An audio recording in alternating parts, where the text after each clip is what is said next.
It is 5 p.m. President Wilkerson, you may proceed. Thank you. Good evening, everyone, and thank you for joining us at the board's October action meeting. Before we begin this evening, I'd like to make a few announcements. To begin with, board member Fix Lopez is on medical leave, which began October 2nd and will last until December 1st. Board members extend their best wishes to Ms. Fix Lopez and look forward to her return in December. Secondly, I'd like to announce the resignation of board member Amin Akbar, effective immediately. Mr. Akbar, who was appointed to the board on May 1st, has resigned to care for his father, who's in declining health. On behalf of the board, we'd like to extend our best wishes to board member Akbar, his father and family, who are all in our thoughts and prayers at this time. Though Mr. Akbar has been a board member for a relatively short time, his loss will be felt. As a native Philadelphian public school graduate and career educator and student advocate, Mr. Akbar brought a critical perspective to our work. We all benefited from the insights he shared and pointed questions he asked. As we considered the work of the district, we greatly appreciate his contribution to the board. In order to fill the 2 vacancies on the board, the city will be reconvening the board nominating panel during November. The panel will recommend Board of Education candidates to the mayor, who will then make appointments subject to city council advice and consent. The mayor's office will be providing more details on this process in the coming days. Tonight, I also have the happy job of recognizing and extending our admiration and heartfelt congratulations to Richard Gordon, principal of Paul Robeson High School for Human Services, who has been named National Principal of the Year by the National Association of Secondary School Principals, or NASSP. Mr. Gordon is only the 3rd principal from Pennsylvania to be named National Principal of the Year. Principal Gordon has been with the district since 2013, and during his tenure, he has done incredible work at Robeson. Principal Gordon has developed a model program for college and career readiness and has achieved a 95% graduation rate. This is a profound accomplishment, not only for Principal Gordon, who's an exemplary school leader, but also for his team of dedicated educators and his students who've achieved so much. The board congratulates Principal Gordon and is deeply grateful for his vision, ingenuity, dedication to the students of Robeson, and for his commitment to the school district of Philadelphia, and for inspiring educators and students throughout our school community. Well done, Mr. Gordon. Finally, we plan to transition slowly back to in-person learning, something Dr. Height will be sharing more about this evening. I want to assure you that the board will remain focused on the safety of our students and staff members during this time. In the summer, the district established a set of health and safety milestones or conditions that must be met in order to bring students back to school. These milestones are publicly viewable and available on the district's website at www.philasd.org/coronavirus/reopening-readiness-report. At each meeting, the district has been publicly reviewing progress towards these milestones and will not be opening any school for in-person learning unless we're confident that every health and safety provision has been met. We encourage everyone viewing tonight to go to this webpage and take a look at the progress of your school. We want to thank everyone who's been working so hard to develop our plan for reopening at the same time that we continue to operate and grow our virtual practices. We are inspired by your hard work, your flexibility, and your dedication to serving the students of Philadelphia throughout this challenging time. We all thank you. I'll begin tonight's meeting by asking Vice President Ahea Hinton to make a general announcement for our guests. Good evening. At every Board of Education meeting, a representative from the Deaf Hearing Communication Center is here to provide sign language interpretation of the proceedings.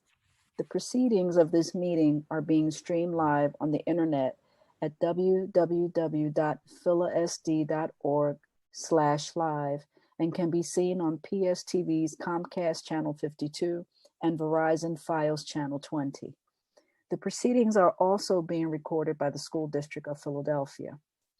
The school district recordings are protected by the copyright laws of the United States and may not be used in any manner without the express written consent of the school district. By participating in tonight's meeting, members of the public acknowledge that the school district may use its recordings for any purpose without obtaining permission or paying any compensation. Thank you for your attention. Thank you, Vice President Ahia Hinton. I'd also like to make a general announcement on to our audience and for all our speakers joining us this evening.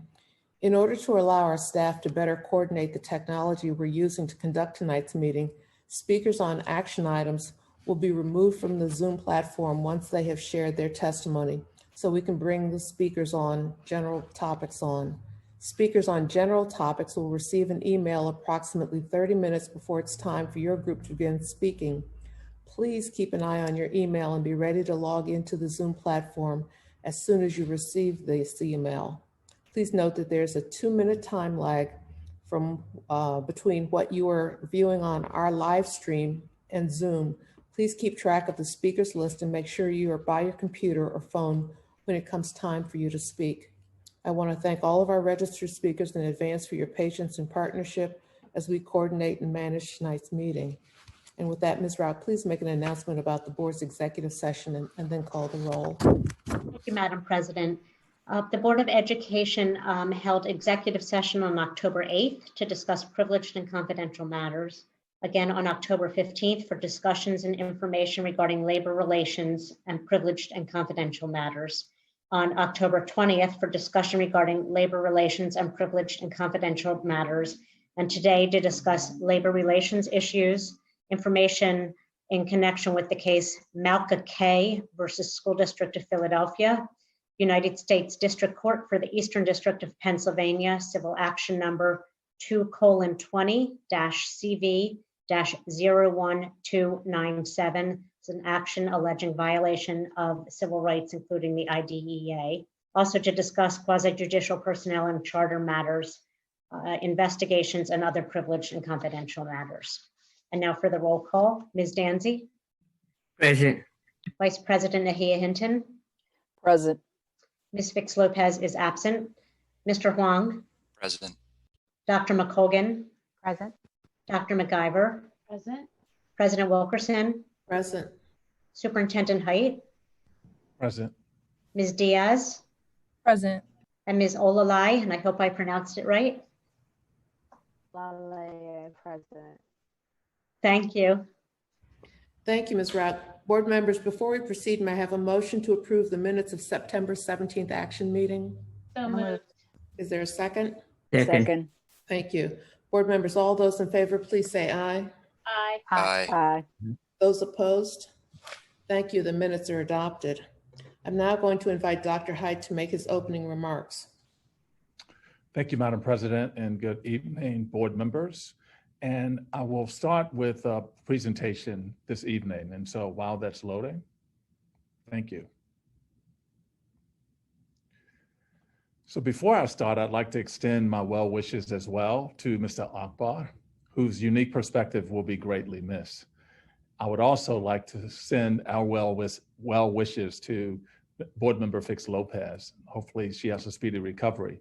Additionally, I'd like to again congratulate Principal Gordon on his impressive accomplishment. I'm thrilled to see him receive this recognition and look forward to even greater success for his students and his staff and his entire community. Now, this evening, I'll present a regular update to the district's reopening readiness report. But first, I'd like to briefly discuss our hybrid learning model that we announced last week. Next slide, please.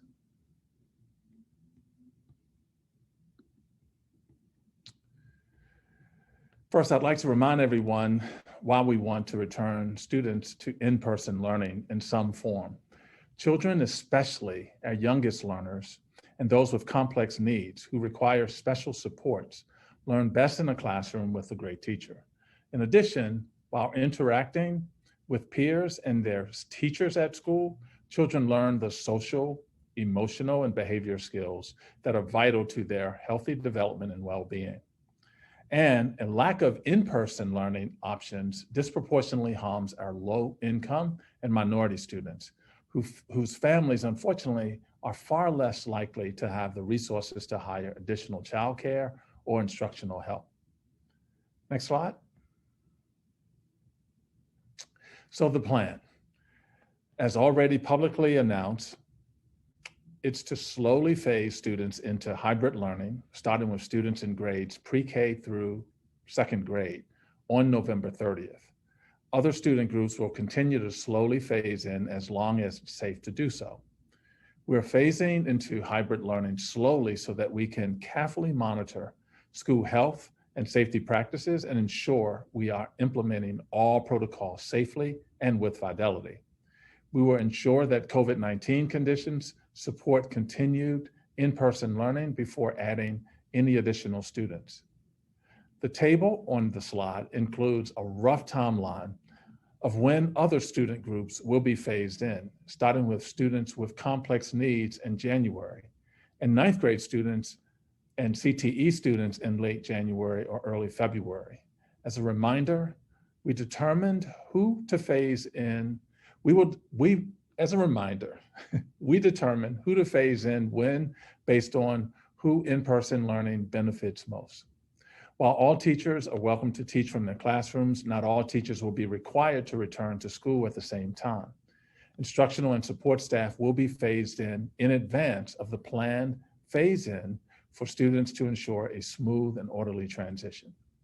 Next slide, please.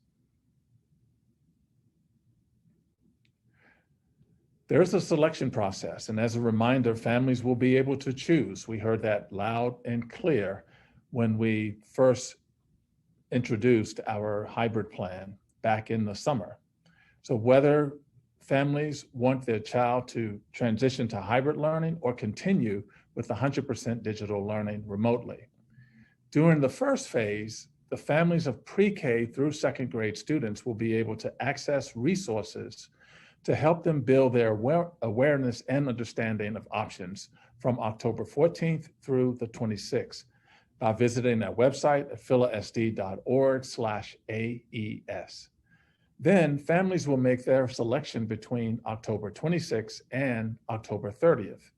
If no selection is made by the family, the student will remain 100% digital. Parents can make a selection in one of two ways. They can complete the electronic form that they will receive via email, or they can call their child's school and inform them of their selection. If parents select the hybrid model, students can return to 100% digital at any time. If parents select the 100% digital model, students cannot transfer to the hybrid model until the end of the second marking period, provided there is space available in the child's classroom. You can learn more by visiting www.philasd.org/AES. There we have videos, a selection guide, and more information to help you make the best selection for your child and your family. Next slide, please. Finally, this slide shows how students will participate in hybrid learning once they phase in. Students who choose to phase in will be on what we are calling an AABB schedule, with A students attending school in person on Mondays and Tuesdays, and B students attending school in person on Thursdays and Fridays. Teachers will live stream lessons from their classrooms, teaching students who are at school in person and students logged in from home at the same time. When students are not attending school in person, they will view via live stream the classes the other cohort is participating in person. Students who opt to learn 100% digitally will view classes via live stream every day. And before moving on to a regular reopening readiness report, I do want to take this opportunity, before I forget, to thank Comcast NBC Universal for their generous donation to the fund for the School District of Philadelphia and for all the support that they have provided to our planning. They've provided technical support. We now have over 85% of our young people who are connected through their foundation. And we just really appreciate their work and their preparation for reopening and transition and helping us transition to the hybrid model. So Comcast NBC Universal, Thank you for all of the generous support that you've provided to us here, the School District of Philadelphia. Next slide, please. Now, I'd like to begin a regular reopening update with our hybrid learning implementation pathway. Since our last update on October 8, we have reached 99% staff with general cleaners and have marked this action complete. As a reminder, families with students in grades pre-K through second grade will need to select hybrid or fully digital by October 30th. We've pushed back the date by which we will have health and safety components complete to October 30 and ventilation assessments complete to November 12th. As we complete the ventilation assessments, we have found maintenance issues that need to be addressed prior to the certified air balancer being able to provide a report on the building. As a result, we have had to push back our completion date to November 12th. We've added a new date to the pathway for installation of classroom technology. We're hoping to have this complete by November 25th.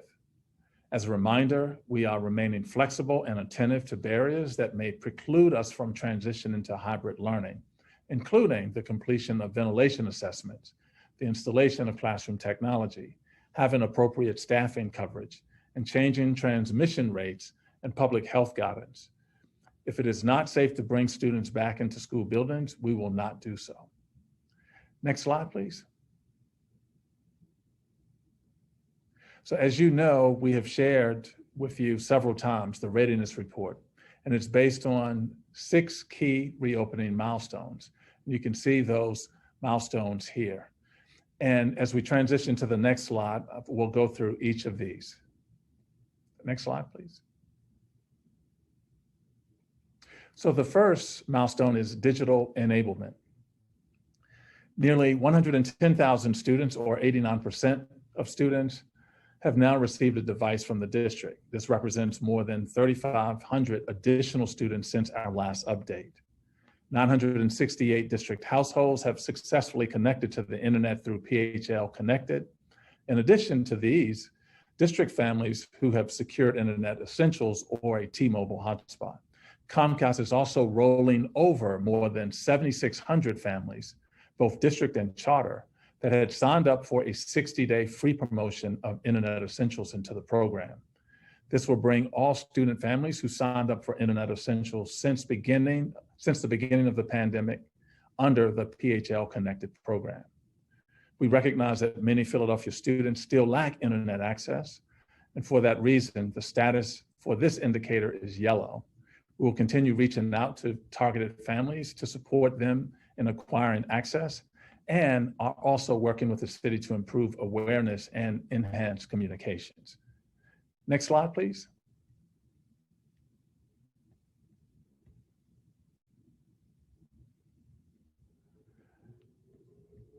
This slide is, I'm sorry, I have the wrong.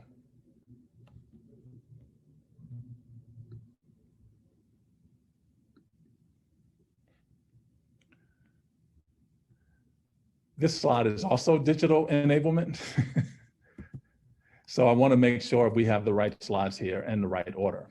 So we've also begun publicly tracking our progress in acquiring the needed technology to allow teachers to teach students in person and digitally simultaneously. To do this, teachers need both speakers and document cameras installed in their classrooms. For the first phase of hybrid learning, we need 2,200 document cameras and sets of speakers. The first graph on this slide shows progress as the speakers are ordered, shipped, and delivered to schools. As you can see, all needed speakers have been ordered and shipped. However, international shipping can take some time, so we anticipate receiving them by November 9th. The second graph shows the same sequence for document cameras. All 2,200 have been ordered and 400 have been shipped. We also have signed commitments from vendors that the remaining 1,800 document cameras needed for our pre-K through second grade classrooms will ship in time for a November 16th delivery. The final graph will track installation. We'll report on how many school buildings have been outfitted with the necessary technology. 156 buildings in the district contain classrooms with at least one grade in pre-K through 2. Based on the expected delivery dates, installation of the speakers and document cameras will be completed by November 25th. Our teachers who are phased in will receive professional development on how to use these technologies. Our upcoming key activity is to monitor the production of the needed products by the manufacturer. As you can only imagine, demand for these products is incredibly high as K-12 districts and universities nationwide and globally are implementing hybrid learning and using many of these same technologies. Supply chains all over the world are being impacted as a result. We will continue to be transparent with the board and with the families we serve about how far along we are in this process of obtaining that very important equipment. As already noted, the status for this milestone is currently yellow. Next slide, please. Next, I'll discuss our academic milestones. We have changed the metrics on this slide to reflect the development of instructional guidance for Q2. 66% of guidance for hybrid instruction has been drafted. Additionally, we have drafted all of the necessary updated guidance for in-person support for students with IEPs and English learners. Once all guidance is fully drafted, we'll share it with union partners and school leaders for feedback. And we will then finalize and distribute the guidance to staff by November 6th in preparation for the November 9th return to school for staff in this phase. Also by November 6th, we will plan and schedule professional development specific to this updated guidance. A status for this milestone is on track. Next slide, please. Our next milestone focuses on staffing coverage. 99% of our teacher roles and 100% of principal roles are filled. And I will add, I don't think we've ever been at those high percentages at this time of year. So kudos to all of our talent team, HR staff members who have helped to fill this, and to principals who were very engaged in making sure all the positions were selected and filled. We also have 132 supplemental teachers available to support. We currently have 8 general cleaning vacancies, down from 50 as of our last update. While we are 99% staffed at this time, as you can see on the slide, we currently have 140 applicants and will continue to hire in this area in anticipation of covering leaves and absences. We continue to monitor whether we will have an adequate number of substitute teachers to provide coverage when we return to physical buildings. We currently have 954 substitute teachers available, which is adequate while we are operating remotely. However, when we return to buildings, we know we will need more than what is required during this virtual phase. To address this issue, Kelly Services is increasing recruitment and marketing, and the district is creating positions for and deploying building-specific substitute teachers. We also continue to monitor whether we have enough staff coverage for staff who are part of a vulnerable population and who may seek to work remotely or go on medical leave when we return students to buildings. Since our last update, we have issued communications to staff specifying which staff members will return on November 9th, along with the remainder of the leaves and accommodations process. Our mitigation plan for ensuring we have adequate staff coverage is to continue to hire supplemental grade level teachers, English language arts, and math teachers in high schools and special education teachers. Our upcoming key activities include the suggested deadline for school staff being phased into buildings to submit remote work inquiries. We have asked that staff do this by October 30th. Then on November 6th, we will complete a full hybrid staffing coverage check. The status of this milestone is currently on track. However, we will know more from our staff coverage check on November 6th. At that point, the status of this milestone may shift as we learn more about our staff coverage needs. Next slide, please. The next milestone is building readiness, which we are tracking through the completion of all health and safety readiness components and the completion of building ventilation certification. Currently, 216 school buildings, or 96%, have been fully cleaned. Bathrooms have been confirmed as fully operational and fully stocked in 213 schools, and all water fountain and hydration station bubble heads have been closed in 220 schools. Hand sanitizing stations have been installed in 193 schools and partitions in 208 schools. Note that social distancing measures will not be marked complete until the Office of Schools approves each school's hybrid school operations plan in November. The second category is building ventilation certification. Currently, 119 buildings, or 53%, have been fully assessed. Aside from the social distancing, health, and safety measures, 102 buildings, or 46%, are now fully ready with the exception of this component. Once we begin tracking the completion of school hybrid plans and principals' verification that schools are equipped with social distancing measures, this tracker will reset and we will use it to track full completion of all components. The status for this milestone is currently on track. Our upcoming key activities include onboarding newly hired general cleaners and completing building walkthroughs with School District of Philadelphia leadership and union partners. Both of these activities have already begun and are ongoing. We are also aiming to complete outstanding capital work in 31 school buildings by November 1st. Reggie McNeil, our COO and Chief Operating Officer, will provide a more in-depth look at ventilation assessments after I complete the regular reopening report. Next slide, please. A fifth milestone is focused on people preparedness. 198 of 221 planned professional development sessions for Q1 have been delivered. Additionally, with the communication of the hybrid model and release of the reopening survey, the Q1 communications plan has now been completed. Since our last update, we also hosted a public town hall with health professionals from the Philadelphia Department of Public Health and the Children's Hospital of Philadelphia, where they discussed COVID-19 trends. Starting with the next committee meeting, we will switch this metric over to the hybrid reopening communication plan and track its progress. The status for this milestone is currently on track. Our upcoming key activities include continuing to host PD sessions for school-based staff. Additionally, we'll be communicating publicly about the pre-K through second grade selection process for hybrid or fully digital through the end of October. Next slide, please. Our final milestone is operational readiness. We have updated the PPE metrics to reflect what is needed for the second quarter of this school year. We have ordered nearly 1.8 million PPE items and 100,000 disinfectant items. This represents 100% of needed items for Q2, consistent with the most up-to-date health and safety protocols. 99.4% of all materials have been delivered to schools or will be delivered to schools by November 1. The remaining 10,000 items, which are plexiglass dividers for small group instruction, are scheduled to be delivered by mid-November.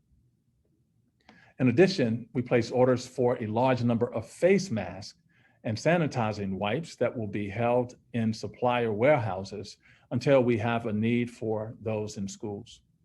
This is an additional step we have taken to ensure against a COVID resurgent supply chain disruption. Moving on to meals, as of last Friday, we have served more than 76,000 meals to nearly 750,000 students in the first quarter of this school year. Upcoming key activities include approving the hybrid school operations plan by November 23rd. At the next committee meeting, we will start reporting on the number of hybrid plans we have received. Next slide, please. So finally, and separate from the readiness report, we are engaging in regular accountability monitoring. The attendance rate from the beginning of the school year through last Friday was 90% for both K-8 and 9th through 12th grade students. 56% of students attended 95% or more of all enrolled days in September.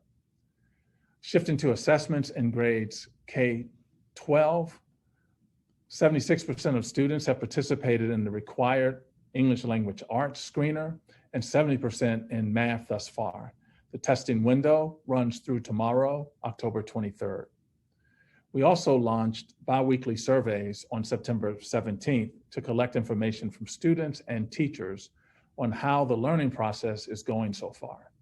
In the first 2 weeks of administration, nearly 2,000 students and 1,000 teachers took the survey.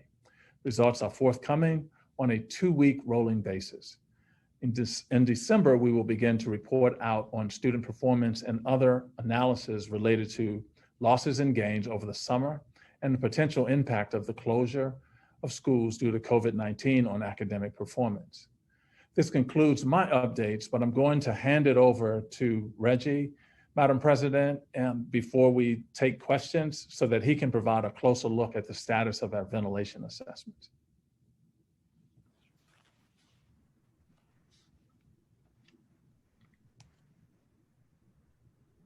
Mr. McNeil?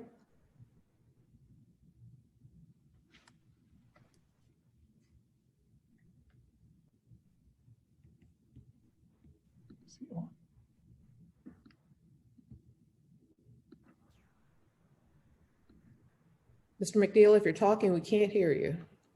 No, I've just given access to the meeting, so I'm sorry about that. I'm sorry. Hopefully you can see and hear me now. Good evening. We understand the importance of proper ventilation in schools to improve air quality, especially during the pandemic. And that is why in July of this year, we immediately responded by hiring contractors to give us a baseline assessment on the health of our ventilation systems. The method used to determine the health of our systems were through inspection and also through operation.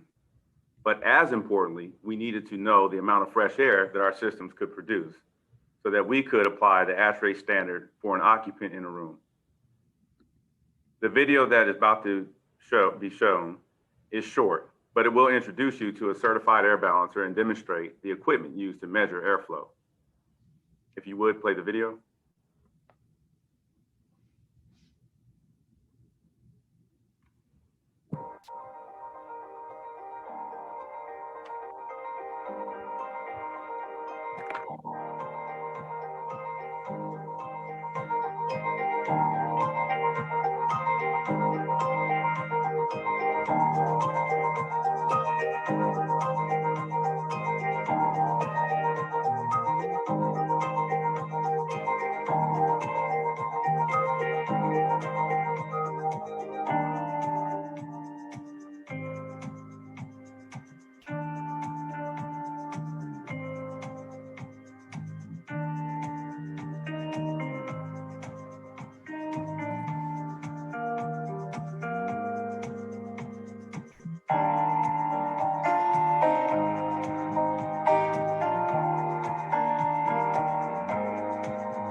Thank you, and if you could move on to the next slide.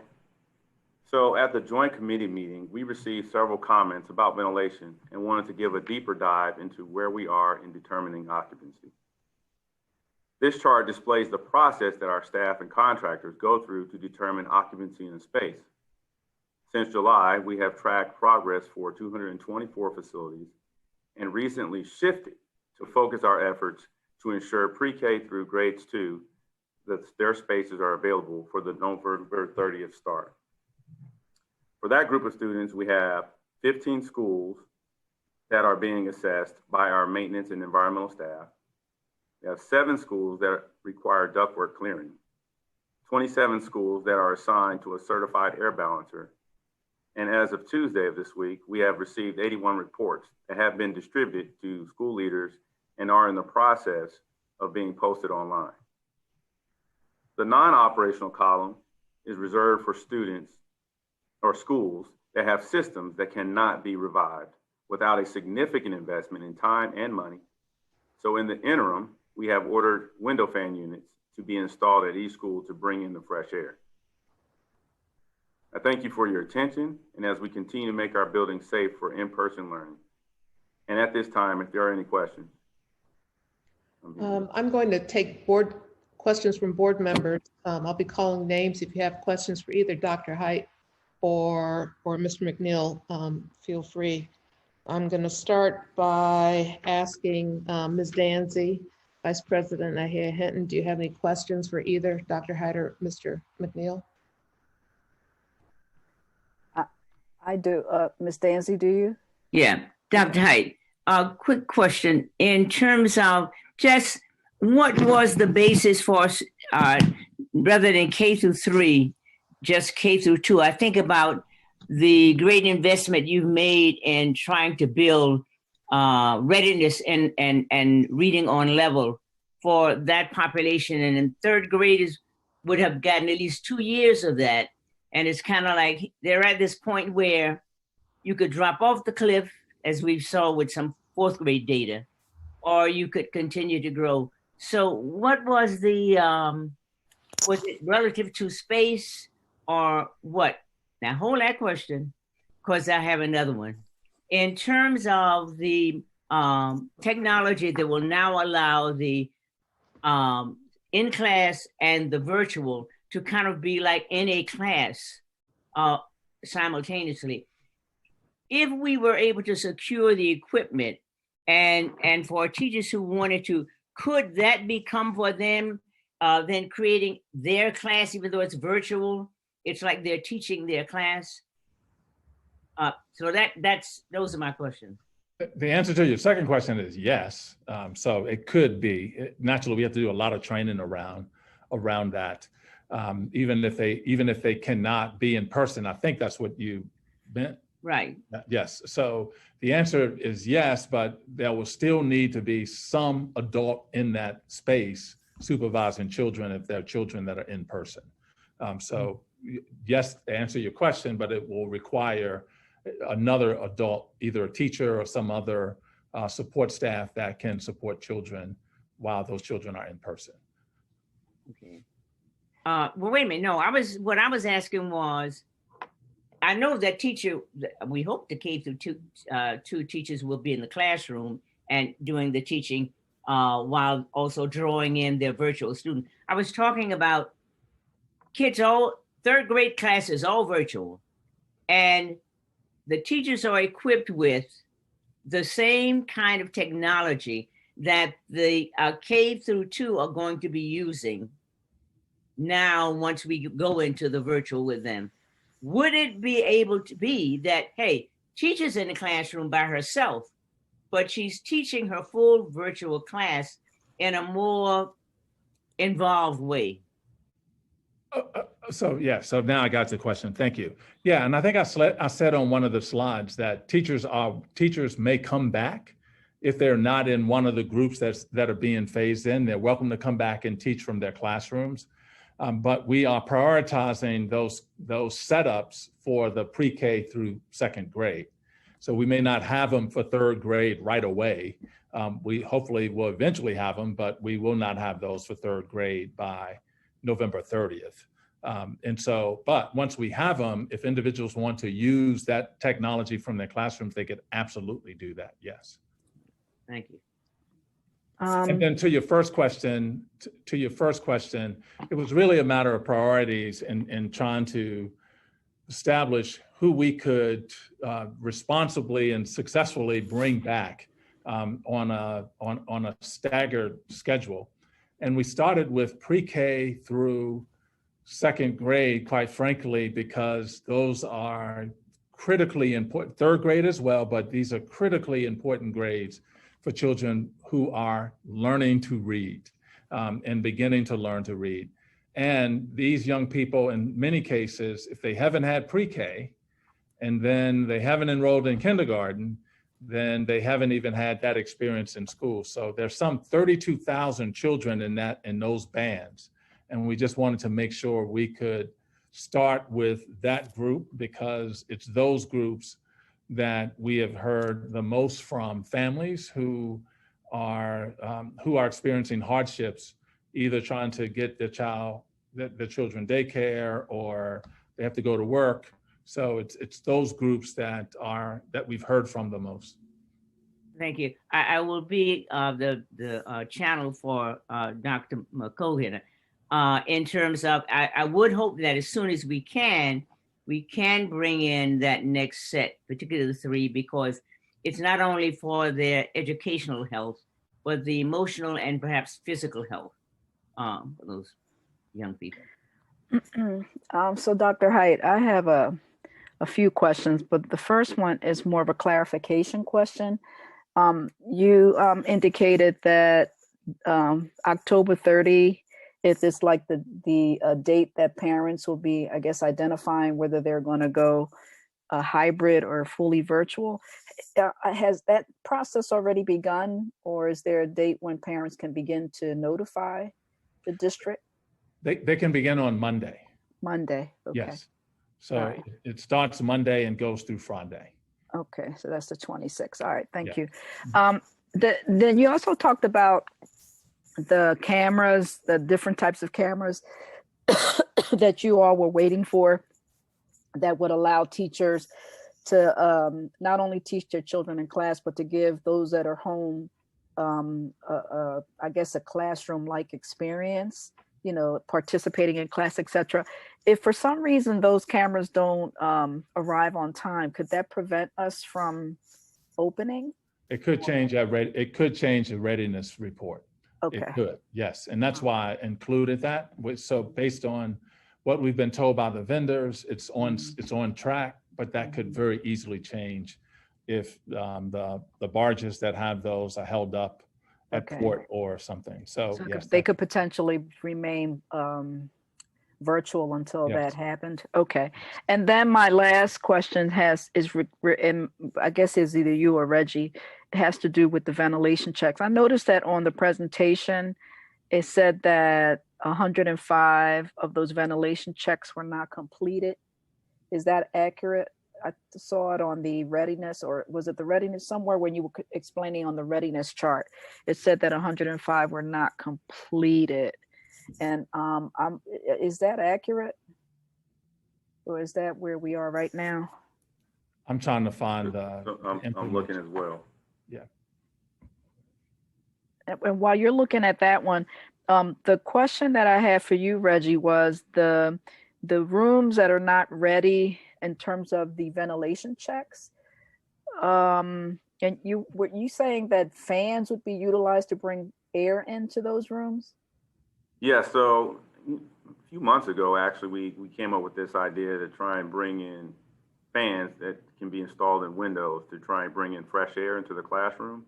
Mm-hmm. So we understood now that we have some schools where we're not going to be able to bring in or bring up the ventilation system in time for students to return to their to learning, in-person learning. So is it possible that those classrooms could be taken offline? I'm just thinking about winter and it being cold. It's kind of like having heat and cold at the same time. So I don't know. I'm assuming you guys are thinking that through. Yes. So, yeah, we are thinking that through. So okay.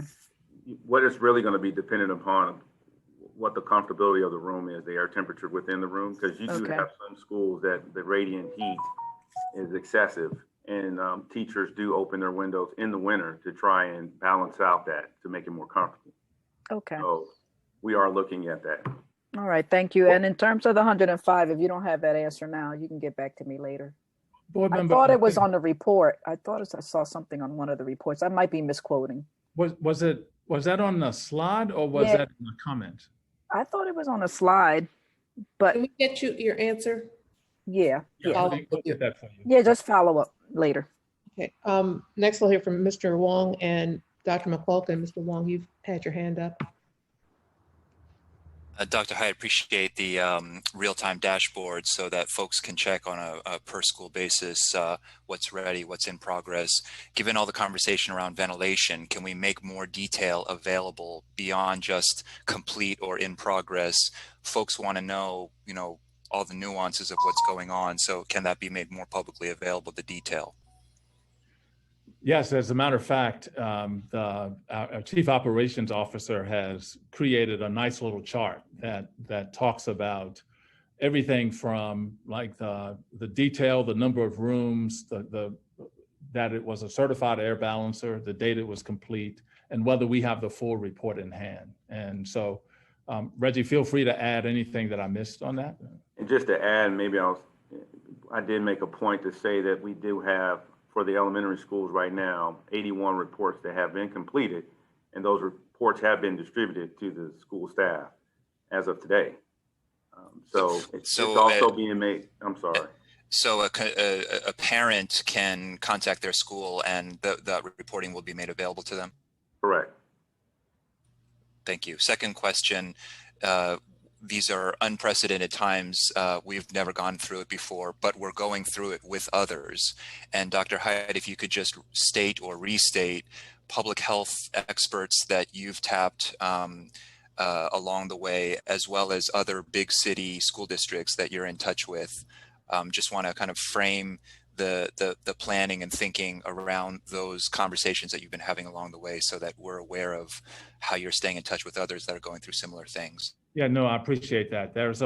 In fact, through the Council of Great City Schools, I'm on a weekly call with superintendents from 76 of the largest urban districts in the country. And naturally, since March, we've been talking about this issue. And there are lots of school districts that are either in the process of planning to return or have returned already. And I think as I counted today, some 28 of those larger cities have returned to some form of in-person learning. And so everything that we're learning from testing through ventilation checks, through the types of choices that families make are being discussed on these calls. I think the other thing that's really important, Board Member Wong, to this point is the common denominator of all of those districts have reported that there was a lot of anxiety around young people returning. And like once they've made data available and they've had cases, but once they've made those things available and follow the protocols and make sure families have that information and are in close collaboration with health officials, then the anxiety has died down some. Still understanding that they're naturally going to be cases that are associated, but they are managing those cases well. And so it is a very productive meeting and lots of opportunities to learn from colleagues who are doing things similar to the things we're doing here in Philadelphia, and we're doing things similar to what they're doing. 2 follow-up questions. What have you learned from those districts? There are cases, and then sometimes those cases rise to the level of closure. So how do you ensure academic continuity when there are all these starts and stops? That's one question. And then the second question, for folks that started all remote and then opened, what was the data collection in terms of COVID cases before open, COVID cases after, so you can establish a real baseline in terms of the risk threshold for opening, as opposed to when it was closed, there were still COVID cases. And so you can kind of get a better sense of if there was any additional exposure. Yeah, that's a really interesting question, because we actually talked about that a couple of weeks ago, where most districts didn't capture the rates. Now the municipalities captured the rates, and those rates didn't change much for the school age populations. They did change for the broader populations as everyone is beginning to see a spike now across the country. But those are some of the things. And then to your point, the schools, when there were pockets of infection, then those schools or classrooms or hallways, they closed. Children went virtual, and in 10 days, when they met all of the criteria, they came back. And schools are almost now running it like it's more ordinary or regular than others. I mean, and my colleague in Orlando, the first month, they had to close 18 schools for some period of time, but those children went home, came back, and she would say, we'll likely close some more. New York, who has gone back, has had some cases. They're doing random testing, and they've had to close, and those children remain virtual, and then they come back. They will come back if they meet the three things: that they haven't had a fever, they have not tested positive, and I think it was something, and they've been quarantined for 10 days. What I hear you saying is that the disruption of starting and stopping and starting again is less of a disruption because it's not stopping, it's just going back to remote. And so the momentum is not as much lost. And in all of those cases, both children and staff members go. So, the staff members are still working with their students. Students have the technology, and then so they're able to continue, but virtual. Thanks, that's all I have. Dr. McCulkin, do you have any questions? I have, I think, just one or two. Dr. Height, for the start back, which I understand is it November 30th?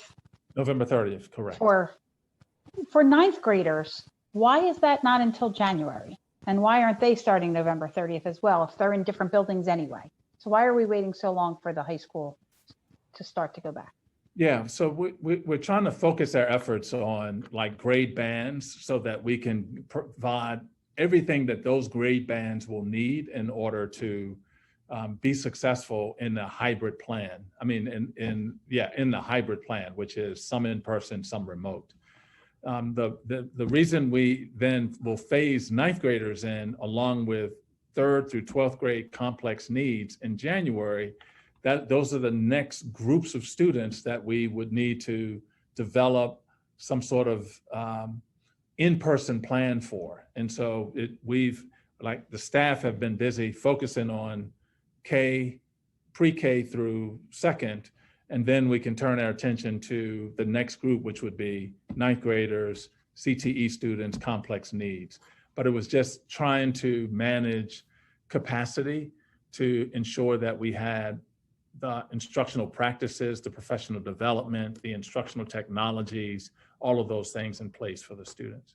And when you say the staff, you mean the central administration staff? Because high schools are a different set of staff, right? They have their own principals, et cetera, et cetera. So I'm just still not quite sure I understand that. Yeah, but yes, and so we have to develop structures, content.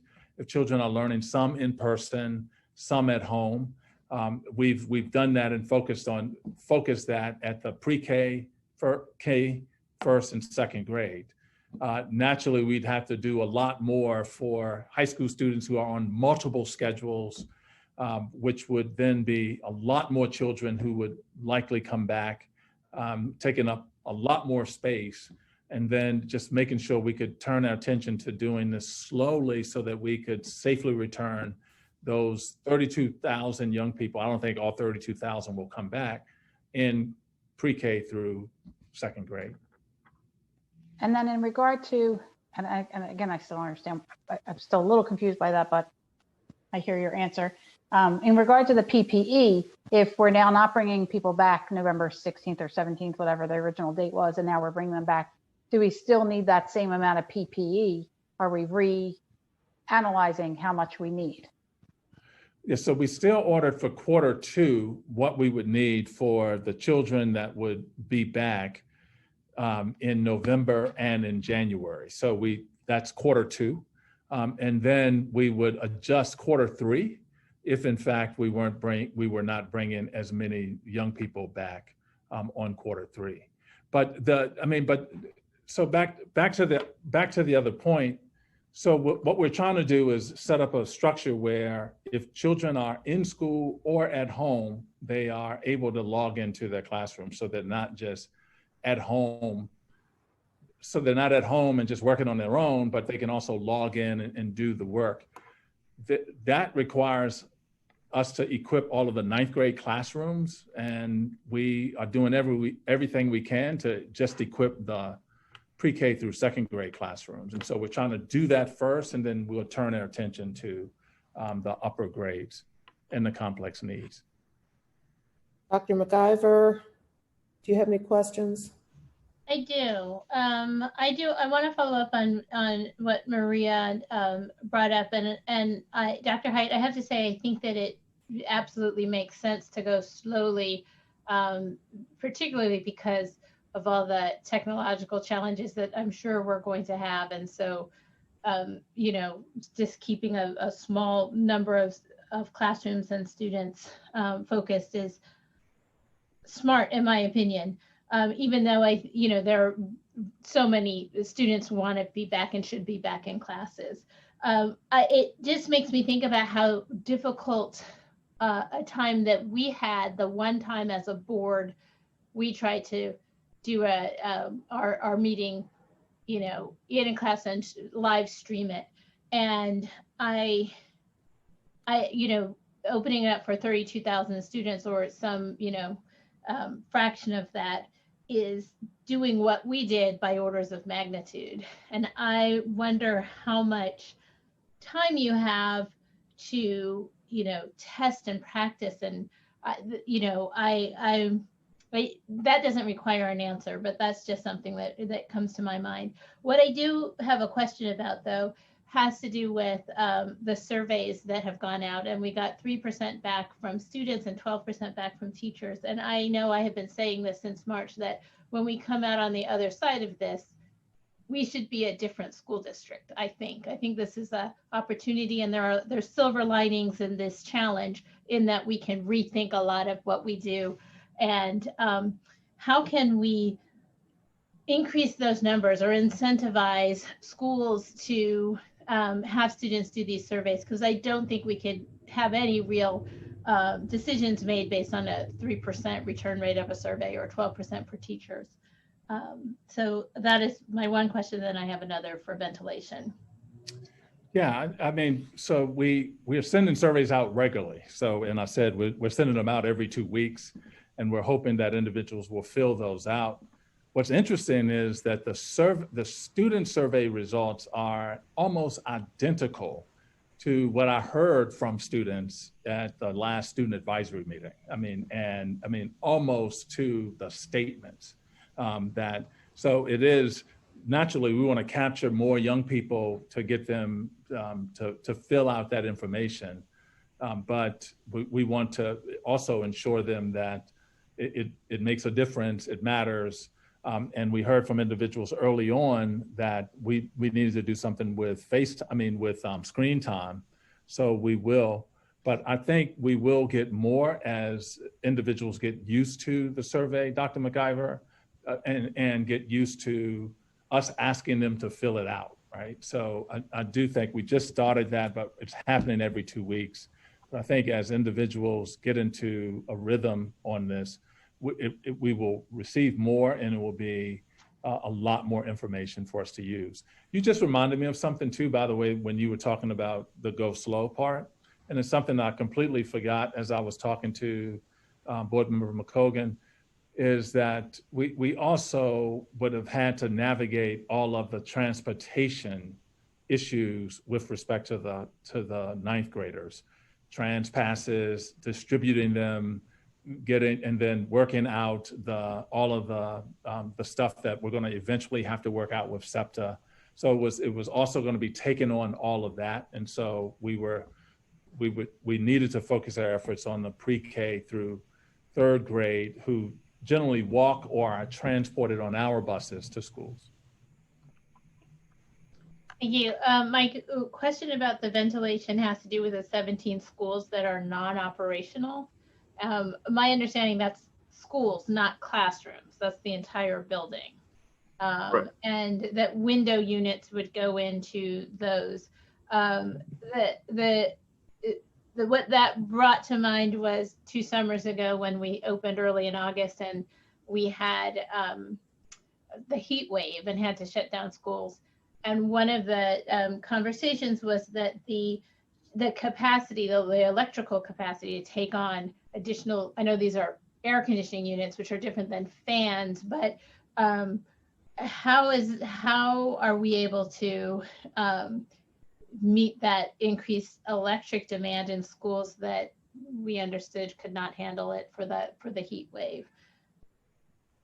So for right now, we have a low power pool. You stated it. So you have a low power pool that's coming from your fans, not air conditioning units.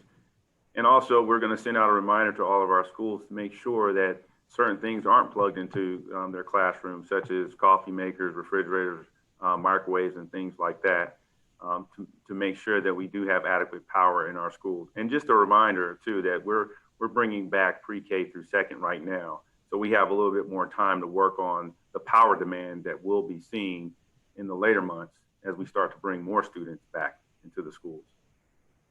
And Dr. McIver, it's reasonable to assume that some of those 17 schools may not be able to be used. Right, that's a reasonable assumption as we work through. We're trying to work through some solutions, but if those solutions aren't workable, then we will not be able to use those spaces.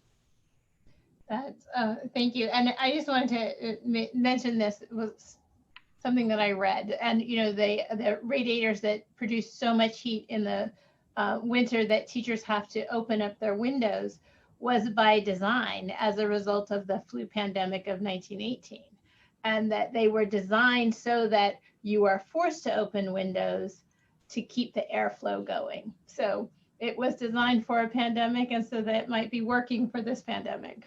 We're ahead of our time. Our schools were built around that time, so. Yeah. Next, we have our student representative, Tolu Olaleye. Do you have any questions? I have no questions, thank you. Well, I have a question for you. What could we be doing to increase student response rate to the surveys? Dr. McIver has said that, it's hard to have a lot of confidence when we don't have more students responding.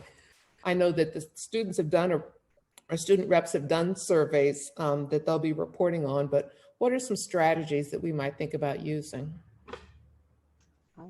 For the students, I feel like the questions should be, personal in a way, because we're all trying to adjust to virtual learning. So have them be questions where, how are you during this time period? Is there something we can do to help you in any way?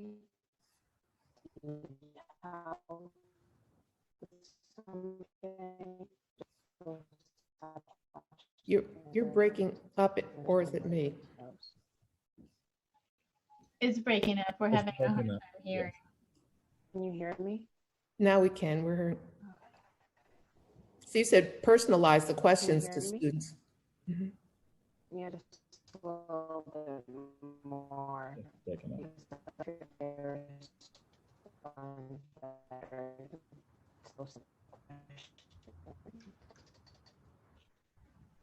Okay, thank you. Next, I think that brings us, thank you. That brings us to the end of our questions for Dr. Height. I want to thank you, Dr. Height. President Wilkerson, I'm sorry to disturb you. Did Ms. Diaz have any comments? Our student? Our student rep this week is, I think. Okay. Ms. Did Diaz, she you speak there? already? You have something? No, it's Tolu. I followed her. Yeah, we alternate between our students participating actively. So thank you, Dr. Your report reflects all the work that's been done across the district. And so we really, we appreciate and value all that hard work. This month, the board held a joint meeting of the Finance and Facilities Committee and Student Achievement and Support Committees. At this time, I'd like to ask Dr. McIver and Vice President Ahea Hinton to provide brief reports on action items that were discussed at the joint meeting. Additionally, Tolu, please be prepared to provide your updates. We'll start with the Student Achievement and Support Committee. Dr. McIver. Thank you. Our joint meeting began with a presentation from Alicia Prince, Chief of Staff, who reported on the Digital Learning Implementation Pathway Dashboard and provided information on progress monitoring for the procurement of supplies, facilities readiness, academic progress, and digital enablement of classrooms. I will not be summarizing the report, as you heard more recent updates from Dr. Height in his report earlier in this meeting. Second, we heard from Christina Grant, Chief of Charter Schools, who provided us with a brief update on reopening plans for charter schools in our district. Board members asked Ms. Grant to present additional information on the types of hybrid plans considered by charter schools at this meeting. At this time, I'd like to ask Ms. Grant to please come forward and provide follow-up information.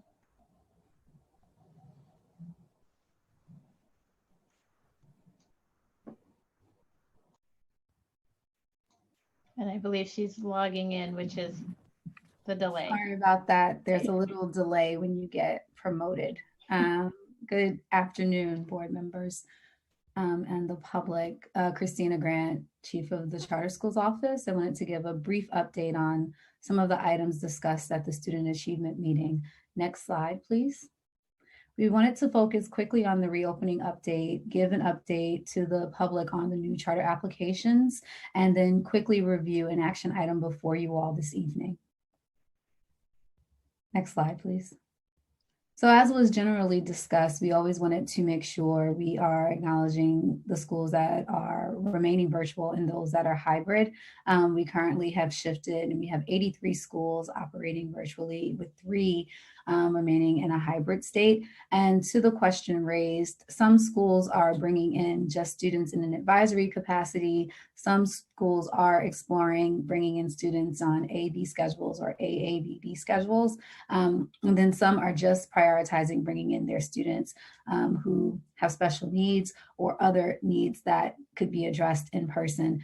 It is an ever evolving number of schools that are shifting between virtual and hybrid, and their models are ever evolving. We strongly encourage the public or anyone interested in knowing what a specific school is doing to either visit our website and link to that school or visit the school's website directly. That is where their instructional models are posted and individuals can learn more. Schools are updating us on a daily basis. And we are trying closely to monitor their operations. Next slide, please. I would like to give the board and the general public an update on where we are, as this is the window of time where we have our new charter application process. As many will remember, we launched our application in September, and on October 15th, letters of intent were due.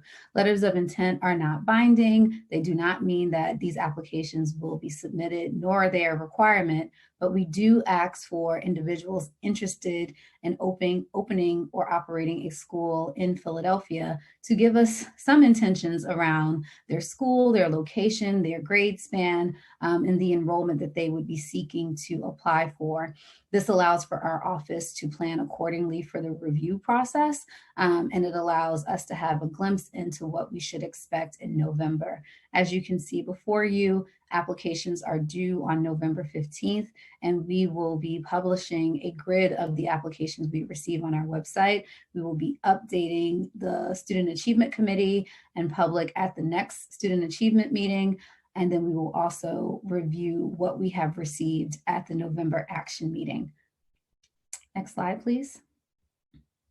I won't read these individually, but we have received 10 letters of intent for a range of grade spans and enrollment asks. You can generally take a quick look to see the types of schools that we have received letters of intent for. Some are connected to existing operators, both within Philadelphia and other states, and then some would be individual schools seeking to open. You can also note that 9 of the schools seek to open in the 2021-22 school year, and there's 1 school that seeks to open in the 2022-23 school year.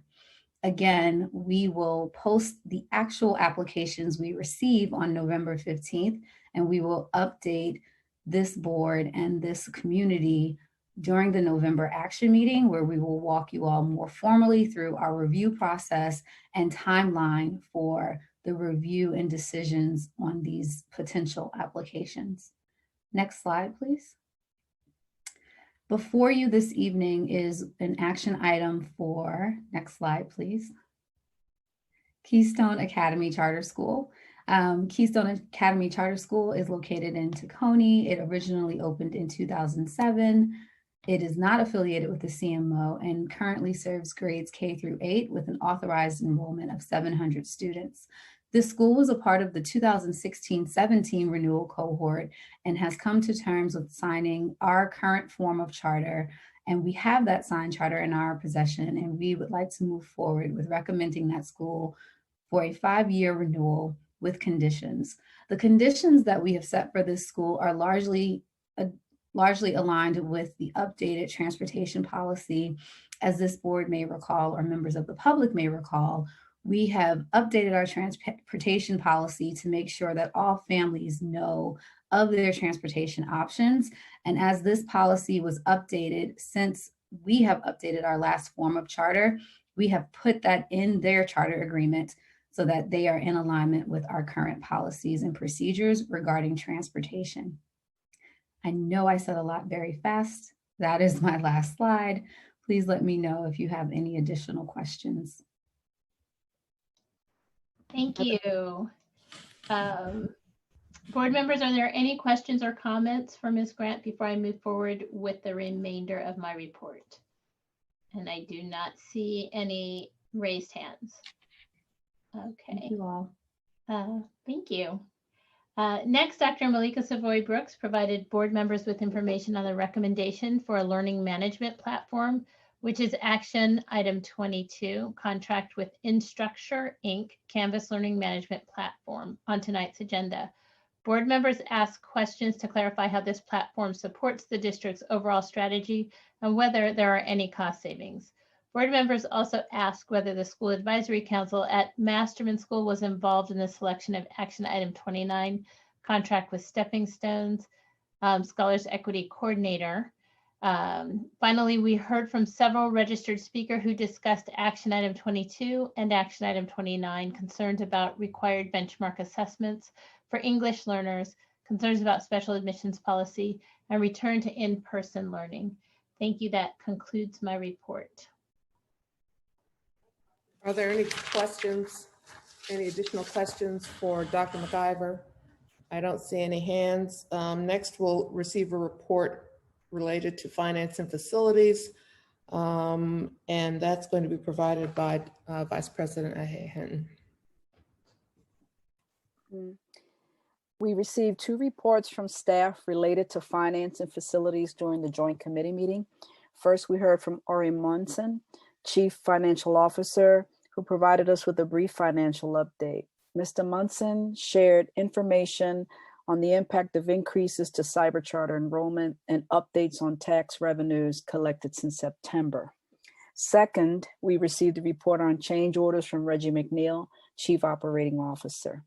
Mr. McNeil explained reasons for why change orders are necessary, the process by which they're evaluated, and trends over time. Our committee will receive this report and on a quarterly basis as we've requested. Full reports can be found with materials of our meeting. Next, board members discuss action items on tonight's agenda. Mr. McNeil shared information on action item number 12, the energy performance contract with Johnson Controls, Inc. for GIZA 1, Phase 2 of Cornell Juniata Park, Willard and Fentonville A&S schools. Board members shared that they had the opportunity to visit Gomber schools, which I did, which was part of Phase 1 of this project. They were pleased with the energy saving initiatives and look forward to future opportunities to bring this work to more schools. Finally, we heard from registered speakers who raised concerns about action item 1 in terms of review of policies and facilities readiness for the reopening of in-person learning. Thank you. That concludes my report. Board members, are there any questions for Vice President Aheyen? I don't see any hands. Next, we'll have a report from our student rep. Tolu Olaleye is going to give the report. If she has connection problems, we'll have Kailisha Diaz provide the report while, and then at the next meeting, we'll have worked with Tolu on her technology. But let's hear first from Tolu. Thank you, President Wilkerson. Since our installation ceremony, Kailisha and I have been working hard to make sure we are connecting with our classmates and peers, especially in this virtual environment. Throughout the past 30 days, we have participated in several virtual events. These events included collaborating with Teach Plus to provide video responses to their new publication, Barriers to Bridges, Teachers' Perspectives on Accelerating Learning, Leadership, and Innovation in a Pandemic. Our video responses focused on our virtual learning experiences and the impact that COVID-19 has had on our peers, and were used as part of the panel discussion held during the Education First Compact on October 8th, 2020.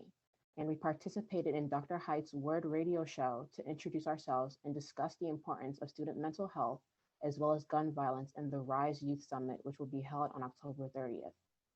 We also participated in Dr. Haidt's Student Advisory Committee meeting to learn more about issues and concerns that are important to our classmates. Also, Kalisha joined the Council of Great City Schools virtual fall conference and participated in a panel discussion on race and equity in our schools, while I joined Herb Ed Advocates in a virtual town hall to discuss the importance of voting. Lastly, Kalisha and I also sent out a survey to our classmates throughout the district to learn more about experience learning virtually. Our survey received 1,150 responses from 512 freshmen, 217 sophomores, 233 juniors, and 188 seniors throughout our district. The questions asked in our survey focused on the availability of internet and technology, student satisfaction with virtual learning, the impact of virtual learning on their mental health, and the continued engagement of their school communities in the virtual world. Our survey received a lot of mixed responses.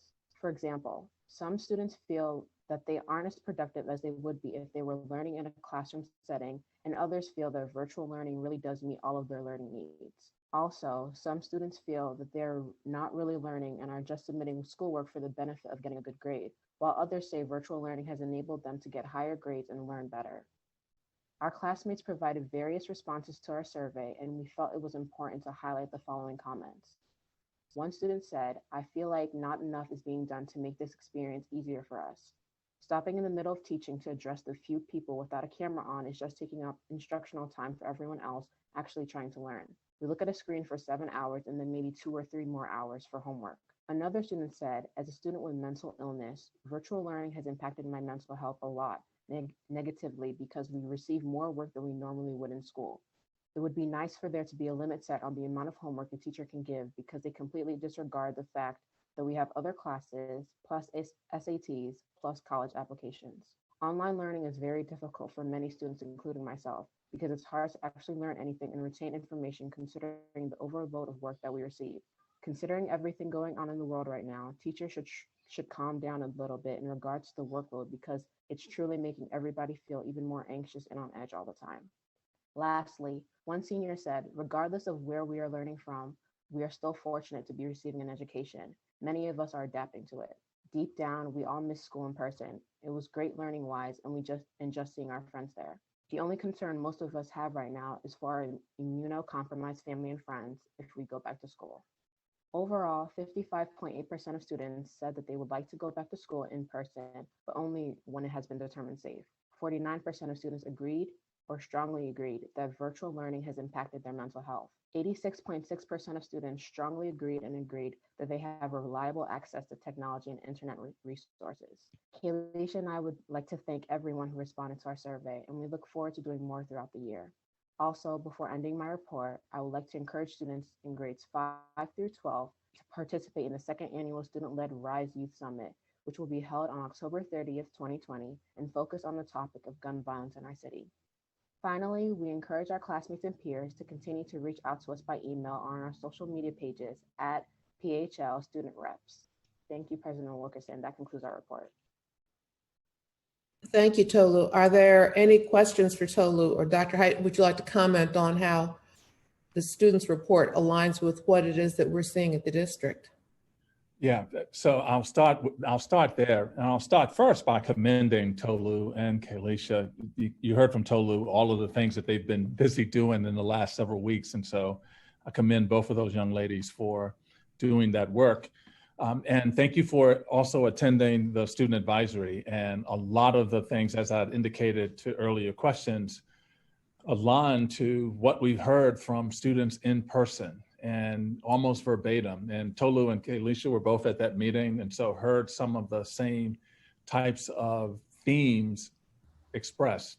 A couple of things I think are really important then, and it also helps explained the surveys and how individuals are completing the surveys.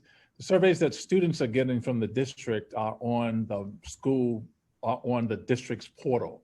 That means students have to log in and then they can take the survey there. Those questions are asking personal questions about what do they need, what is not working, how do they feel, but it is on the student portal, and we will just continue to work to get the word out on that. Similar to what Tolu shared this evening, many students feel it's not enough time in between classes to process what they've learned. And so what we tried to do a few weeks ago was to send out additional information about how time can be used, and it was sent to all teachers, not just to kindergarten teachers. We readjusted the kindergarten schedule, but we have provided guidance to all teachers in terms of screen time. And we heard from several students, at least at the student advisory, that some of the teachers actually changed their approach. In addition, we have students in grades 6 through 12, as I indicated before. We're asking them bi-weekly to complete a survey that then gives us more information on how we can utilize that new information that we're receiving from them to constantly update and, we hope, improve their respective experiences. So I just want to thank Tolu and Kalisha for providing this information. I think it's very helpful to us. I actually jotted down some notes, particularly around the homework and the 7 hours of screen time and then hours after school being spent doing homework on the same screen. That's not going to be productive or effective. So thank you for sharing that. And that's information that we can use, and we can constantly adjust our professional development and guidance to staff. Mr. Wong? Yes, Ms. Olaleye, thank you for your remarks, and appreciate the focus on the in-classroom learning and the experience of students with that. But I was hoping that you could speak a little bit to extracurricular and co-curricular matters, since that's an area of interest for us board members, from the standpoint of people's wellness as well as their academic achievement. What has it been like to not have access to those extracurricular or co-curricular activities, or to have them take place in a severely restricted format? For me personally, I play volleyball, and trying to learn how to play volleyball online with my teammates isn't ideal. We're trying, but it's definitely taking a toll on it. Can you hear me? Yeah. Can you hear me? Okay, I just had to turn off my camera. But yeah, me trying to learn volleyball with my teammates online is definitely taking a toll on us, but we're trying. We're all worried about each other contracting it, so we're doing our best to do what we can while we're virtual. But as soon as the school district is ready for us to be back with specific safety guidelines, then we'll be excited to go back. Thank you. Ms. Diaz, anything to add? Not to put you on the spot, but I'm just very curious. Of course, I would love to answer that question. So as a person who was in softball last year, it's completely different. It's hard for me, because especially with my schedule also, but as I know, my school currently, we have opened up a bunch of extracurricular activities, and people are actually participating in them, which is something I love to see. So as of right now, extracurricular activities are going on within my school, and I love seeing it. However, it's difficult, and I ask those who are in, like, the coaches and and those who are participating in, dance and cooking teams and stuff like that. I wonder how they're adjusting, and that feedback I haven't received yet. However, I'm really interested in. Thank you. Thank you. I don't see any other questions. I just want to congratulate both our students who participated with the Council of Great City Schools. It was exciting to see them interacting nationally. And hopefully they'll follow up on some of the friendships that they developed through that process. And so it was exciting. The council has been a wonderful resource. It's not just Dr. Height. I sit in calls, our finance people are in calls, our HR people are on Zooms. They're providing a lot of support to school districts across the country. And so it was exciting seeing our students participate. So congratulations for you guys. Our next report is going to come from Dr. Maria McAlkin, who chairs the policy committee. Thank you, President Wilkerson. As you know, the policy committee did not meet this month. However, I'd still like to highlight some information on tonight's agenda listed under action item 1, review of policies. Action item 1, review of policies, is listed on tonight's agenda for public review and will be considered by the board at the November action meeting. Draft policies and administrative procedures listed in action item 1 were reviewed by the policy committee at our September 3rd and September 10th meetings. Board members raised questions and provided comments which have been addressed by staff in advance of tonight's meeting. These changes or updates are noted in red font in the attached documents with action item 1. Since our committee meetings, the board has received mixed outreach on the recommendations to eliminate Policy 141 Renaissance Schools Initiative, and we truly do appreciate all of the outreach. We've heard from constituents who believe the board is closing all Renaissance charter schools by eliminating Policy 141. And at the same time, we've heard from constituents who believe that the board is abdicating its power to close Renaissance charter schools by eliminating the policy. Both of these interpretations are incorrect. I want to clarify one more time that the recommendations to eliminate Policy 141 is not a proposal to eliminate Renaissance charter schools.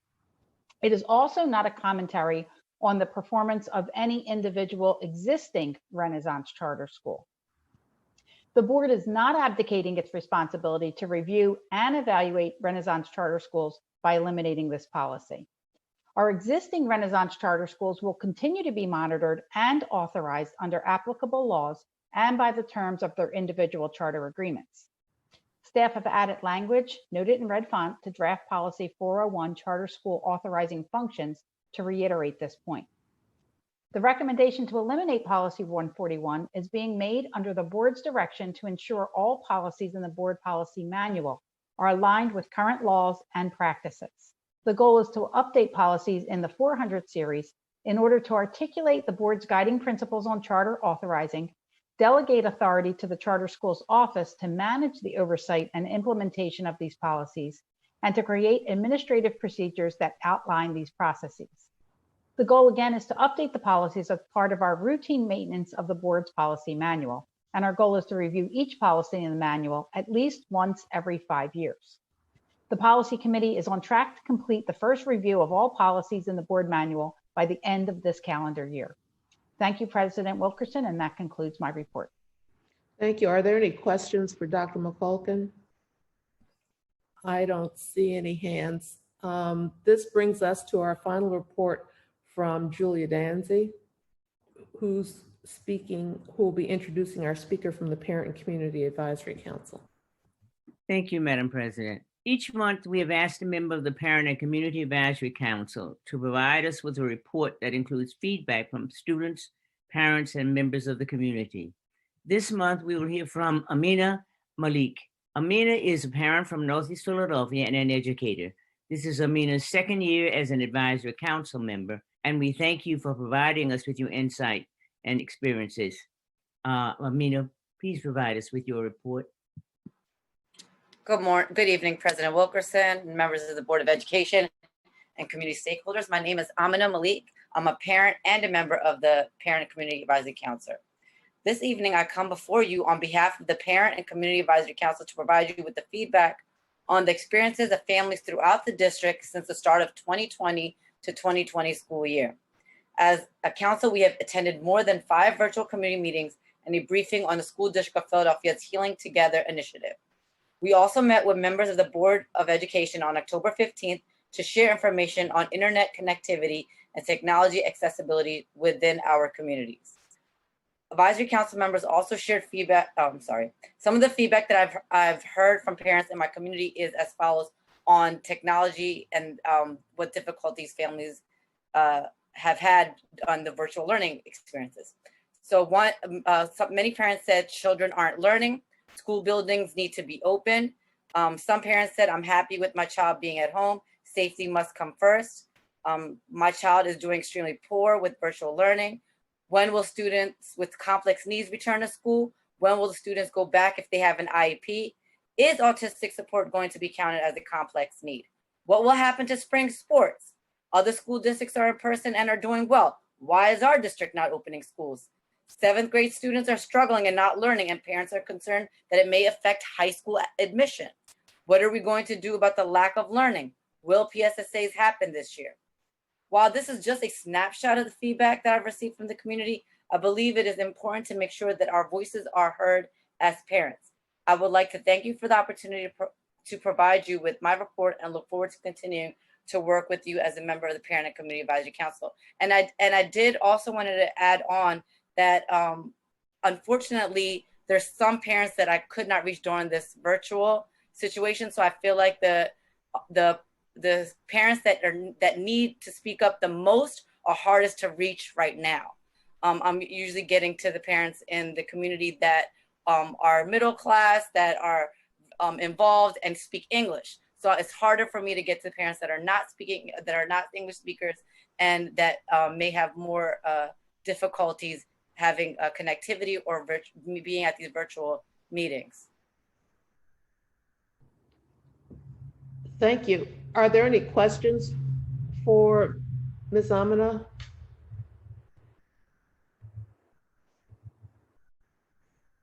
Unmute. Yeah, Amina. Oh, she's still on? Yeah, yes, she is. Amina, is there anything that in terms of suggestions that you might have to try to reach some of those parents? I mean, the best way would probably be to do an in-person town hall. So, but how safe do people feel about that right now? Mm-hmm. So that's the only problem. I've even thought maybe could I go, if it would be safe, if I go to the food banks and where people are picking up foods, if I should just meet them and see what's going on, what they're feeling. But that all depends on how many parents are going there either. So I don't know. Okay. How to plan that. Many parents are working, so I don't know how to reach those parents. They might be available in the evening. They may not be available during the day. Okay. Are there any other questions? I want to thank you for the report. Next on our agenda is hearing from our registered speakers who are registered to speak on action items we're considering at this meeting. We'll hear from speakers on general topics later in our agenda after we voted on tonight's business. If you're registered to speak on an action item this evening, this is the time to ensure you're logged in onto the meeting with the information shared by our staff earlier today. Now I'd like to acknowledge the written testimony we received for this meeting. Board Member Wong, please share information on the written testimony that's been incorporated into this evening's record. Thank you, Madam President. The board received 62 pieces of written testimony. If you'd like to read these in full, please go to our website to view our electronic agenda where the written testimony is posted in full with the rest of this evening's materials. I'll group comments about the written testimony by subject matter. 33 individuals submitted testimony related to the school district's reopening plan. 14 community members from Lewis Elkin Elementary School submitted comments describing concerns about how the reopening plan will impact the Elkin community.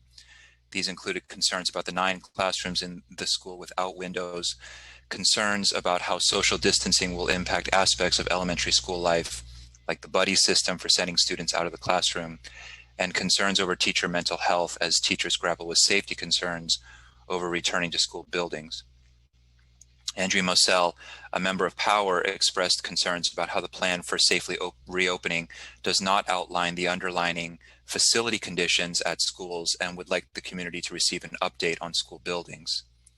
Amy Freed and Katie Carpenter, both school psychologists, shared testimony outlining their concerns about how a physical reopening will impact the work of school psychologists and made suggestions for how to mitigate the negative impacts. Candace Parkin, a district pre-K teacher, opposes bringing pre-K students back to school buildings and describes the ways that social distancing will take away the tools that early childhood teachers need to be able to successfully teach. Additionally, members of the pre-K bargaining unit for the PFT submitted a list of 7 concerns that they have regarding the impact of reopening on teaching for pre-K teachers. Kate Kramer, Regina Fagan-Drack, teacher, Erica Mandel, teacher, Sarah Kloss, parent, all oppose the district's reopening plan due to health and safety concerns. Jamie Fox, Anne Marie Page Wolf, Lori Ann Montrose, and Jennifer Kolker, all district parents, support a return to school buildings, and Anne Marie and Jennifer Kolker argue that that return should be for all students. Carol Scott Haslam asks that the district ensure that families continue to have the option for remote learning and advocates for bringing hybrid students back to buildings in groups that attend for a full week rather than on alternating days. Finally, Blair Downey submitted testimony opposing the reopening plan due to concerns that buildings are not truly ready, and also shared support for a fair contract for teachers, as well as advocating that the second Monday in October be formally recognized by the district as Indigenous Peoples Day. The second topic that received numerous outreach is the topic of Renaissance charter schools. This outreach came from community members of several different schools operated by Mastery Charter Schools and from community members connected with Lindley Academy Charter School, which is currently in the renewal process. Community members connected with Lindley shared the following: Terry Saskin, Nisha Anthony, Maddie Sam, Melissa Pavanarius, Matt Lakin, Kataya Henderson, Kai Moore, Gary Bevery, Felicia Parker Cox, Farah Dorlis, Marjorie Covello, Aaliyah Gabriel, Councilwoman Cindy Bass, Esther Roche Currit, Stephen Brown, Helen Oakman, Sean Woods, and Representative Kinsey all shared their positive experiences with Lindley Academy, their support for the school, and many of them expressed support for the larger Renaissance program. These individuals include staff members, parents, students, and community members of the school. Community members connected to Mastery Charter Schools shared the following: Tamara Clark, Marquita Ross, Letitia Laws, Annetta Farabee, Herbert Mohammed, and Crystal Porter all shared their positive experiences with specific schools operated by Mastery Charter Schools and opposed the board eliminating the Renaissance program. Scott Gordon, CEO of Mastery, shared data outlining the academic performance of the Mastery operated schools. Leanne Paramore, a student at Worcester Elementary, shares about their positive experience at the school and invites the board to visit. Finally, we also received testimony on 2 additional items. Aiden Gonzalez, a student at Masterman, opposes the proposed purchase of uniforms for school safety officers and does not support returning to school until testing is in place. Aiden Gonzalez also suggests that the University of Pennsylvania could contribute to the district by paying for COVID testing for the district community. Danielle Farley, a district teacher, also opposes action item 15 and suggests that school safety officers should be asked to dress in business casual attire. And finally, Councilman Heenan writes to commend the leadership of Dr. Height and extend his gratitude for the work Dr. Height has done to end overcrowding in the Mayfair area. This includes the summary of the written testimony. Thank you, Board Member Wong. While we work to provide a full overview of the written comments received, I remind everyone that you're able to read the full testimony for yourselves, as Mr. Wong has indicated. Ms. Rock, would you please share our speakers policy and then call our first group of speakers? Thank you, President Wilkerson. On behalf of the Board of Education, I'd like to thank you for your input on school district matters and issues, including the proposed actions being considered tonight. To respect every speaker's time, we will be strictly enforcing the 3-minute time per speaker time limit. There's an electronic time prompt that will appear on this screen. When the yellow light comes on, you'll have 30 seconds to wrap up your comments. And when the red light appears, your time is up. Student speakers, elected officials, and speakers on action items have been prioritized on tonight's agenda. Up to 4 speakers will address the board on each topic. Written testimony submitted in advance, of the start of this meeting will be included as part of the record of the meeting. When I call your name, your line will be unmuted by the host and you may begin your testimony. And as a reminder, there's a 2-minute lag between our live stream and the Zoom platform. So as we approach your speaker number, please make sure you're by your phone or your computer or other device that you're using to access Zoom. If you miss your speaker number, your slot, we will not be able to go backwards. All right, I'm going to call our first 5 speakers and ask that you all be on standby. Our first speaker, and you can connect now, is Liani Paramore. Then we have Kawai Powers, Yuma Diabira, Sinai Browning, and Esther Alsakaf. Is Liani Paramore here? Yes. Yes. Thanks. You can start. Thank you. Good evening, Dr. Heights and members of the school board. My name is Liani Paramore, and I am in 5th grade of Mastery Charter School, Worcester Elementary. I have been at Worcester since 1st grade. I always like to go to school. They are always encouraging me to try my best and do my best and be a leader. I am a student government committee where I get to meet the principal and be a voice of students at the school. Before we were online, it was good. The math was fun, and the games we did to learn made school excited. We had Merit Mall, and teachers always brought things to teach us about history. We got to make a volcano, and it exploded. We were so excited. We were screaming and shouting. Being in the classroom was fun, and sometimes I miss my friends. But my experience with online is good too. I really like it because I got extra help I needed, even though I am not in the classroom.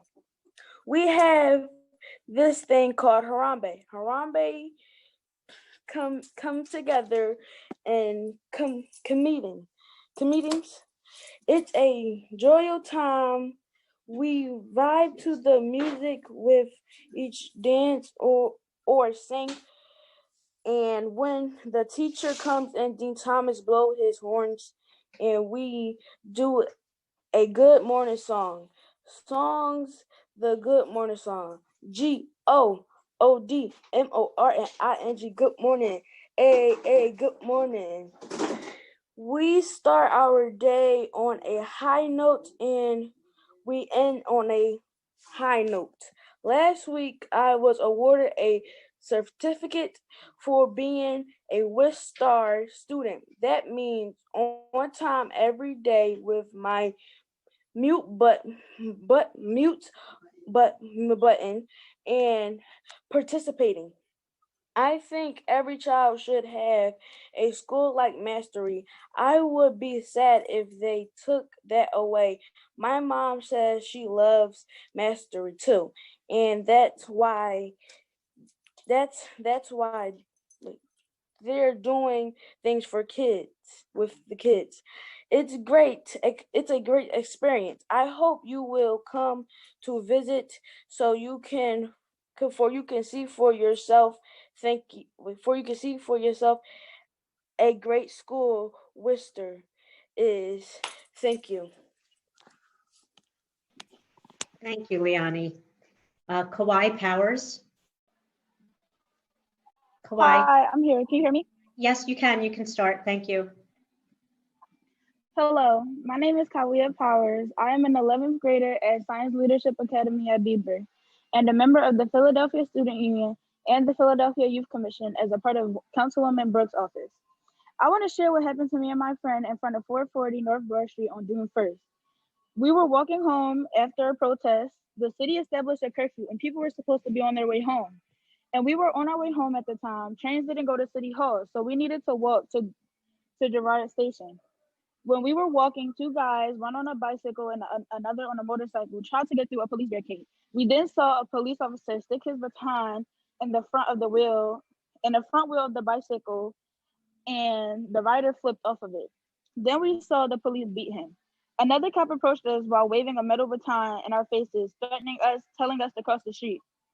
It was hard to see that happen since we were there to protest police injustice. To see that, it's like you protested for nothing. After the incident, I never wanted to be around the police. It's sad. The police are supposed to protect us, but I genuinely can't believe that. From what I saw with my own eyes, I will never forget that day. It's forever seared in my brain. It will have a negative impact on not just me as a Black youth, but on everybody. You see this on Instagram and you never think you'll see it in real life, but I did. I saw it in real life. I could feel the man's pain when the police hit him. It felt like they were hit. We were the ones being hit. It was just so hard to breathe, and we were in tears. We were baffled. I, as a student, want to see less police on our blocks, in our schools, and on SEPTA. We see police way too. Oh wait, sorry, that was the wrong thing. At the Philadelphia Student Union, we believe that the school district should redirect the money it uses on police to have community members support us in schools. Community members are the people we trust more than police officers. They see the things we go through. Growing up in Philadelphia, many students are dealing with depression and anxiety. There are things that weigh us down, but cops don't want to deal with that. They are just at our school and in our communities waiting for something to happen. Community members, on the other hand, can talk to students like a second guidance counselor. That's what I want to see in our schools and neighborhoods, more people we trust. And lastly, I just want to say to Mr. Akbar, if you're listening to this, we will succeed. We're going to do this for you and all of your mentees. Thank you for being one of my mentors. Thank you for your time. Thank you. Yuma Diabira? I'm here. Can you hear me? Yes, you can start. Thank you. Good evening. My name is Yuma Diabira. I'm a senior at Central High School and a community organizer for Herb at Advocates. I'm extremely frustrated because I've discovered that the Philadelphia School District has money for what the Philadelphia School District chooses to have money for. We work with and support the demands of the PSU surrounding police-free schools. The students say, let's get rid of SROs. The district responds by approving a budget of $373,000 for their uniforms. With that money, we could have funded 6 full-time counselors or give back to the teachers who have been working their butts off to make virtual learning bearable for all of their students. Again, the district is sitting around wasting time and wasting money. We call the board out every meeting. When are they going to start answering our calls? When are they going to start answering my calls? Students have committed to making online learning work for our safety. When will the district commit to us to ensure our safety? Unfortunately, COVID was not the start of unsafe school environments. We have been out of schools for 7 months. This was the perfect time for the district to gut these old buildings and remove the asbestos while also improving the air circulation in these buildings for whenever we do return. We keep telling you what we need. Students keep telling you what we need. Organizations keep telling you what we need. At what point will the district decide to listen to the voices of the students you are obligated to serve? Thank you. Thank you. Our next speaker is Sinai Browning. Hello, can you hear me? Yes, you can begin. Thank you. Hello, everyone. My name is Sinai Browning. I'm a junior at SLA Bieber, and I'm also a member. I wanted to personally speak the with uniform gear. I personally think that it is kind of ridiculous that we still deal with a system like this. And it really hurts because I feel like we could be focusing a little bit more on curricular activities once we come back, and even helping out with sort of, how to say, like with the building itself. There are still schools that have asbestos. There are still schools that have terrible cleaning that really needs to get done. And I feel like it's very difficult for us to focus on the real issues instead of just uniforms. There are still schools that have terrible funding that could really use the extra help, especially these neighborhood schools that rarely get as much funding as a school like SLA Bieber, for example. If we could give these schools more funding, I feel like we could be able to improve the morale that we wouldn't really need like uniforms for these police officers that you're essentially bringing in. I feel like if we bring in the money to help out these schools, it'll improve the morale of all the students, and most likely school attitude will become much better. I yield my time. Thank you. Thank you. Our next speaker is Esther Alsakoff, and after that, I'm just going to ask that the next 5 be on deck, please. Rennie Lee, Adria Presley-Smith, Ryan Thatch, State Representative Cephas, and Julio Nunez. Is Esther here? Do we have Esther connecting? It appears there's technology issues on her end. The software is not compatible, so we're unable to connect her just yet. Okay, should we, is this something you think will be resolved soon and we should wait, or should we move to the next speaker? Please move to the next speaker and we'll attempt contact in the meantime. Thank you. Rennie Lee. Is Rennie Lee here? Rennie Lee is not here. Okay, thank you. Adria Presley-Smith. Is Adria joining? We're getting the same technology message for Adria as well. We will reach out with a phone number. Okay, thank you. Is Ryan Thatch here? Yes. Okay, thank you. Hello. Hi, you can start. Thank you. All right. Hi, I'm Ryan Thatch, a student at Central High School and a student leader at Viet Lead. Thank you for having me. When I was young, I was set back 3 months in school because I was horribly sick. Since then, I've been very careful about my health, and especially careful during the COVID-19 pandemic. Now, putting this into consideration, children are more likely to contract and spread bacteria to each other, so I wondered how well thought out the reopening plan was. Students have already adjusted to the virtual learning space for 2 months, and now readjusting to the hybrid will be mentally and physically exhausting. How much more stress must we take before the district comes up with a safe and consistent plan? Aside from that, teachers have to limit their capacity to help keep their students safe within the classroom space. Young children will also need more attention. With a class of 15 students, teachers are not going to be able to fully support these students alone. Teachers already have been treated unfairly, and so now with coronavirus, these teachers will have to put themselves at risk and their families as well, and without the proper support from the school district. So I ask you, will the teachers be compensated fairly for putting their lives at stake? And aside from that, if a student contracts coronavirus in school, how will parents be supported by the school district? The lack of communication and transparency continues to leave families in the dark when it shouldn't, where this district fails to provide its updates and information in multiple languages. And even without COVID, students continue to be impacted by the unhealthy conditions that the school district has failed to address. The district has still not reduced the lead and asbestos poisoning, despite the fact that these buildings were not occupied for the past 7 months. We deserve proper learning environments where the air that we breathe isn't toxic to us, and where we don't have to worry about contracting a virus and spreading it to our loved ones. How are we supposed to trust that the school district has our best interests in mind when reopening schools when they haven't even addressed the decade-long issues of crumbling and toxic conditions in our schools? I never thought that I'd have to be so concerned about things that are being dealt in my schools and community, especially when the issue at hand is something that can entirely affect everyone's life.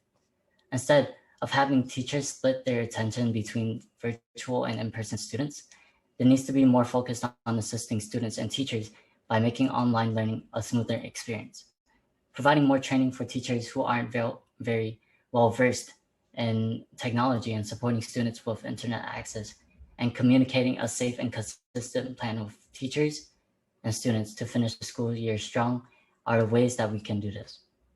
Now, according to the College of Physicians, it takes about 10 to 15 years for a vaccine to be made. Thank you. Our next speaker is State Representative Cephas.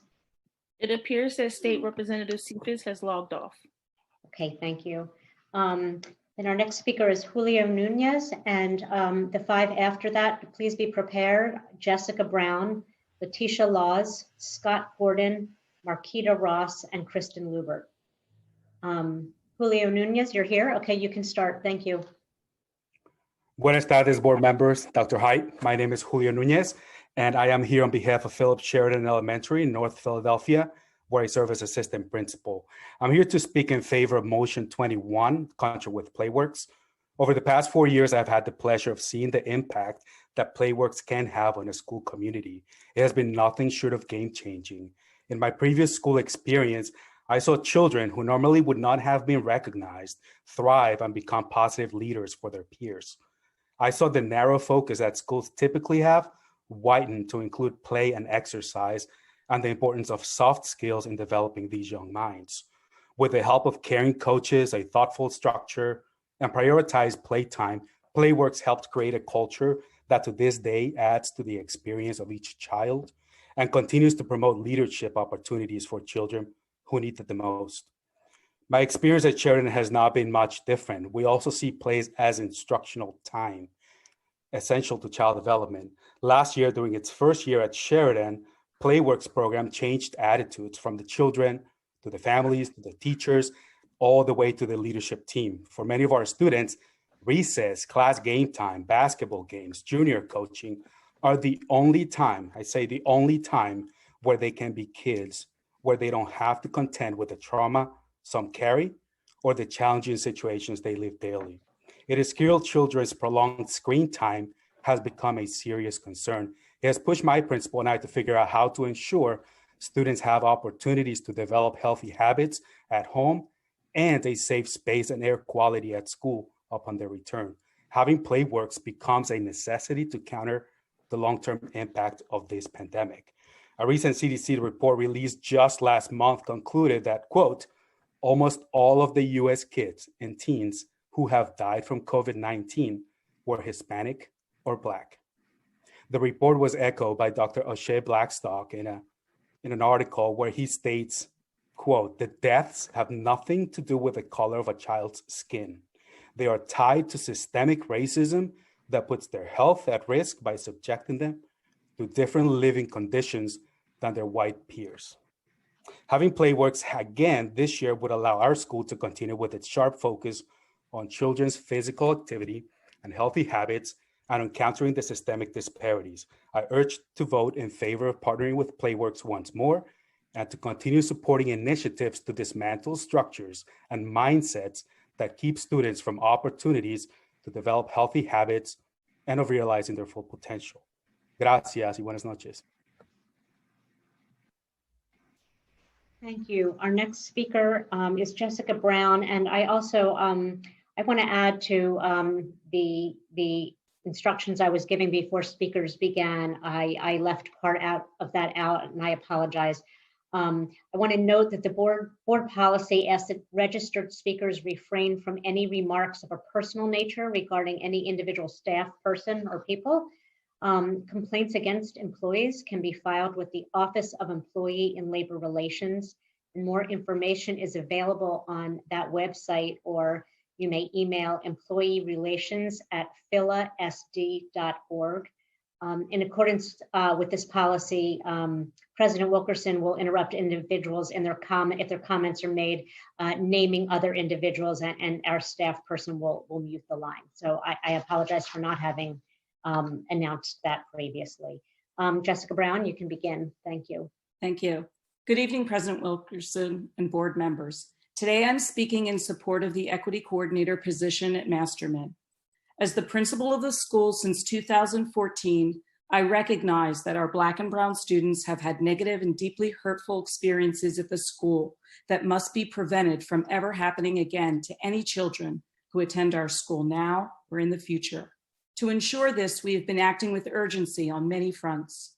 We have multiple initiatives already underway to transform our school culture and to become an anti-racist institution. Some of our initiatives include review and reorganize admissions procedures, Along with students and faculty, develop a new system to report discriminatory acts in a safe way. Require professional development for all teachers around issues of race and equity. Re-examine our math pathway to ensure equity for all students. To be clear, the equity coordinator will be integral to all anti-racism work at Masterman and have clear responsibilities, which will include develop, implement, and coordinate academically rigorous programs specifically targeting Black, Indigenous, and people of color and low-income students. Expand BIPOC and low-income student access to college readiness opportunities and career development. Support racially and economically underrepresented populations at Masterman. Partner with school administrators on key diversity initiatives, such as recruiting and awareness training, as well as advising students throughout their academic career in coordination with school leadership and counselors. Support the social, emotional, and leadership development of students of color from middle school to college. Stepping Stone Scholars has had an extensive history with our school. Stepping Stone Scholars' mission is dedicated to helping educationally underserved students in the greater Philadelphia region to achieve academic success and access to equitable and high quality education. Over the last 2 years, Stepping Stone Scholars has worked closely with Masterman to work on increasing diversity at the school. Members of the Stepping Stone staff presented powerful data around college access for Black and Brown students. Faculty reacted to the impact of this presentation and wanted to be more proactive. As a result of the impact on faculty, we committed to seeking a full-time Stepping Stone Scholar position at the school. During the summer and following meetings with members of Masterman Alumni for Change, I accelerated efforts to secure the equity coordinator position. In consultation with school staff and the school district leadership, we decided to ask Stepping Stone Scholars to lead the search for a qualified candidate for the equity coordinator position. This was our best option in order to leverage their expertise and institutional knowledge about Masterman. The school community was kept informed. We believe that the equity coordinator will be integral to maximizing and coordinating all of our efforts in anti-racism work at our. Thank you. Our next speaker is Letitia Laws.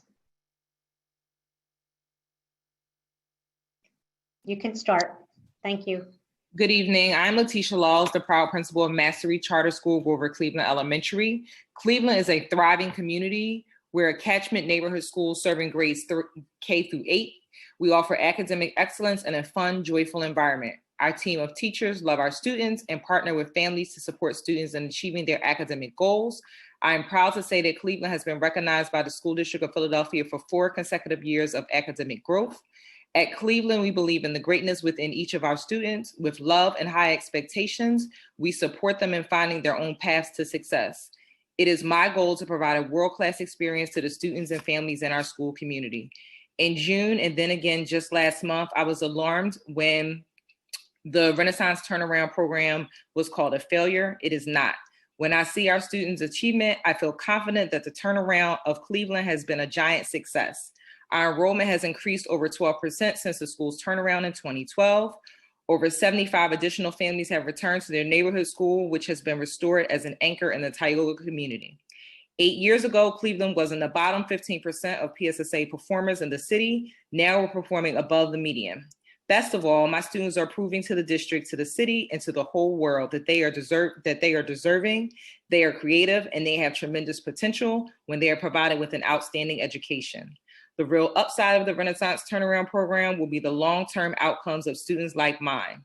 They will, with the benefits of a solid elementary school foundation, go on to high school and then to colleges or careers of their choosing and build their lives they dream of in the city that they want to see. Mastery is doing exactly what the Renaissance Program was designed to do, transforming our city's lower performing schools into high quality neighborhood schools that serve all children. That's what public education is all about. I respectfully suggest that the conversation we should be having is not how to end what is working, rather how to expand it. Thank you. Thank you. Scott Gordon. Good afternoon or good evening. I'm Scott Gordon, CEO of Mastery. Mastery proudly serves 11,500 Philadelphia public students and families and I want to share a perspective on turnaround schools and Renaissance. Mastery has partnered with the School District of Philadelphia to turn around 12 of the district's most struggling neighborhood schools. All 12 were conducted at the request of and in partnership with the school district and the families who live in those neighborhoods. Our collective goal was twofold: increase academic achievement and bring back the neighborhood schools so they could again be anchors of the community and schools of choice for the families who live there. We now have 15 years of experience and evidence. So let's turn first to the academics. It's actually not, as you are, I'm sure, aware, easy to get a picture of academic growth because the PSSA has changed multiple times, because PVAS can fluctuate wildly year to year. So we submitted a graph, which you hopefully have in front of you, which looks at all 12 schools. We compared each of the schools, how they ranked relative to all district schools that serve the same grades on the math and the reading PSSA. Doing this controls for changes in the PSSA and can give you a picture as to how the turnaround school is making progress relative to all district schools. If you have the graph in front of you, in orange is how the school performed in the year before the turnaround, and in blue is how it performed in 2019, the last year of PSSA scores. Two trends pop out. Before the turnarounds, if we look at reading, on average, our schools were at the 20th percentile relative to all district schools. In 2019, those same schools were at the 57th percentile compared to all Philadelphia schools. In math, the same thing, the same trend. Before the turnaround, on average, our schools performed at the 17th percentile compared to all district schools serving the same grades. In 2019, those same schools performed at the 54th percentile. Second, you'll see that all the schools have improved. There's consistency. And the longer the school has been a mastery school, the stronger their performance. In fact, schools like Harrity, Thomas, Smedley are actually at the 75th percentile compared to all district schools. So let's turn now to the question of whether they turnaround schools are true neighborhood schools. We have first massive increases in enrollment. Some 5,000 families have returned to the neighborhood schools. We have parent leaders that are stepping forward and changing their communities. We distributed 1 million meals in our communities during the pandemic. I invite you to come see for yourself. Visit our schools now that are providing in-person supports to our most vulnerable students.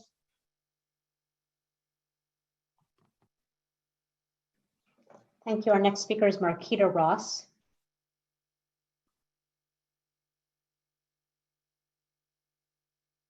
If you can unmute, you can start.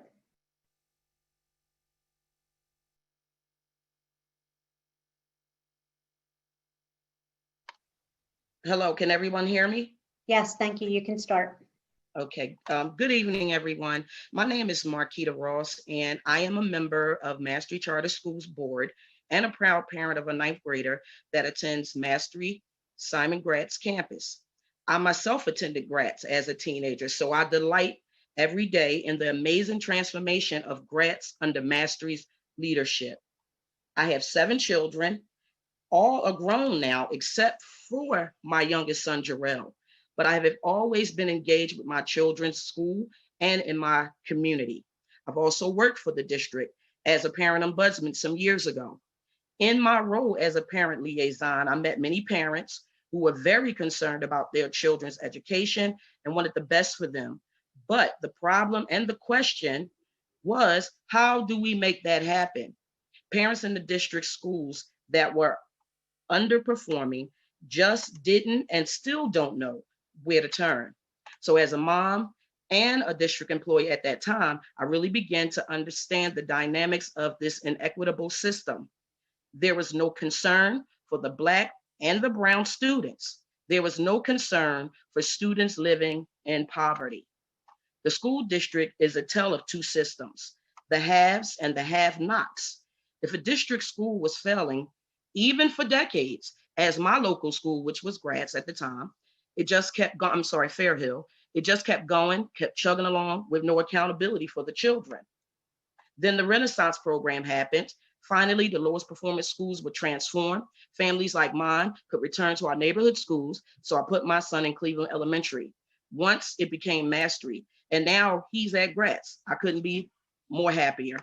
I know firsthand that Mastery respects and empowers families. Mastery's approach to education is impeccable, and the motivation to learn is very apparent as children from the beginning learn of becoming Mastery strong. College and a future are in the mindset and the imagination of every child from the start, an influence within itself. At Mastery, our children know that they can achieve anything that they set their minds to do. They have caring teachers with love and support to make it happen. This is what public education should and can be. The Renaissance Charter Program made this possible. As a parent, we're asking, why would you, as a school board, even consider ending a program that has set our children on a path of success and created public schools in our neighborhoods? So when I heard several speakers last month carry on about the Renaissance program as a failure, and a former member of the school board even recommended that our schools be returned to district control as possible, I say, hold up. Who are you to suggest that? And what is your interest? Are your children attending these schools? Do you even have children in Philadelphia public schools? Or are your kids that select few that get into magnet schools? Thank you. Our next speaker is Kristen Lubert, and I'm also going to call the next 5 speakers and make one additional announcement. The next 5 speakers are Emily Seiter, Olivia Jones, Stephanie King, Maddie Lubert, and Lisa Haver. And I also want to announce that the board received an objection from Michael Burke on October 20th, stating that he believes that the conduct of this board meeting violates the Pennsylvania Sunshine Law. So our next speaker is Kristen Lubert. Can you hear me? Yes, you can start. Thanks. Okay, good afternoon, board members and Dr. Height. My name is Kristen Lubert, a member of Racial Justice Organizing, the PFT, Caucus of Working Educators, and a Philadelphia teacher who has worked about 25 unpaid hours beyond my contracted time this week.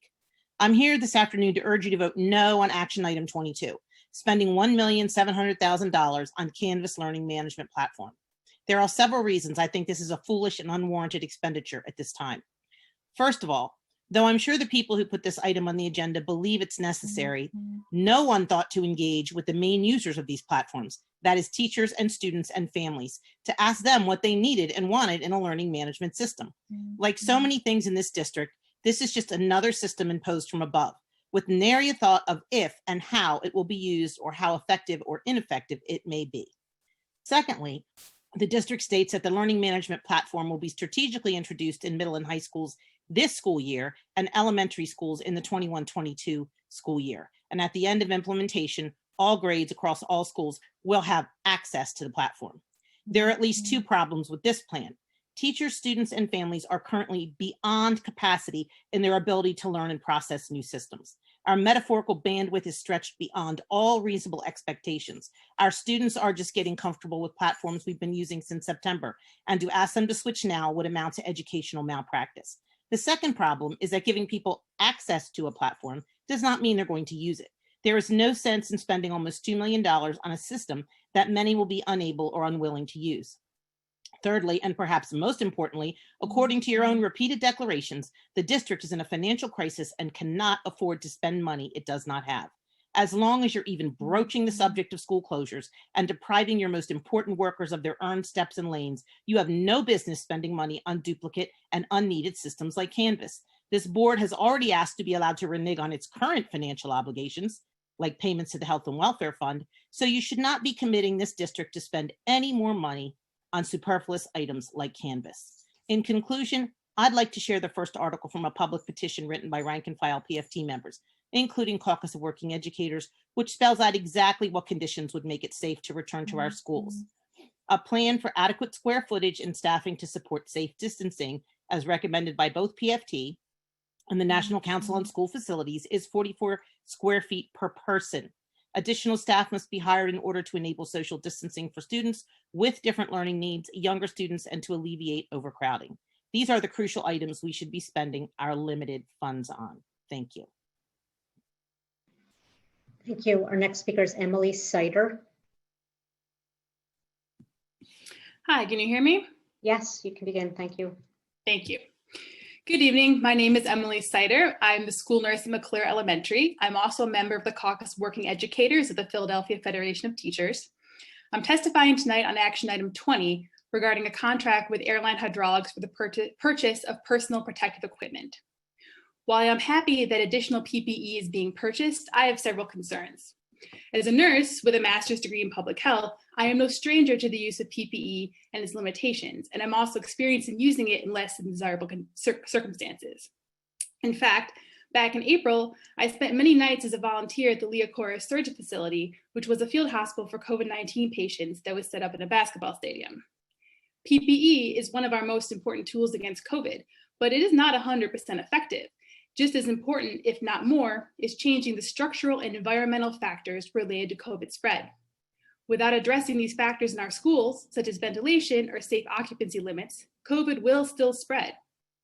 I support this purchase of PPE, but no amount of PPE will keep us safe without actually resolving the ventilation and space concerns in our schools. This idea that the district can reopen and not cost anyone their lives, it's a fantasy. It is not possible to safely reopen our schools right now. Cases are going up and will continue to rise. You're still working on getting PPE. You haven't taken any serious steps to address environmental concerns in our schools. You're still talking about opening windows and window fans as a form of ventilation. This plan will cause COVID to spread in our schools. Dismissing this reality by saying naturally there will be cases is unacceptable, because when we're talking about COVID, cases equals death. Maybe not as many students, but certainly parents and grandparents and staff. Their lives matter too. So how do you justify the deaths that will result from this reopening plan? How many student deaths are justifiable? How many staff? How many parents and grandparents? The fact is that the district has shown us time and time again that they do not care about the deaths of students and staff. They have shown us that these lives, the lives of mostly Black and brown students and their families, do not matter to them. We've heard all the arguments about why you want to reopen. And as educators, of course, we value in-person education. We value social and emotional learning. We value student achievement, but none of that is worth student lives. So I will ask again, how many of us are you willing to sacrifice? The answer should be 0, and that is why schools must stay virtual.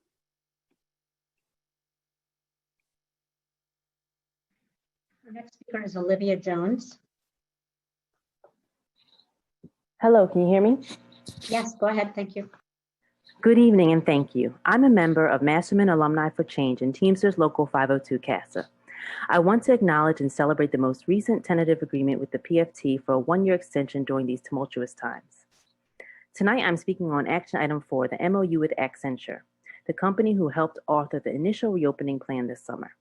Every line of the action item description is sadly the antithesis of our experience as true stakeholders in our district. It opens, quote, Accenture brings content, expertise, national research on promising practices, and expert project managers in their support of the district school reopening planning, implementation, and readiness reporting, end quote. Yet we saw the first dance with Accenture produce a flop of a plan to force students, faculty, and staff back into unsafe conditions in September, back into leaky, crumbling, moldy buildings that have long required repairs, but this time during a pandemic that then had taken 140,000 lives. Now, the same corporate agenda attempts to push us into buildings with asbestos abatement wrapping up, inoperable ventilation systems, and inadequate PPE. The action item claims the plan's, quote, focus on the health and safety of school community members, end quote. We, the faculty, staff, and families of our district, are invested in our safety. We, the workers, bring decades of combined experience in caring for our students and in maintaining the day-to-day operations of our schools. We have the competence to follow published reports, comparable districts, national experts, and science. Despite what the board was told, we were never involved in the planning process. The couple of hand-picked teachers and administrators invited to the table did not speak for or with us. That is why our unions do not approve of the plans and have numerous unanswered questions. It wasn't until this Monday that PFT and CASA were involved in building walkthroughs. This is how we know all buildings still have not been made safe. The simplified readiness reports do not detail the zero occupancy rooms, absent floor decals, because they will reportedly ruin the surfaces, the lack of batteries for sanitizer stations, or if faucets have hot water. We already knew that buildings wouldn't be ready, ventilation would still be poor, and PPE would be short. We didn't need a fancy firm to devise unrealistic plans that ignore CDC guidelines. This is a pandemic. We have lost loved ones, fallen deathly ill, been confined to a quarantine, witnessed state violence against Black lives, and endured 7 months of anxiety. We, the workers, only want to contribute to developing a comprehensive plan that ensures our safety while also supporting high-quality instruction. Instead, we have incomplete plans dropped on us in the 11th hour that are dependent upon unknown student numbers, staff assignments, and a new platform. They now include teachers instructing in person and virtually at the same time, even though they are already working 10+ hours a day, many also supervising their own children. What happened to healing together and equity? Let's stop outsourcing these decisions and consult the individuals who live and breathe this district. Will you and district chiefs conduct meetings in person to model social? Stephanie King. Hello? Yes, you can start. Good evening. My name is Stephanie King, and I'm the parent of a Masterman student who didn't come from a privileged elementary school. I am here to speak against action item 29, not because I am against efforts to increase diversity and equity at Masterman. I applaud any steps they take to address these issues. What I am against is the district continually using outside consultants to slap a Band-Aid on their problems, when what we need is a concerted effort to revise the admissions procedures to all selective schools and anti-racist training across the district, not just for the one school that is able to pay for it by being a fundraising juggernaut. There are two aspects of diversity at Masterman: the students they admit and what they do with them once they arrive.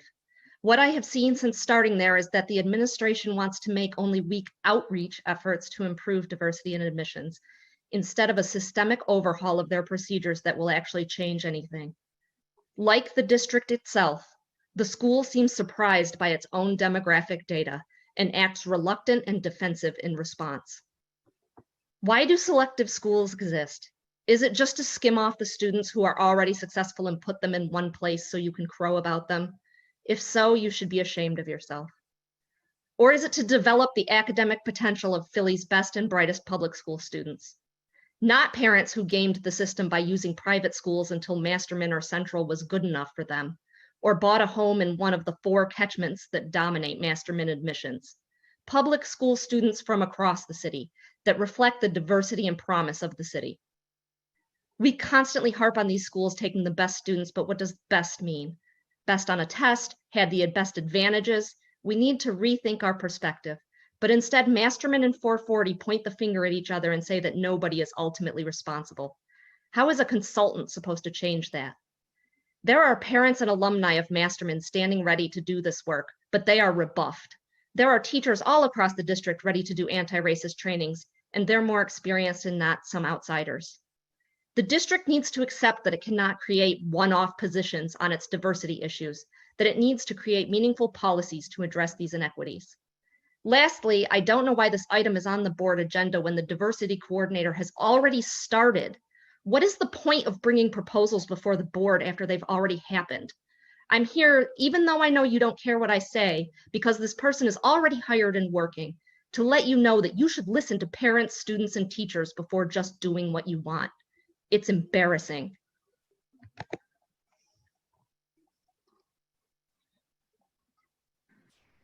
Maddie Lubert. Hello, can you hear me? Yep, go ahead, thank you. Good evening, Dr. Height and members of the school board. I'm Maddie Lubert, a teacher at Kensington Health Sciences Academy and a proud member of the PFT. I usually work at least 20 non-contracted hours every week. I'm here to speak on action item 2, the acceptance of a donation of $250,000 from the fund for our Equity Coalition. I certainly don't want to give the impression that I don't support the Equity Coalition. In fact, I am feeling optimistic about the work that lies ahead based on this week's meeting. However, I'm troubled by the fact that we are relying on philanthropic patchwork to fund any of our programs. It also feels insulting to know that Equity Coalition members won't be paid for their labor, despite the fact that there are obviously ways for us to procure funding. I know that this money is earmarked for the Equity Fellows, a program that will identify and pay a handful of leaders to do deep equity work. but I'm skeptical about who these leaders are and how they'll be selected. I can hand you a list of recommendations if you'd like. We have many unpaid equity fellows in this district that can build on the amazing work they've already started. To add insult to injury, this money is coming from Comcast and is pocket change for them. I'm sure the main impetus for this generous donation is to bolster their performative wokeness with a list of their contributions to the community. Fun fact, if Comcast were actually interested in equity or funding for our district, they wouldn't support us through bite-sized grants. They would pay their damn taxes and provide free internet access for all of our students. I'd be lying if I didn't acknowledge that as a PFT member, I feel some type of way about the fact that there's never money for our rank and file workers, and yet these private donations and consulting contracts seem to pop up faster than I can count them.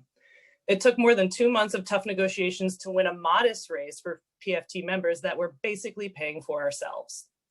I beg the school board to reconsider this messy patchwork of funding and look for ways to make our district resources equitable and accessible. Of course, we live in a state that hates us and funds us accordingly. And I know we're in a crisis, but when are we not? But we cannot continue to perpetuate this flawed approach. Public education is a public good for all, not a cute charity project. I beg the board to reconsider rubber stamping every grant and contract that comes across their desk.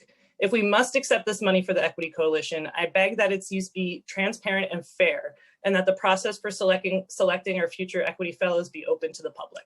Thank you. Thank you. Our next speaker is Lisa Haver, and then the next 5 after that. Please be ready. Sean Martin, Daniel Simmons, Nick Bernardini, Jennifer Beers, and Blair Downey. Is Lisa Haver here? You can start. Thank you. Good evening. I'm addressing 3 related topics tonight. The board will be approving a 5-year renewal with unknown conditions for Keystone Charter, costing taxpayers at least $44 million over 5 years. There was no presentation at the last committee meeting, and the agreement negotiated with Keystone in private will not be publicly posted until after the board votes. Like other charters in the Northeast, Keystone's African American enrollment is half that of the district schools. That is, they are the building trades of schools. Keystone is not one of the 21 Renaissance charters, which were created with a specific mission to turn around struggling neighborhood schools. The Alliance for Philadelphia Public Schools has issued an extensive report on the costs and outcomes of these schools. The data shows that the Renaissance Initiative, instituted as part of Arlene Ackerman's Imagine 2014 plan, has been a very expensive failure, one that has devastated public schools and destabilized neighborhoods. SPR achievement scores for the last 3 years puts 19 of the 21 Renaissance charters in the lowest category, intervene. Many have ceased to operate as catchment area schools, with one middle high school, that is Mastery Gratz, at 27% of students from the catchment area. Federal tax information shows that 5 of the 6 Renaissance charter CEOs are paid over $200,000 annually. One company that operates 2 charter schools has 2 CEOs, one making $327,000 and the other $400,000. How is this allowed? One reason is the PA charter law is written to provide as little oversight as possible. The other reason is the board's failure to hold the Renaissance operators accountable. That is why ops members and others are urging the board not to rescind policy 141. That would eliminate the board's ability to invoke its discretion, its legal discretion, to take back control of Renaissance schools. Those schools belong to the district and to the people of the city. Charter companies promised to improve those schools. They did not. The board can now not abdicate its responsibility to oversee those schools. We did not fight for local control only to have the board cede some of that control back to the Republicans in Harrisburg, those who take large contributions from pro-charter PACs. Finally, I must say that the board should reinstate the speaker's policy that guaranteed that people on both sides of an issue would be heard. We need new leadership on the policy committee, not one taking a Marie Kondo approach to important public policies. Thank you. Sean Martin.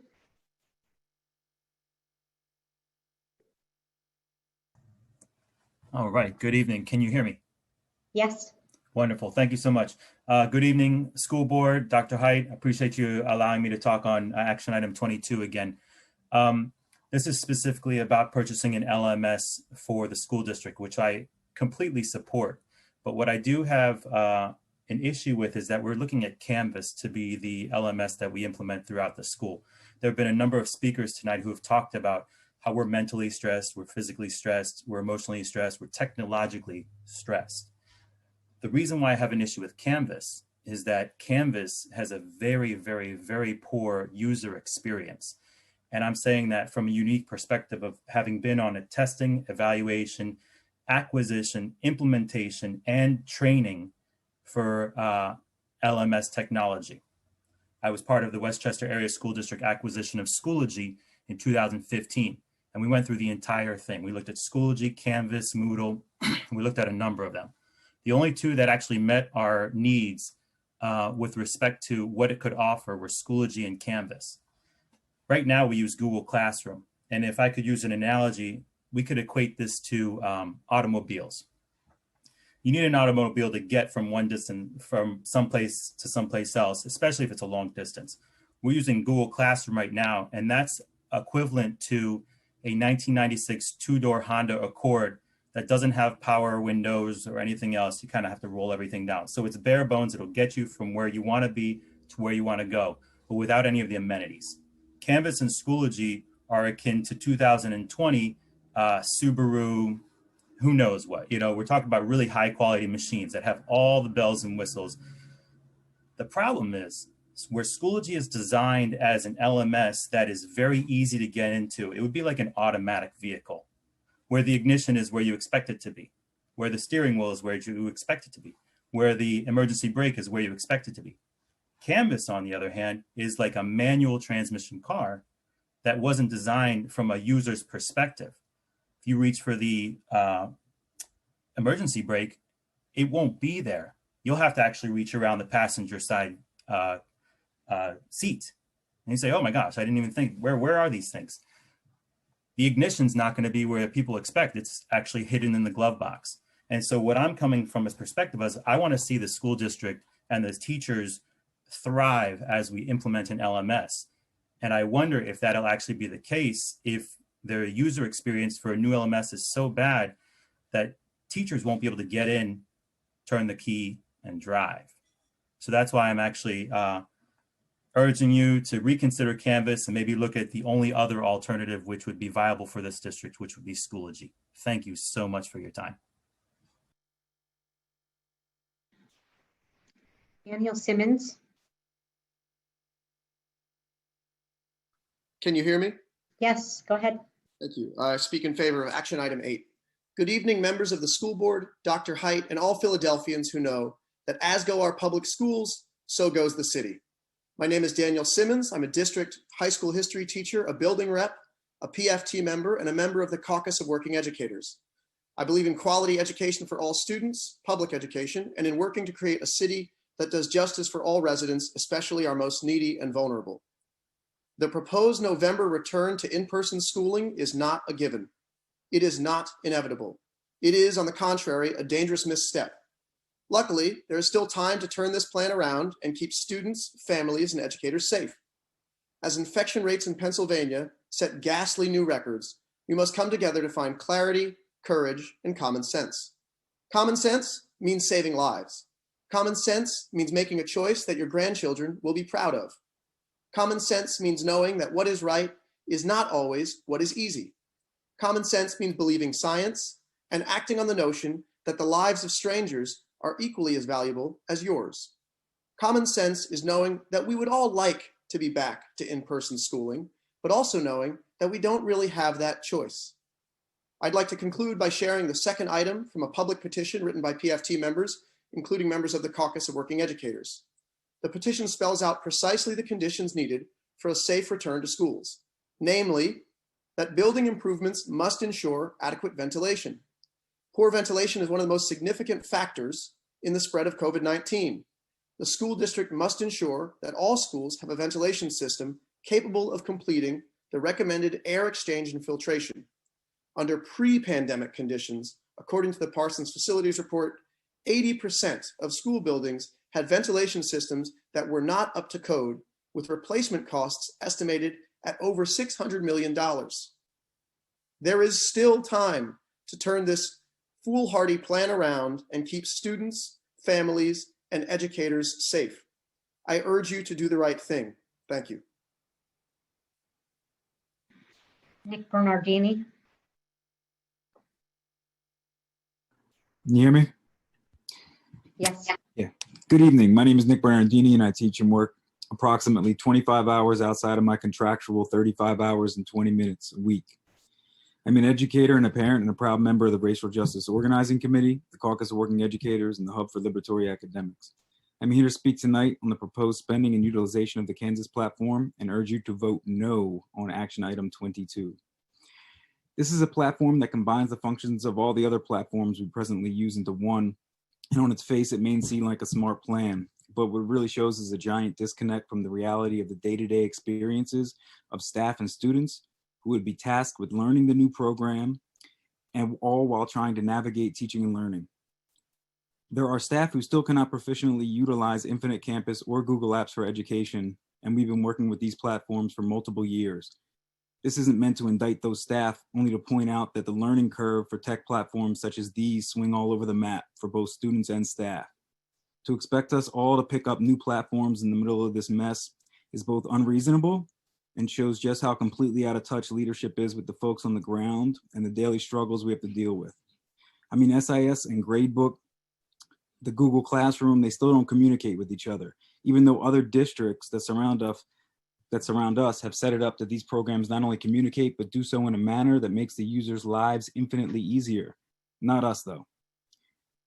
In regards to the money, why are we consistently spending millions on new shiny platforms that perform the same tasks of platforms we presently utilize? I thought the money was tight. The board discussed closing schools, for goodness sake. The district cries broke rather than pay young teachers their due steps and lanes and provide paraprofessionals with an actual livable wage. Paraprofessionals do not make a living wage. Look it up, do the math. It's actually pretty gross, disgusting, and should weigh heavily on all y'all's moral conscience. The SDP had their first equity coalition meeting this week. How can the district put a facade of equity on when they're unwilling to properly compensate their own employees for the work that they do? How can the board say they value the people that support our children? Action talks, everything else walks. The school board consistently supports gross mismanagement of funds for contracts, programs, and platforms that don't actually support student success. Also, today, PA hit the highest daily new COVID total since the start of the pandemic. People aren't filling out your surveys because they don't believe you're interested in real collaboration. That's the issue. True collaboration. It takes place before decisions are made and gains collective input to inform a decision, not gathered after decisions are made and are awaiting a rubber stamp. Why are all of you not meeting in the same room? You equal less than the amount of students that are going to be required to be in our rooms when we return as teachers. The idea of an educator teaching both virtually and in person successfully. Next speaker is Jennifer Beers or Byers. Yeah, Jennifer Byers. Hi. Yeah, sorry, you can That's start. okay. My name is Jennifer Byers. I am the parent of a 5th grader at C.W. Henry, our catchment public school. I'd like to first thank the board for not cutting off that adorable kid, Leonie Paramore, earlier. He was awesome, and you were very kind to not cut him off, so thank you for that. I'm here to talk about the PlayWorks contract. Henry has been the recipient of the wonderful work that PlayWorks does in the past, either through a grant, through district funds, and most recently through our own fundraising. I recognize that not every school has the privilege to be able to fundraise those kind of dollars, and I believe PlayWorks is a really valuable program. I wish we had enough money so every school could receive the recess conflict resolution coaching for the students and the climate staff that they provide. But now is not the time for us to be spending $800,000 on a service to students who will not be present in person to receive it. So I get PlayWorks is working really hard to pivot their program for online learning. I am strongly opposed to kids who are already in front of screens 5 hours a day, adding synchronous learning during scheduled recess. I am willing to bet, honestly, that I could get a petition together just in the Northwest with hundreds, if not thousands of parents who will be against adding additional screen time for our students. Most importantly, I'm not comfortable that we have the necessary PPE, not to mention adequate ventilation in our schools. Every single penny we are spending has to be directed on student and faculty safety, not add-on programs, no matter how wonderful they are. I'd be interested to know, if you are going forward with this spend, how much has been discounted by Playworks to refund what was paid last year. I know we paid them personally out of fundraising money. I don't believe we got any back, even though we never got to finish the program. So far in the meetings that I've attended, I've heard this board vote yes to every single penny it's been asked to spend. I'm recently attending these board meetings, so I can't speak to the last couple years, but certainly in this last 18 months, this board, especially during COVID, is going to be under a much stronger microscope, and you should really expect to hear more from us about our spending. We will be combing through every single line and every single penny. And I only have a few, like 30 seconds left, but I'd really like to hear from even one board member who is approving Playworks why you think this is critical spend when our school just announced we have asbestos and you want our kids back in the school next month.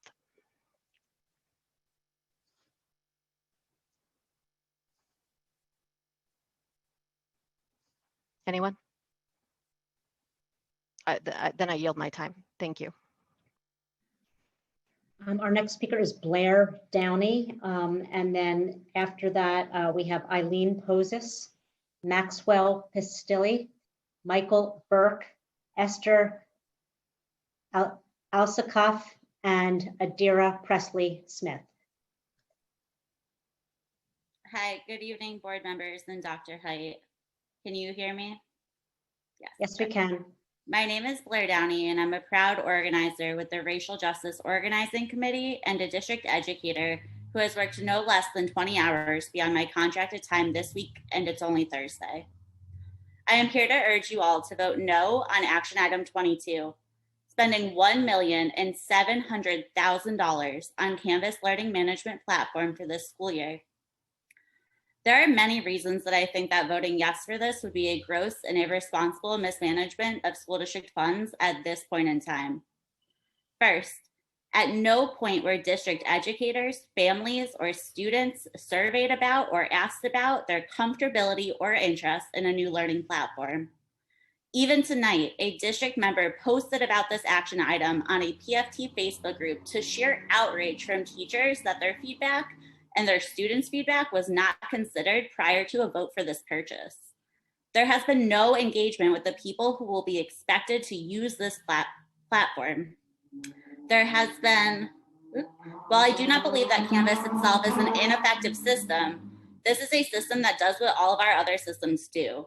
Systems that have already been purchased with millions of dollars.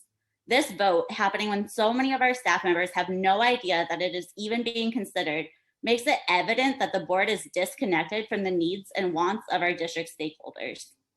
Secondly, the district states that the plan will be to strategically introduce this platform in middle and high schools this year. Introducing any new program at a time when teachers are still adjusting to the programs they already have while building the virtual teaching airplane as they fly it is negligible at best and malicious at worst. Our students and teachers are just getting comfortable with the platforms we've been using, and to ask them to switch now is nothing less than educational malpractice.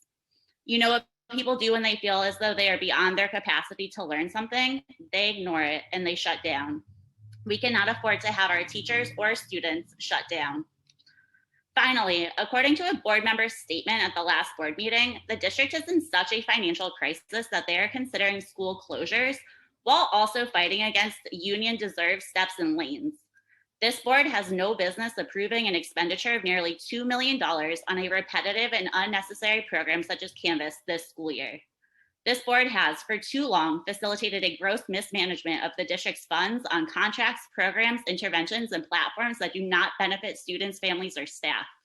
We do not have the money to keep lining the pockets of major corporations, contractors, and organizations. If the district is in financial distress, all outside contracts should be put on hold. We need more than window fans to be safe in our schools. I would also like to add that a vote of 6 members on what should be a 9-member board is not okay.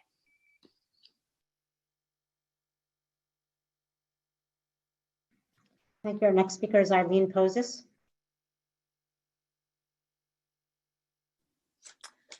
Hello. What is the rush to renew Keystone Charter? Keystone was not brought up at the Student Achievement Committee meeting held last week. Where is the charter agreement? Why is it not in the item the public sees tonight? The public needs to carefully look at each resolution and have input. That's why there is a Sunshine Act, so the public can give its input for resolutions that affect us all.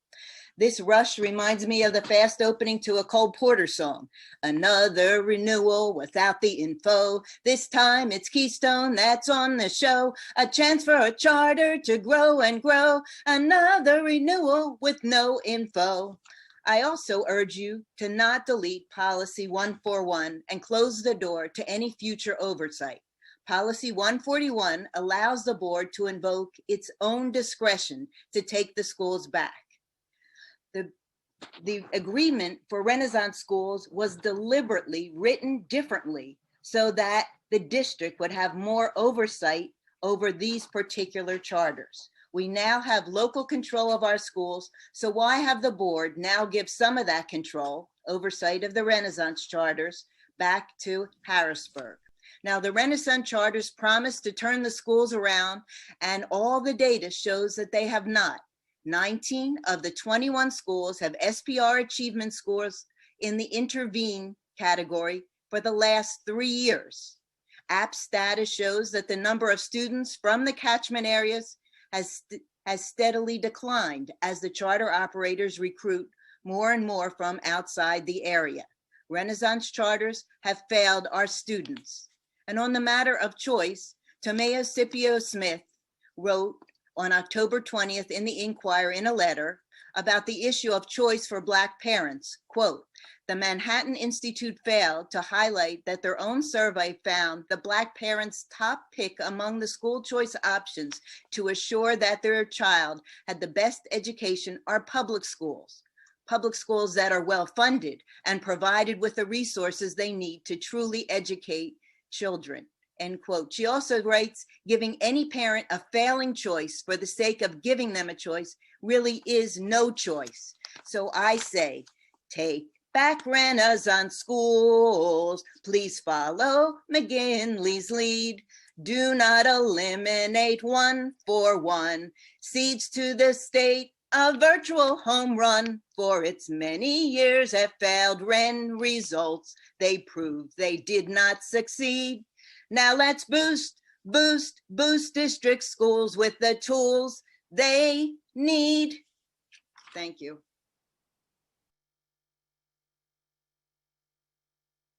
Thank you. Our next speaker is Maxwell Pistilli. Hey, can you hear me? Yes, go ahead. Great. My name is Max Pistilli. Good evening, everyone. I'm a parent of a current 5th grader at Masterman, and I'm also an alum, having graduated the high school in 1997. I'm speaking here today because these two roles put me in a good position to compare the school as it is now to how it was 20 to 30 years ago. When I started at Masterman, 56% of my incoming 5th grade class was Black, and 64% of the incoming 9th grade class was Black. This matched very closely the number of Black students in Philadelphia and in the school district, which has hovered around 50% for at least 30 years. Compared to the representatively diverse class I was a part of, the school my son has entered this year had a 5th grade class that was only 17% Black, according to the most recent district data. And the incoming 9th grade class was only 13% Black. Masterman is consistently the top ranked school in the city, the state. It's even among the top in the country, and it has been so since the time I attended. Its ranking was built by a racially and socioeconomically diverse student population who now, when I look around at my fellow alumni on Facebook, include numerous Black and brown doctors, lawyers, professors, and leaders across all fields. Our Masterman built the reputation that the district likes to hold up as an example of their own excellence. And yet, my son's Masterman uses this reputation to serve primarily the privileged elite of Center City. 2/3 of the kids in 5th grade, the main entry point to the school, come from only 4 gentrified schools in the district. It took the Black at Masterman Instagram page highlighting not just microaggressions, but extreme acts of racism at Masterman to get the school district to finally start paying lip service to diversity, equity, and inclusion at the school. However, even after the administration sent out emails over the summer about the need to increase faculty of color, they have since then hired a white preschool teacher as a long-term substitute for 8th and 9th grade English.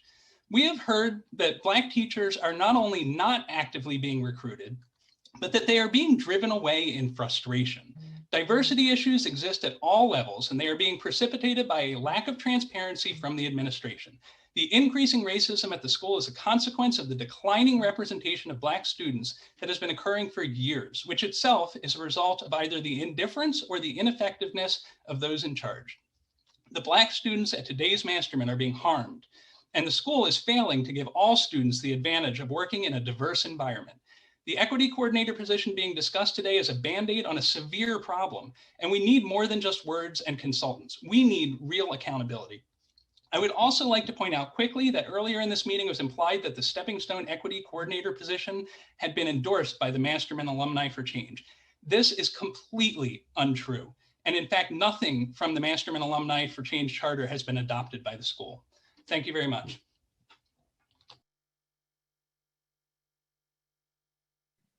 Michael Burke. Michael Burke has not logged on. Okay, thank you. Esther Alsikoff.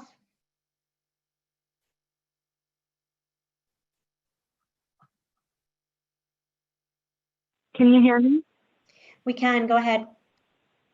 Okay, thank you. My name is Esther Alsikoff, and I am a senior in Northeast High School. And today I would like to talk about the topic of changing Columbus Day to Indigenous Peoples Day.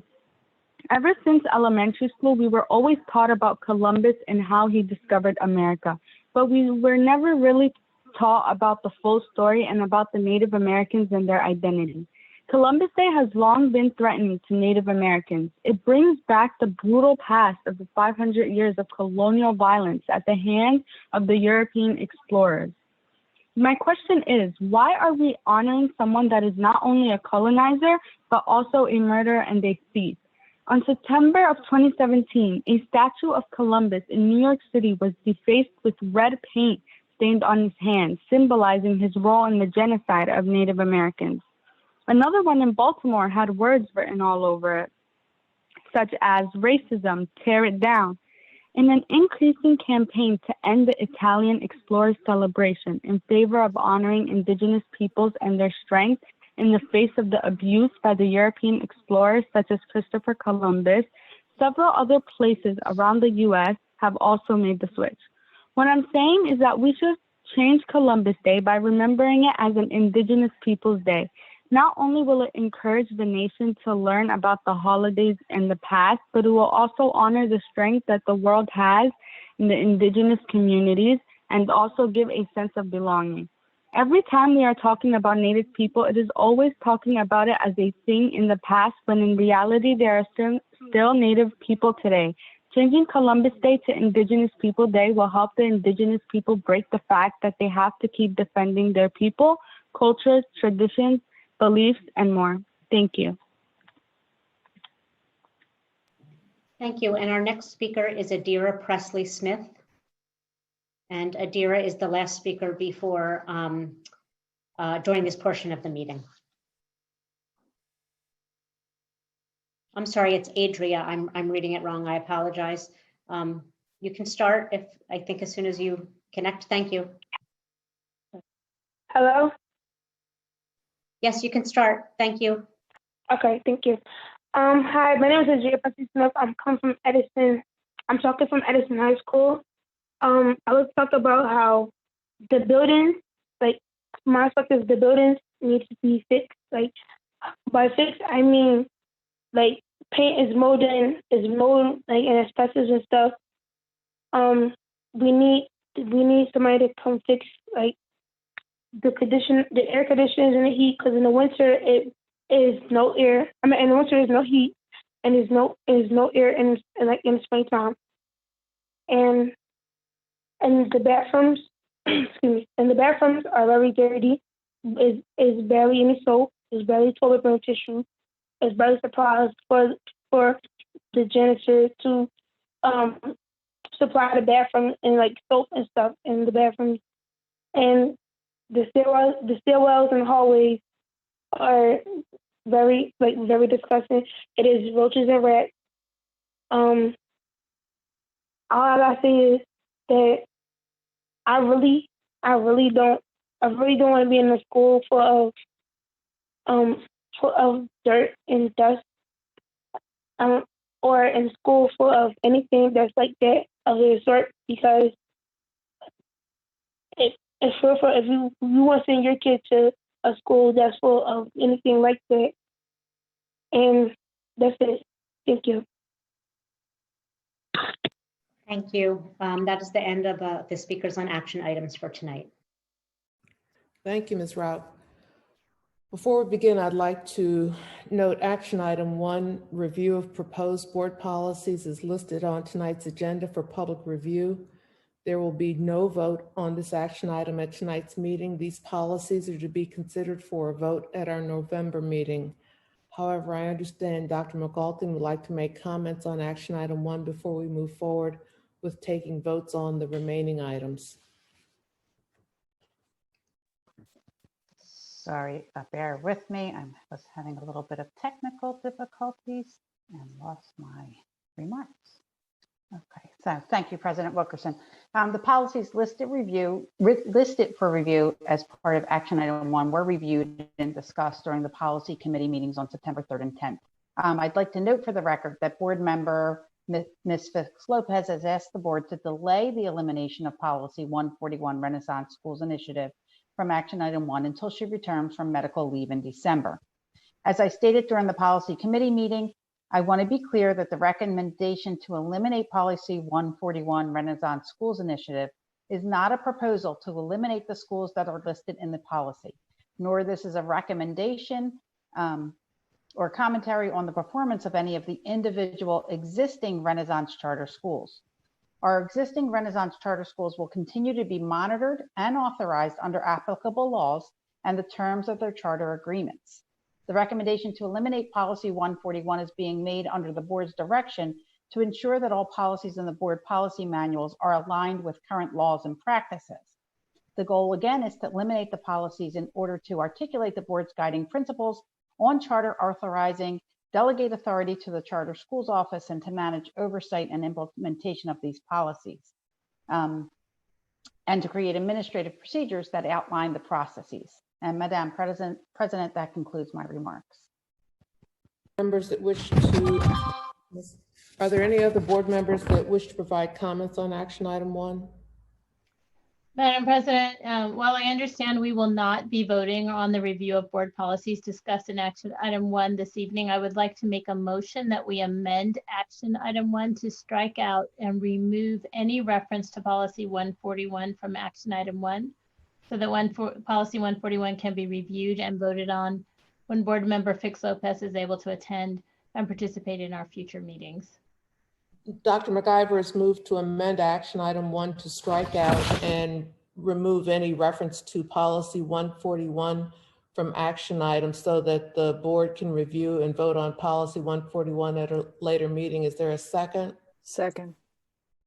Board members, are there any questions or discussion on the motion to amend action item 1? I don't see any hands. No one wishing to have comment.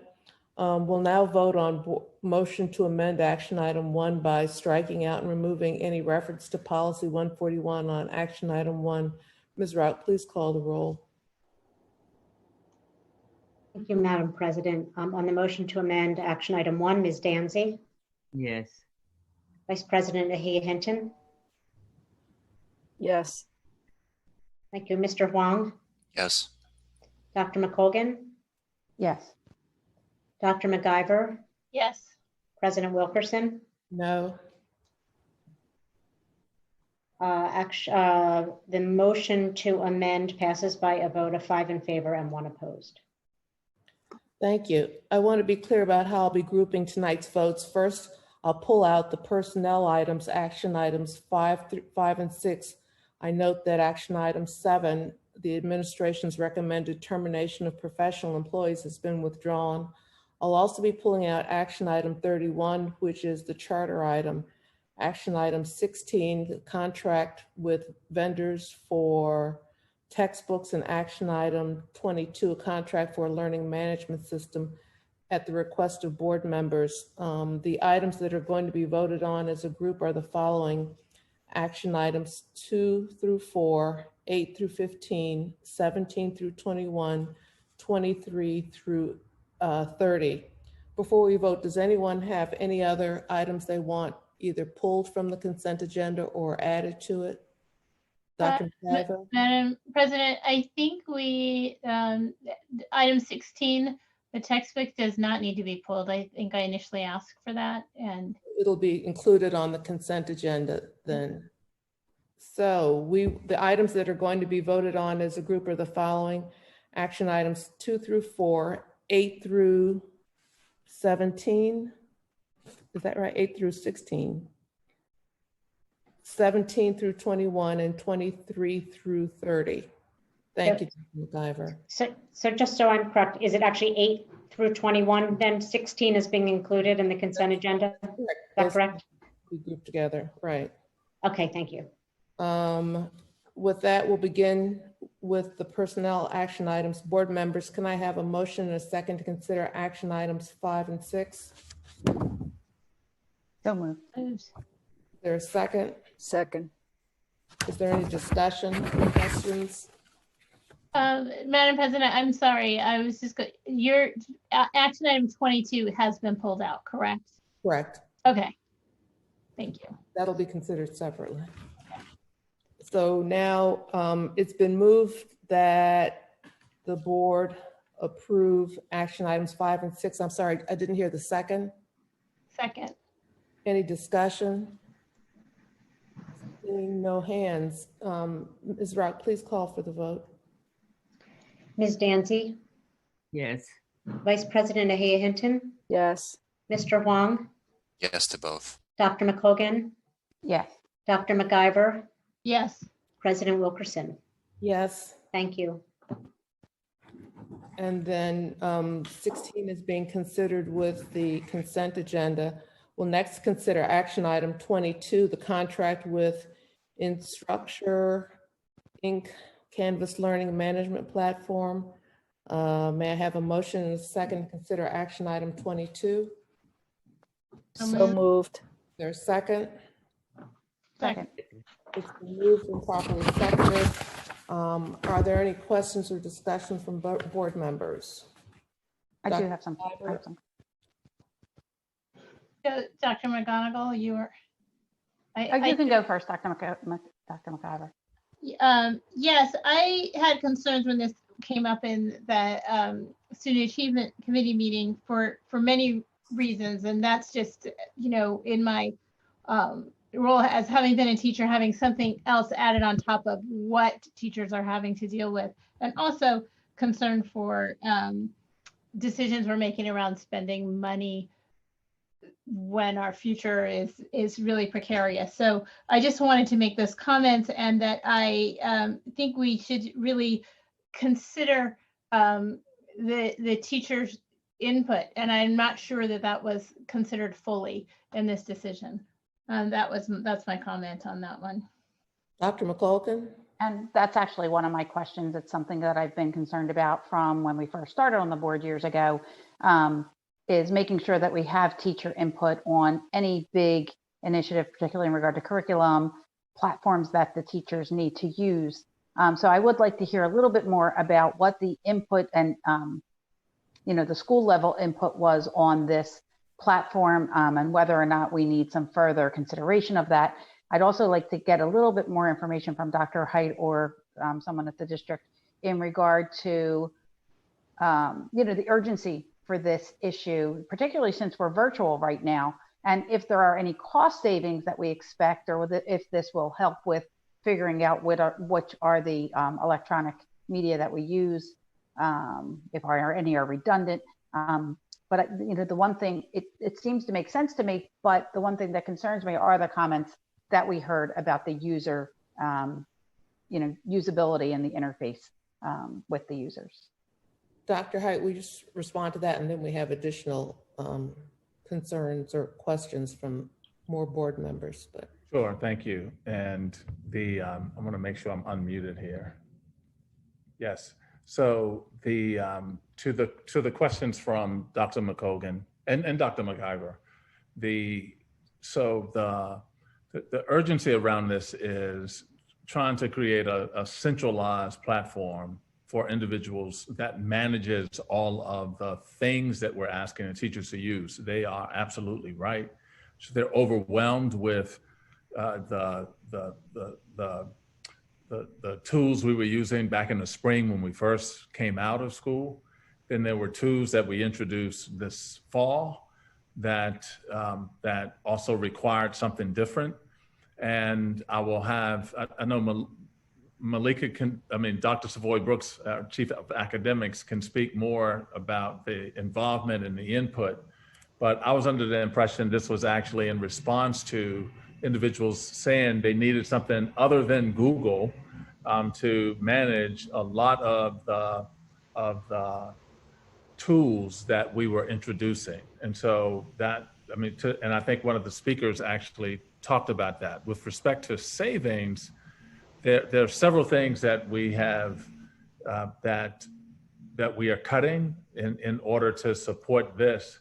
And if in fact we have an opportunity to be, if we're going to be hybrid or virtual for longer periods of time, we're going to need something that brings these systems together so that individuals are not having to log into multiple things in order to do different strategies or share different work or assignments to and from teachers and students.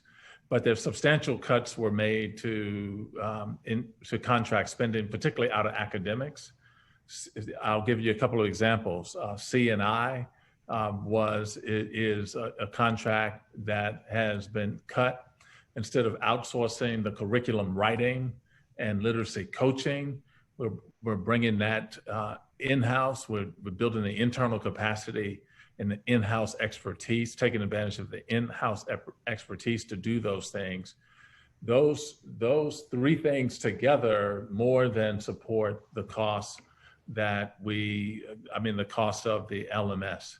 I'll ask Malika to come on and talk about what was the rationale for moving in a learning management direction, and from whom did we get input in order to not only go down this route, but also to select a tool that can do the things that the Canvas system has indicated it can do. Dr. Savoy Brooks. Good evening, everyone.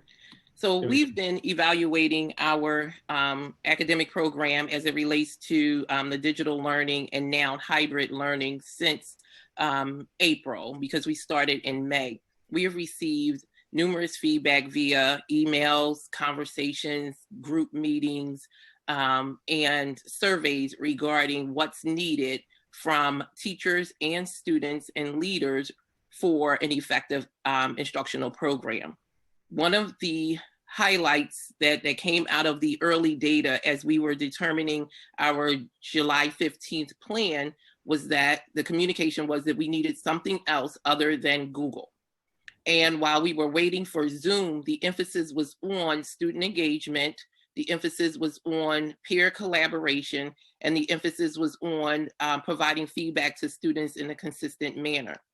That is the short-term need. When we think about how yes, it was the short-term need. And when we think about the use of Canvas, the learning management system in the broader scale as it relates to all of the work that has to happen with our instructional program, from writing curriculum, involving teachers in curriculum development, lesson sharing, and the work with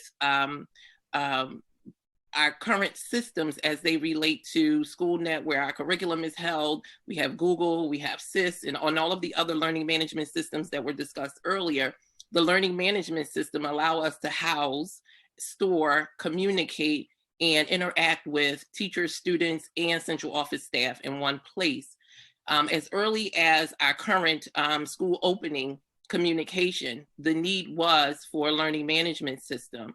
We ended with Canvas as our request and our recommendation because we were looking for a K-12 system, not for specific groups, because there are certain platforms that cater to the needs of specific groups. We needed a platform that will relate to our K-12 system, that will allow us to do the curriculum work, the instructional work, will allow us to communicate and interact with teachers in the sharing of their lessons and units that are currently taking place, and it's not a place for them to share that among each other. And when it relates to what's happening with our students, there is a centralized place for continuous feedback, the upload of student products, the collaboration between students as it relates to project-based learning, and a place where teachers can monitor students' progress from beginning to end. So when we hear that teachers were not engaged, teachers were engaged, leaders were engaged, we use, again, the data that was given to us that we collected regarding what we needed to do and what we needed to provide in order to ensure that we had a sound academic program in the digital setting, in the hybrid setting. And as we think through this current place and where we are, how long are we going to be in the digital, the hybrid, or the traditional setting? And how are we using the platform to advance other academic programming that we have, such as AP, advanced placement courses, and other courses like dual enrollment that can also happen in the learning management system? I'm sorry, I got interrupted briefly. How are the teachers involved in choosing Canvas, or just in choosing a learning management platform? Exactly. So they weren't, who was engaged in choosing this particular platform? The groups that we used to support the school opening planning, which consisted of leaders, school leaders, and my team specifically.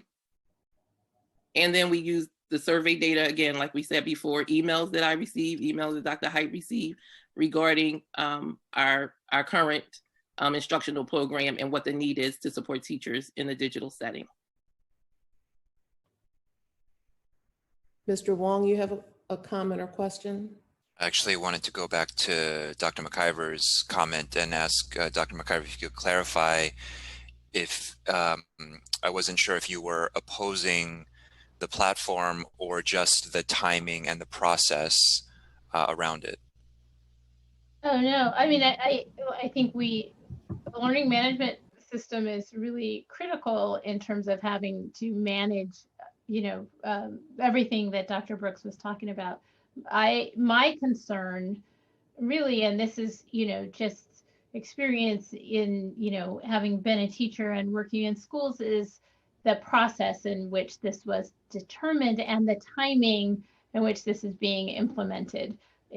As teachers are really struggling with shifting to, the virtual remote learning. And, the comments from teachers made me think that this decision was not made. Most teachers did not have input in this decision being made, or a process. It seemed very quick. And so, I was just listening to the speakers. Yeah, this is a difficult time that we're in, and adding one more thing on top of what teachers are being expected to do. That being said, I think an LMS is important. It is. It's critical. It's important. We have to make sure that we get this right. It's a big investment. So that's my apprehension at this moment. And Dr. McIver, I will add to your comment. It was quick, and it was quick for a reason, and because we had to all of a sudden convert to the digital platforms and learning, and was trying to get something that was more user-friendly, if you will, than the multiple modes that individuals must use now. And so I would ask individuals, if people would say, hey, we need something different than Google or whatever we were using, or SchoolNet, I would say then to the team, go out and find something like a learning management system that would be useful that could replace all of these other things. And so it was fast, but it was intentional. And generally, these things like the student information system will take time to build individuals' capacity over it. So it's not all at once. That's why they're talking about a phase in, not doing something all at once, because as you know, when you introduce these types of systems, it takes some time for individuals to get acclimated, which was part of the urgency to get this in as early as possible. Mr. Wong, did you have other questions or comments? No. Ms. Danzy? I see your hands up and you're muted. Yeah, you kind of touched on it, Dr. Height, when you just said about phase-in, because I'm very much supportive of an LMS, because I have had to deal with systems where you had to go from one thing to the other, and it can be so disconcerting and it makes you want to just give up. And I think we're going to be with virtual for a long time, and who knows, aside from AP courses, we may be able to even utilize it in expanding our own virtual school so that it is even better coordinated. But the other thing, what I want to know is, could you explain a little more about how you're going to, as you say, phase in? Because they're right. They have to be exhausted by now in going from one thing to the other to the other. And I think that has to be taken into consideration as we introduce this new technology. So do you have that laid out yet, or? Yeah, I do not. I'll let Dr. Savoy Brooks talk a little bit more about like what a schedule is. But here's what I know from some of my colleagues who have actually done this work. Broward County just implemented a learning management system. I think it's Canvas. I'm not sure. But it was, they said it was an 18-month process to get individuals acclimated enough to use it, and only because they started long before were they able to get that up and running. And it just so happened to coincide with them going into like a hybrid or virtual model.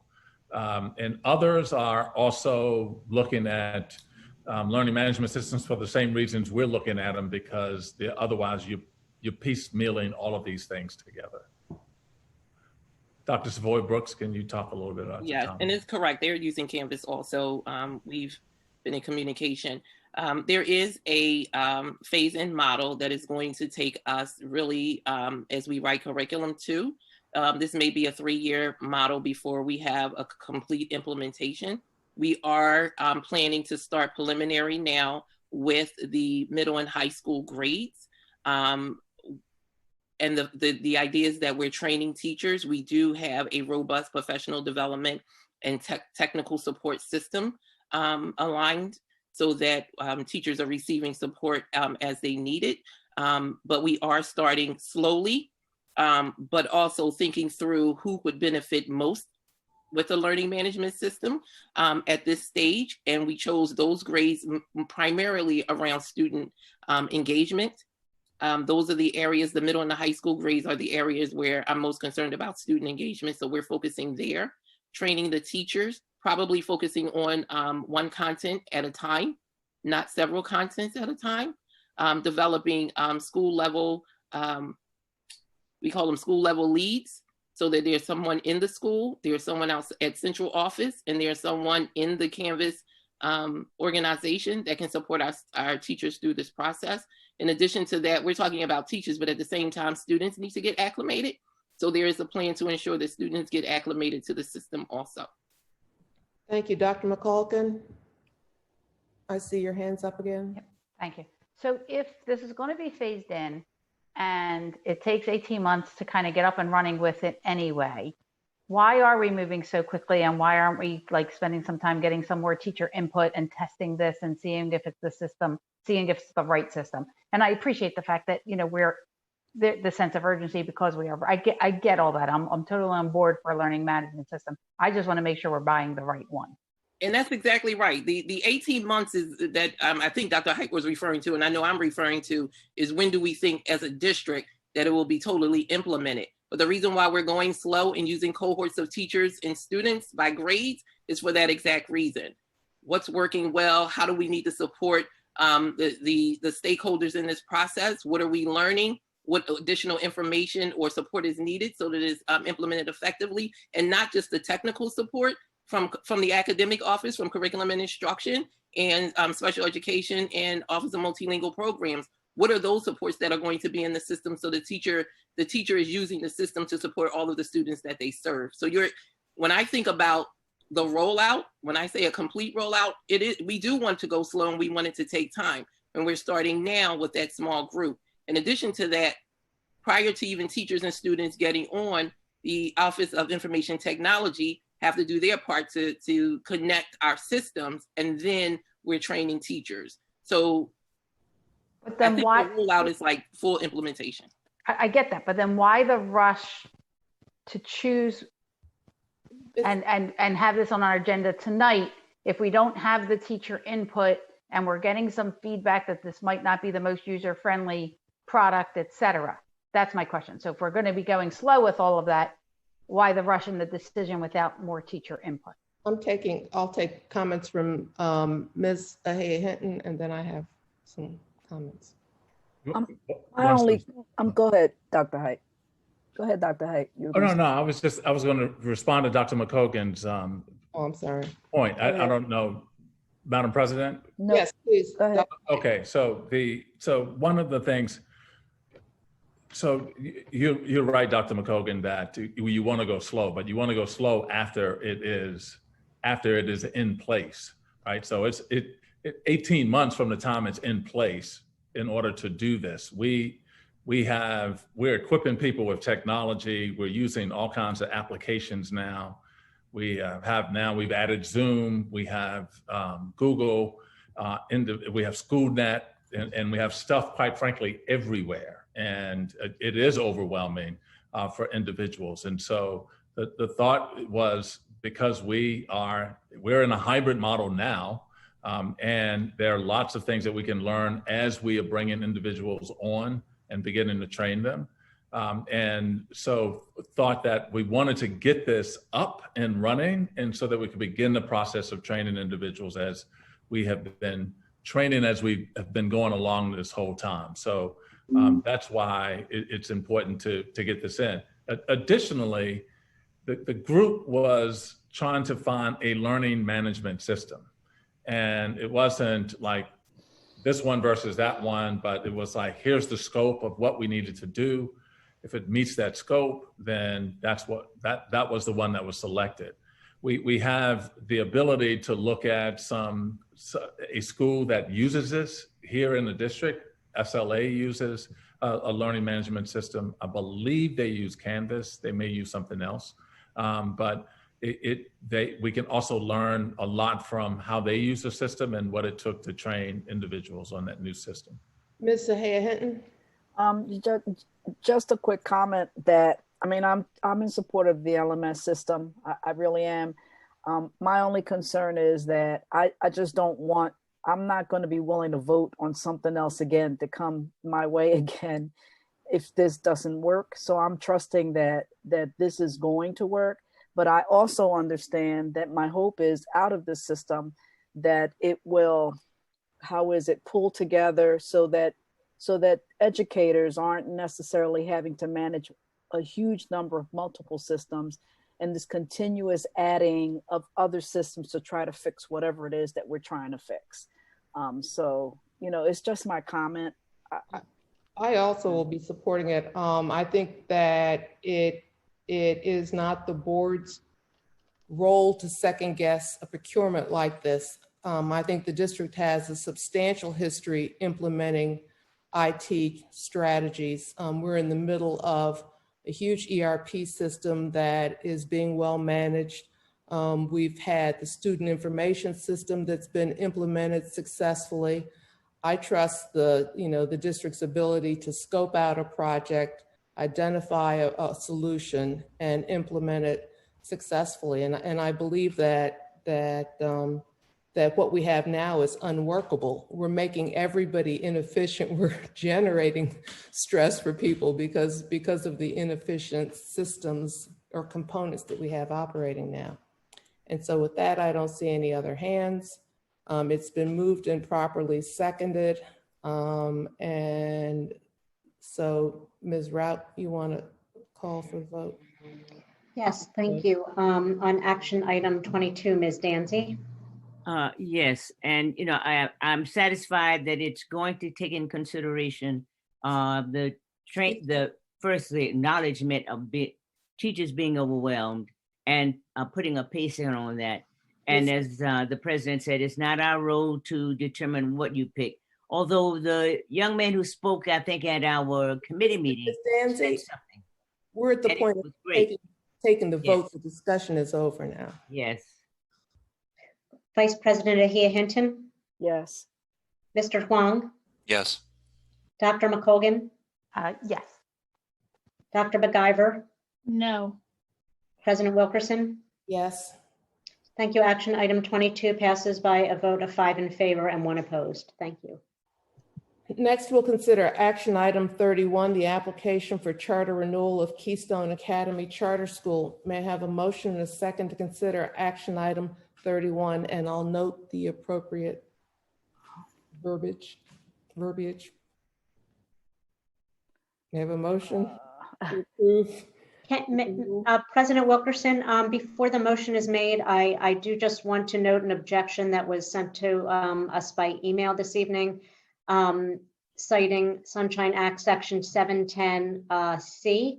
I'm reading their statement. Members of the Alliance for Philadelphia Public Schools object to the board violation of the Pennsylvania Sunshine Act in voting in secret on action item 31, renewal of Keystone Academy Charter.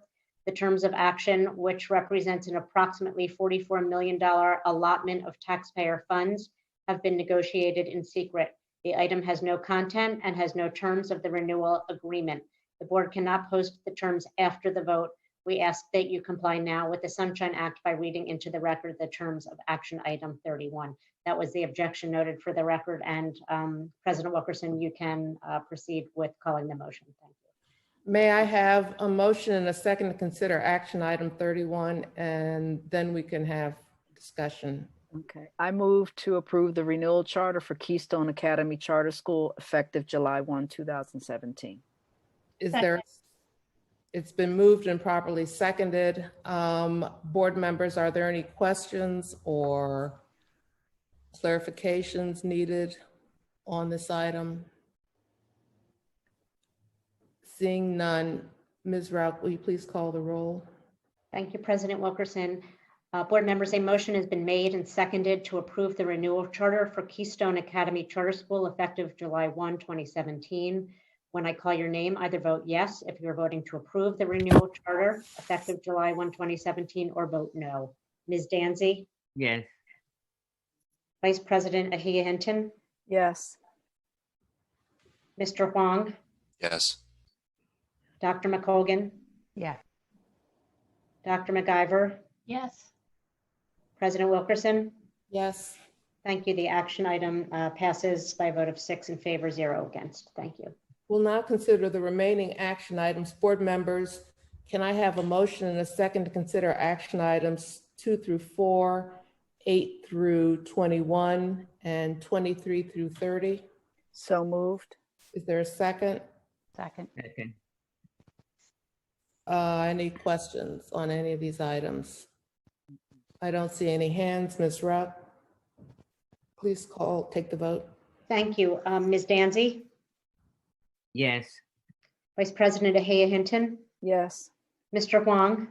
Yes to all. Dr. McColgan? Yes. Dr. McIver? Yes. President Wilkerson? Yes. Thank you. Those votes passed by 6 in favor, 0 opposed. Thank you. We do have 2 more action items to consider, but they're for the intermediate unit, and we'll have that after we adjourn the action meeting. We'll now hear from speakers registered on general topics. As a reminder, we'll be strictly enforcing the 3-minute per speaker time limit. There's an electronic time prompt shared as a tile on the screen. When the yellow light comes on, you have 30 seconds to wrap up your comments. When the red light comes on, your time is up. Ms. Rout, please call the first speaker. Yes, thank you, Madam President. I'm going to call the first 5 speakers. The first, please connect to Tanika Billy, then Bevan Journey, Shira Cohen, Lachey Davenport, and Debbie Powell.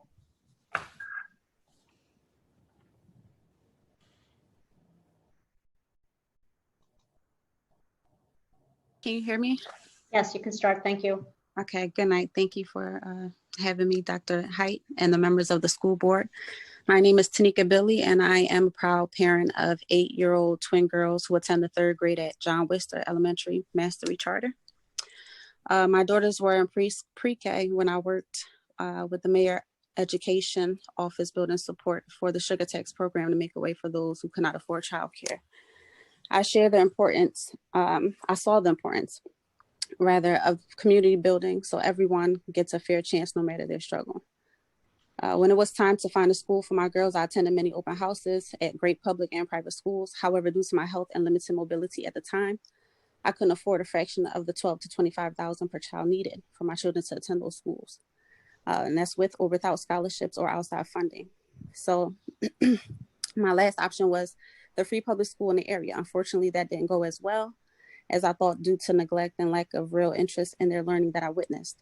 I moved closer into Germantown when I got sick, knowing firsthand broken structure, violence, and sometimes the incompetence of our local schools. I knew I had to get even more involved and on top of things to find a quality school for my girls. They say you only fear what you don't know. So it was time for me to know all I can, not only about my children, but my community that I couldn't leave. I knew from my own upbringing and culture that I needed to stay highly involved in educating my children. And that's exactly what I did and continuously still doing. That's when I found Mastery Charter School, Worcester Elementary. What I love about Mastery is the importance of individuality, how they acknowledge the well-being of every child and how they encourage self-growth and offer incentives to children for being on time and rewarding them with workshops for good behavior. Those are just a few of the pros. The only con is that we don't have enough public schools like these or better in our communities. You and I both know that there is a gap in education that exists for decades, which is why the Renaissance program even exists. What Mastery is doing at schools like Worcester, they're educating our children, eliminating the gap. This is a way out of poverty mentally and in many aspects. Why do people attack that? Do they want us to stay in poverty, or do they want to see our children behind? Our community needs a boost of interest for our kids' education on many levels. For our families living within the areas of poverty in Philadelphia and across the state, Mastery has provided that boost of interest to our communities. I heard someone say that charters take money from the district schools, and charter schools are public schools. So of course they use public dollars. Why wouldn't they? It's not about charter versus district. All of our tax dollars should be going to schools that are high quality and really that are of higher quality and are really teaching our children like Mastery. Seems like they should, that seems like that should be the goal, not stopping the good things that are happening for our kids. And if you eliminate the Renaissance program, that is what you'll be doing. Denying families who are now stuck in unperforming schools that, won't have the chance to better, to be better in their neighborhood. So.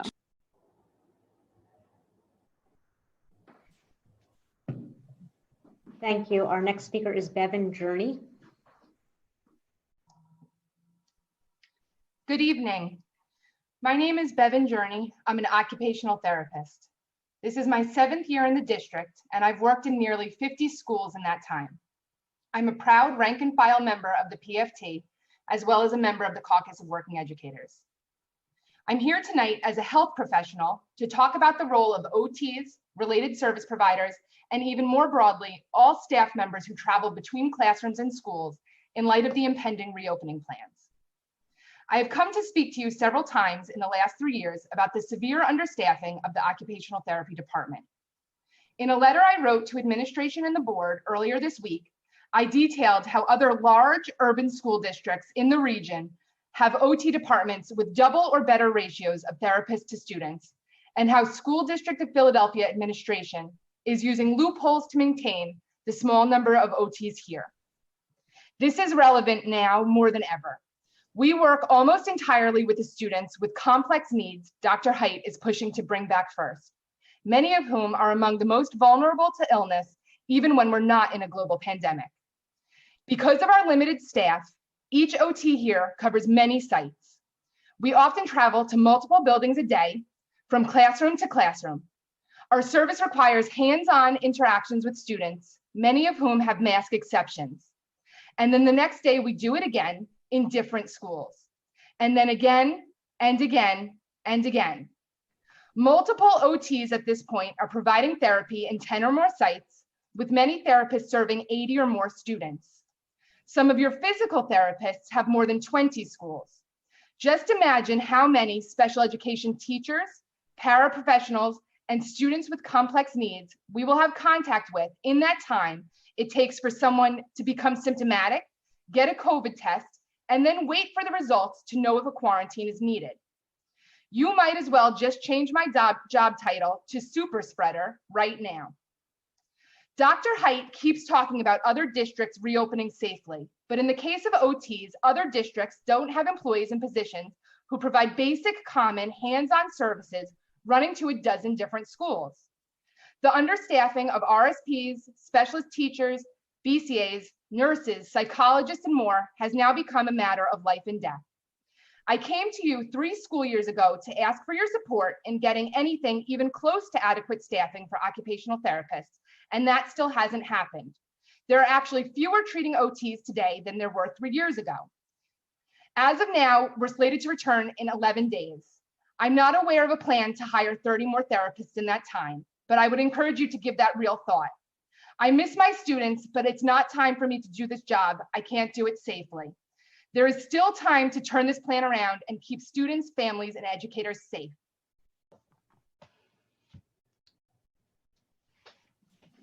Thank you. Shira Cohen. You can start. Hear me? Yes, you can begin. Thank you. Thank you. My name is Shira Cohen, and I am a teacher in Feltonville, a union member of the PFT, and an organizer with the Caucus of Working Educators. First, I will address the school board. In July, we all saw the ways that students, parents, and educators spoke to this key demand. We can't return until it's safe. Tonight, a lack of a vote on this hybrid, phased-in reopening plan is concerning. You have given our district's leadership a blank check to gamble on the lives of students and staff and their families.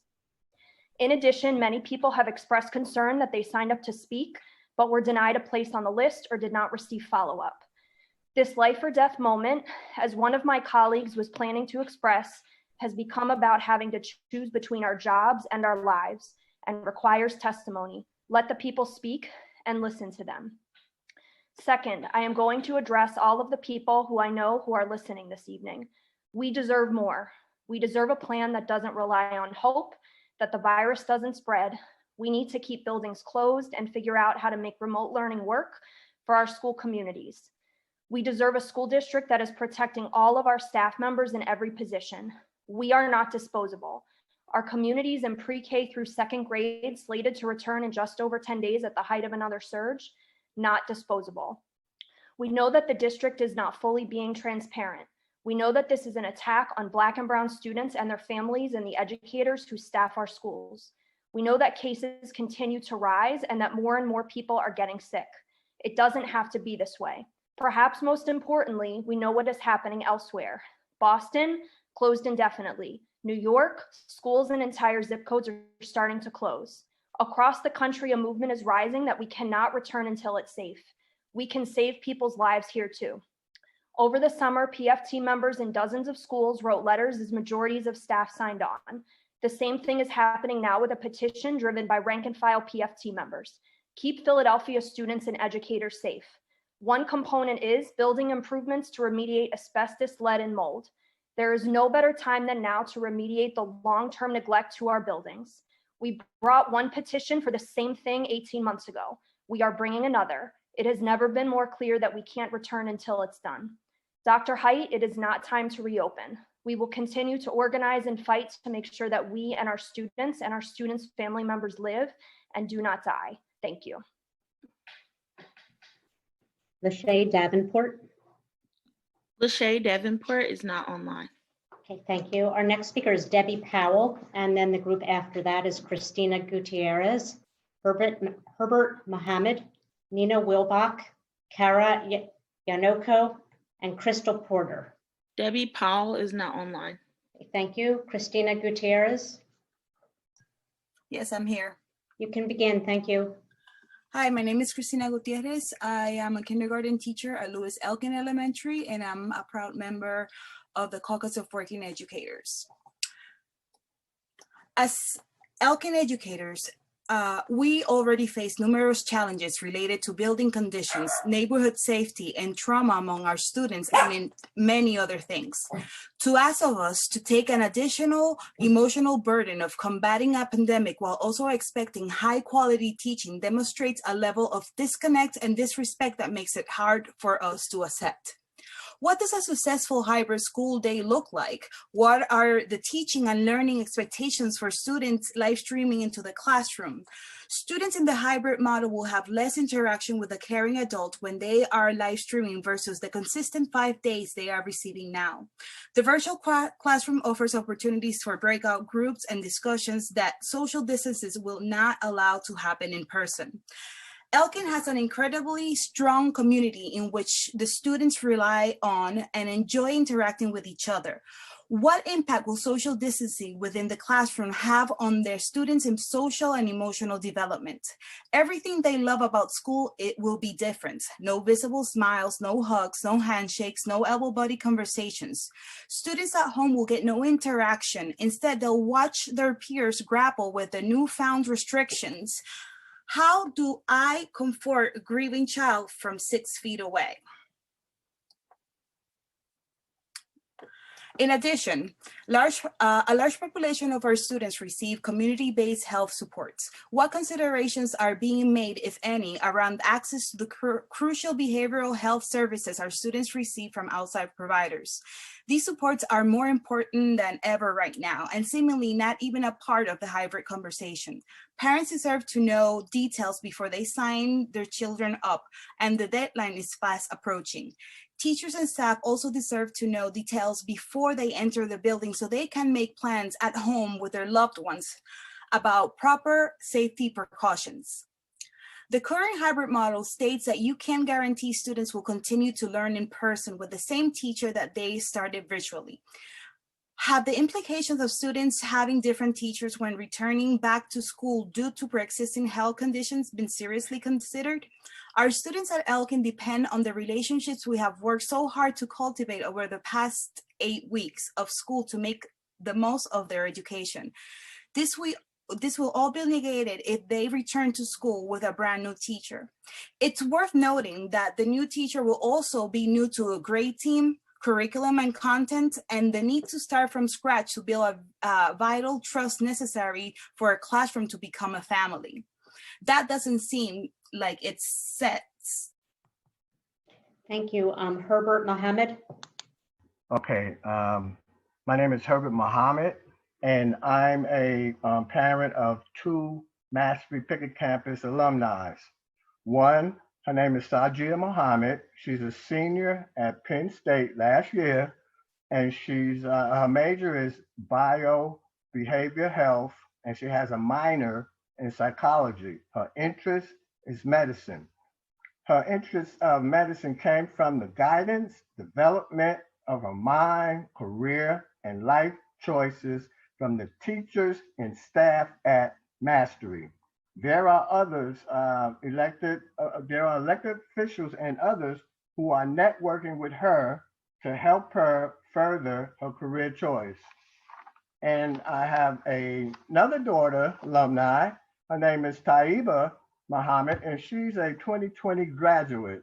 She's enrolled at Muhlenberg College in Allentown, and her majors is political science and dance.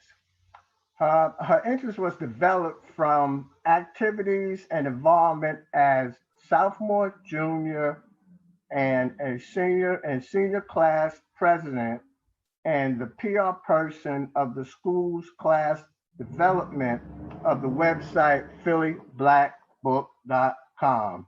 The teachers and staff at Mastery zoomed in on her characteristics and interests to help her make a rewarding career choice.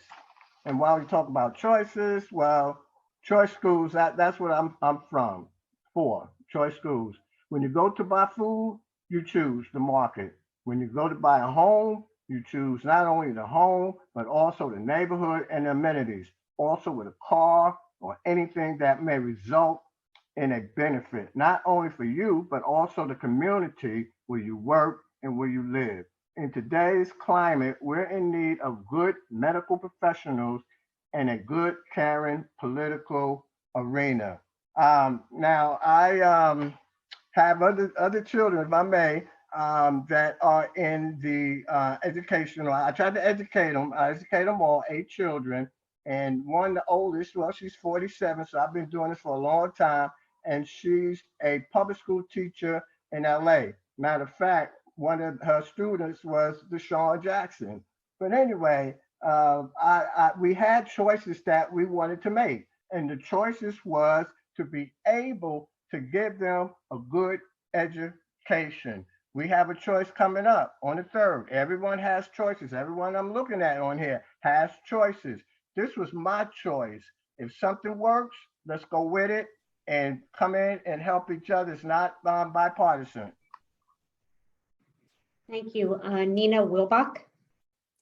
Good evening. Can you hear me? We can. Go ahead. Hi, my name is Nina Wilbach, and I am a proud pre-K teacher and building committee member at Southwark Elementary School. While school reopening may not have been listed as an action item tonight, it is the life or death issue that we need to be discussing. With our very lives at stake, one has to wonder just who this proposed hybrid model could possibly be helping. It can't be parents whose jobs certainly will not allow them to return to work for only 2 days. I know it's not grandparents, the caretakers of many of my students who are in the most vulnerable demographic for COVID infection. To those that claim it's the children who would benefit from a hybrid plan, I say that as the teacher of 3 and 4-year-olds, I know all too well the value of socialization that comes from face-to-face learning. But what the district has proposed is not face-to-face learning. It is mask-to-mask learning. The suggested plan will not allow children to properly socialize with one another. Rather, it will scar them into thinking that friends are radioactive, teachers can't show affection, and grown-ups are people with anxiety. In our current virtual classrooms, students are able to learn safely, and that means they can learn better. For my English language learners, who make up 95% of my class, being able to read my lips means being able to learn English. This would no longer be a possibility in the proposed hybrid model. Even for those that choose a fully virtual option, I would be teaching them from the classroom and therefore wearing a mask. This is a clear lose-lose for those that choose either option. I urge the board to consider whether this scenario is worth putting our lives at risk. Rather than encouraging our children to play together, we will be asking them to play apart. If a child is crying, I will have to explain from a distance that no one can give him a hug. In the pandemic classroom, I fear 6 feet will be the only math lesson I teach and distance the only vocabulary we review. Particularly in my classroom of students who have never experienced school in a building, I fear that school in the pandemic classroom will induce lasting trauma. We will be enforcing health rules at the cost of our students' social emotional well-being. If we have learned anything about COVID over these past 7 months, it's that you cannot fit it into a neat timeline. Infection rates don't follow marking periods. They don't rise and fall in response to school board action meetings. As of today, the phila.gov website warns of a, quote, high risk of community transmission. In the past 2 days, both Newark and Boston, 2 large urban districts, returned to a 100% virtual model, citing a rise in infections. This is not the time to send thousands of children and staff members back into buildings. Thank you. Thank you. Our next speaker is Kara Yanachko, and I apologize if I'm saying it wrong. That's okay. Thank you. Good evening. My name is Kara Yanachko, 8th grade teacher at Lingelbach Elementary, proud PFT building rep and Caucus of Working Educators member. I'm here to express some grave concerns about the reopening plan, as it is no secret that historically our schools receive a lack of basic supplies, and this year our supply list looks significantly different and could mean life or death. I'd like to share the 4th item from a public petition written by rank and file PFT members, which spells out exactly what conditions would make it safe to return to school buildings. adequate PPE for each staff member and student that meets the demands of their daily interactions as determined by staff. This includes an adequate and consistent supply of face shields, masks, gloves, gowns, and/or other personal protective equipment as recommended by the PFT reopening recommendations. As it relates to my school specifically, we have often been left to question the safety of our building and the adequacy of our supplies. We have a caring principal, parents, staff, and community members that help us meet our basic needs when you don't. We have classrooms with no windows and no other ventilation system to speak of. We have roof leaks that cause ceiling tiles to implode in classrooms. We have restrooms that are science experiments, yet we show up every day because we love our kids. When a concerned community group wanted to donate air conditioners for classrooms, we were told our electrical system could not withstand even one more unit, but we can live stream 30 plus teachers by unplugging our coffee pots? Got it. Shows your priorities continue to be untested technology instead of the actual health and safety of the learning conditions for our students and staff.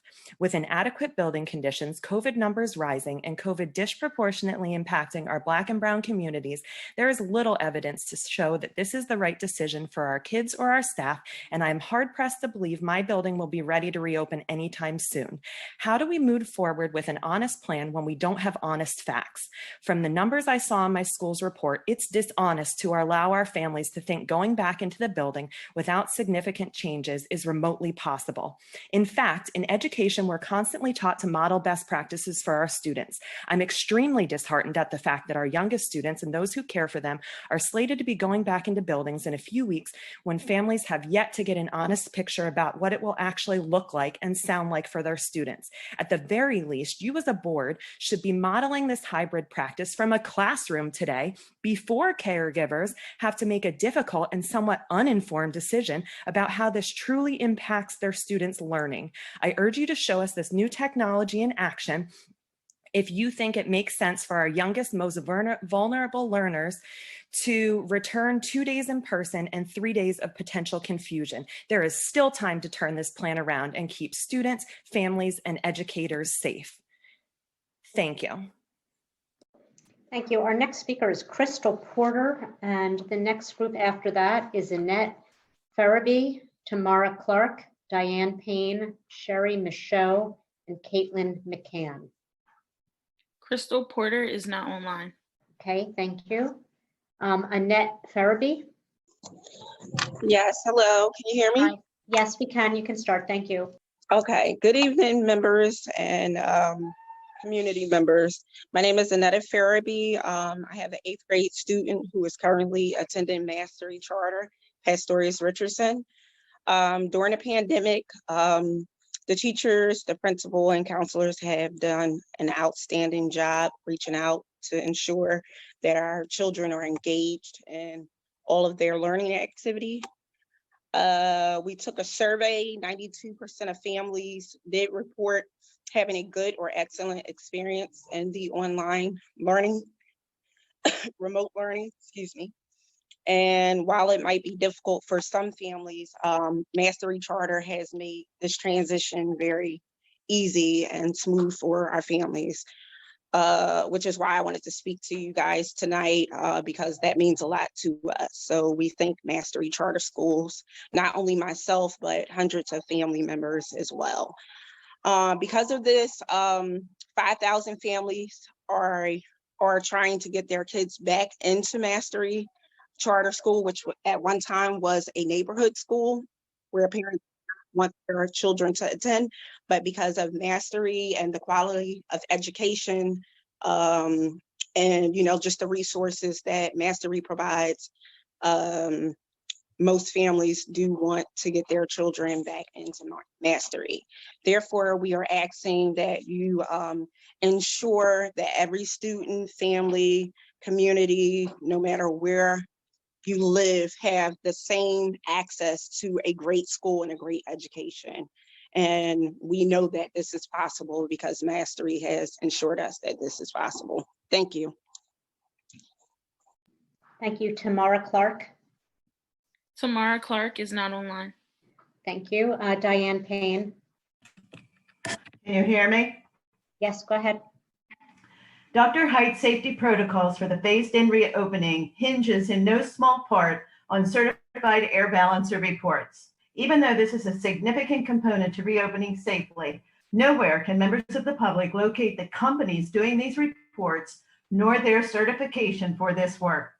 4 companies seem to be receiving $3 million to provide the district with certified air balancing reports: Goldner, Divine, Chadwick, and MCOR. An examination of these companies' websites fails to indicate that they have certifications in this field.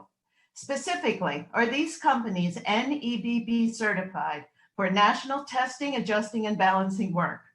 I am asking today for the following: direct the public to both where the reports can be viewed and the certifications of these companies hold for this work. Dr. Height noted that there is a nice little chart available regarding the ventilation progress, but we don't want nice little charts. We want the actual credentials and the actual reports. No one disagrees that remote learning is inadequate. Everyone would prefer to safely be back to in-person school, but COVID is on the rise. Statistics amplify the danger of this disease to people of color, who often get more serious cases and are more likely to die.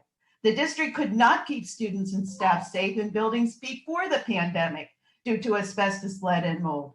School building occupants consistently struggle with inadequate heating systems, windows that don't work, and a dearth of basic cleaning materials. Now, staff are being sent back into buildings, even though ventilation reports will not be completed until November 12th. Finally, the change to policy 141, Renaissance charter schools. I respectfully disagree with Board Member McColgan. These were neighborhood public schools that the district gave away to charter operators to supposedly affect dramatic change.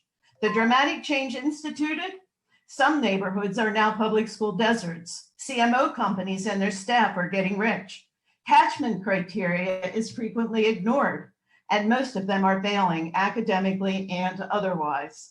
That this initiative was designed to make it easy for the school district to take back schools that did not make dramatic change. The language change in this policy makes it more difficult, thereby abdicating board responsibility. Dr. Height promised a Mathematica report on Renaissance schools. President Wilkerson, in answering a question raised by Board Member Fix Lopez, stated that the district's legal department would provide information on the status of the school buildings. Neither of these things have occurred. I am asking today that both be provided, and I'm asking you not to abdicate your responsibility. Thank you. Next speaker, Sherry Michaud. Ignored. Can you hear me? Yes, please start. Okay. As a taxpayer and as an education advocate, I would like the board to examine and question the hiring practices of the school district of Philadelphia. Excuse me. It sounds like there's something else in the background that's playing at the same time. If you're able to turn that off so we can hear you, that would be appreciated. I was streaming the meeting, and then I hooked on to Zoom, so I don't know how to get out of one and into the other. The district's legal department would provide information on the status. So that's of the Diane school Payne in the background. That's a little bit behind. Can I you am come back asking to me and I today can figure that out how to both be turn off the other provided, and I'm streaming? asking you not to abdicate. Now I'm muted. Okay, you'll have to somehow turn off your own. Leave your microphone on, but turn off your speaker. You should have a mute button for your speaker, but still be able to speak. Okay, let me see if I can do that. Thank you. Can you hear me now? Yes, that's better. Thank you. I would like the board to examine. Ms. Ralph, could you come back to me and I'll try to figure out how to turn off the streaming? Excuse me, it sounds like now I'm hearing myself again. Okay, I'm not sure if we'll be able to come back to you, so we can try, but I can't promise. Keep going. President Wilkerson, do you want, okay. We'll try to bring her back, but. Okay, our next speaker then is Caitlin McCann, and after that, we have Alma Shepard Matsuo, Carol Klimnick, Jennifer McKenna, Dave Becker, and Rachel Beauchamp. We ask that group be on standby. Caitlin McCann, you can start. Hello, can you hear me? Yes. Good evening, Dr. Height and members of the board. My name is Caitlin McCann. I'm a teacher and a member of the PFT and Caucus of Working Educators. I'm here tonight to speak on behalf of my whole staff on topics of reopening and district expenditures. I also encourage you to read and consider written testimony from my colleague Elizabeth Walls-Asto on the detrimental effects of the current excessive testing of elementary students. There are not enough words to accurately describe the heavy weight educators and support staff have carried since March. Under these conditions, we've also been asked to carry a financial burden with the recent contract proposal. My paraprofessional colleagues on step 5 are being robbed of almost $4,000 for these months you are withholding our step increases. The 2% raise equates to an average of $400 annually for paraprofessionals. This is a loss, not a gain. This is highly inequitable and rather despicable. I'm urging for retroactive pay, especially for our paraprofessionals who currently make poverty wages. I urge the board to reconsider action item 22 on spending $1.7 million on Canvas. No teacher I know was surveyed on this, and implementing another new digital platform is not in our best interest at this time. Please consider this expenditure at another time and use these funds to equitably pay our staff. We need to talk about hiring more teachers. What will happen for classrooms where the max capacity is deemed 11, but the number of students on roster is 33? Are we hiring more teachers? I would appreciate an answer to this question at the closing of my testimony. I stand in solidarity with 78% of my staff that do not feel safe to return to buildings in November. Why are we risking lives for 3 weeks of learning before winter break? I have multiple colleagues, including our nurse, secretary, and counselor who are high risk and or care for high-risk family members who have applied for accommodations or medical leave. Are we hiring more staff to compensate for this? Are you thinking about specialist teachers who will come in contact with all students in a building? I would like to share a few of my students' thoughts on going back into buildings. Although they long to see their friends, one of my 7th grade students says, I can easily see this going horribly wrong, that the hybrid would give me so much anxiety and my parents don't want me back in school yet either. Another student says, I feel like at least one of us is going to get COVID. These remarks are heartbreaking. We are creating virtual environments that are compassionate yet rigorous, with much time on fostering mental well-being through community building. I put in about 20 hours past contractual work time per week to ensure this programming. Safety needs to come first. Reopening is not yet approved and needs to remain contingent on the rising number of positive COVID cases we are seeing across the state, nation, and globe. My school's readiness plan had checks in all categories. However, as of last week, my principal had not yet received ventilation reports. How are parents supposed to make a decision this week without more information on specific buildings? Our staff, students, and parents are scared for their lives. These plans are not reassuring. In closing, I would like to read item 5 on a petition from rank and file members of the PFT. Staff, parent, and student input should be the driving force of the planning process. We're the experts on our schools, and we are best placed to know what we need to make them safe. We need protocols for isolation, quarantine, and school reclosure that are both evidence-based and educator and parent approved. The district must make all documentation relevant to the conditions of our schools public and in a language that is accessible to all community members. Educators, staff, and students should not be exposed to hazards while trying to work and learn. Thank you.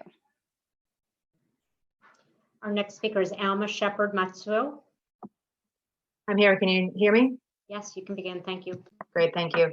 Good evening. My name is Alma Shepherd Matsuo. I'm speaking on the issue of eliminated arts and humanities courses, not for the first time. I'm an English teacher at Dobbin CT High School. This year, the district has decided that our school will no longer offer our students any sort of humanities in their 9th and 10th grade years. No art, no music, no film, no creative writing, no theater. Instead, our students are now required to take double periods of English, math, and science in order to improve on state testing. We were shocked and our students were much grieved.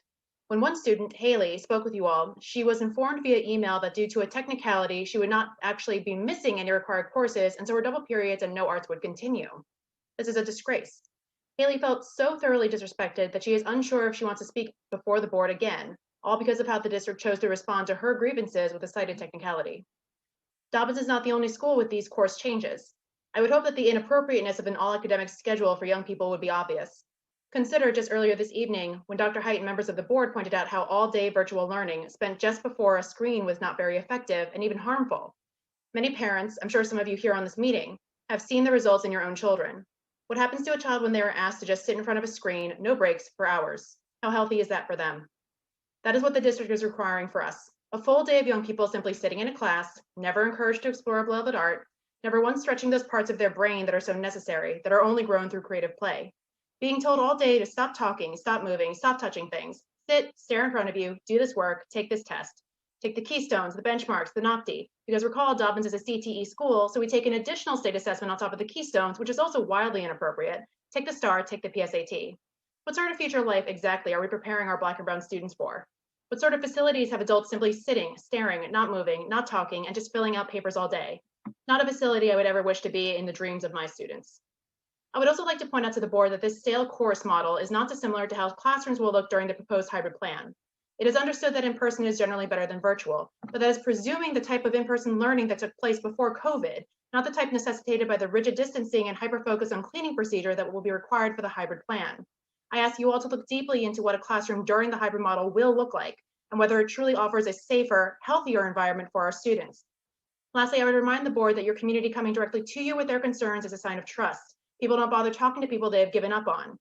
Earlier this week, PFT came close to a vote to strike because of the district's disrespect of thousands of school employees, particularly the paraprofessionals, attempting to tie a mere contract extension, in line with what other city unions have been granted this year, to a blind agreement with a not fully realized reopening plan.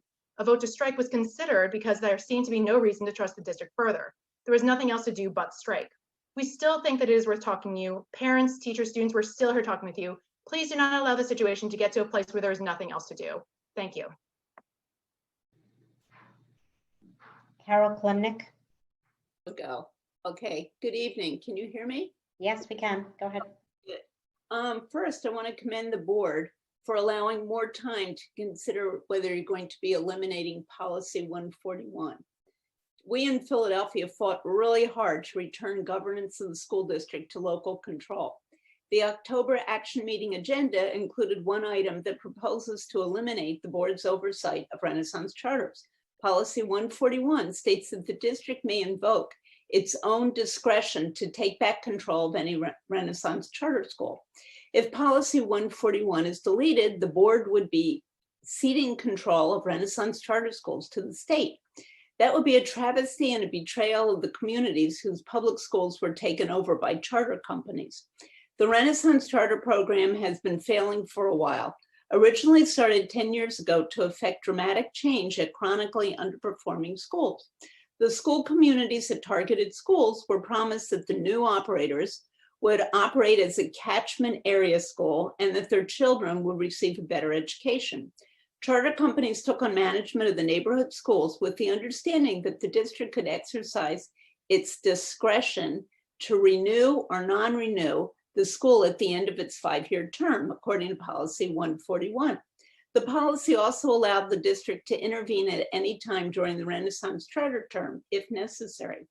The board's elimination of policy 141 for the purposes of accountability and oversight deregulates Renaissance charters, thereby ceding control back to the state. Any charter school can contest the board non-renewal vote at the state charter appeals board. Why would the mayor appoint a board to take back local control only to cede part of that control back to the state?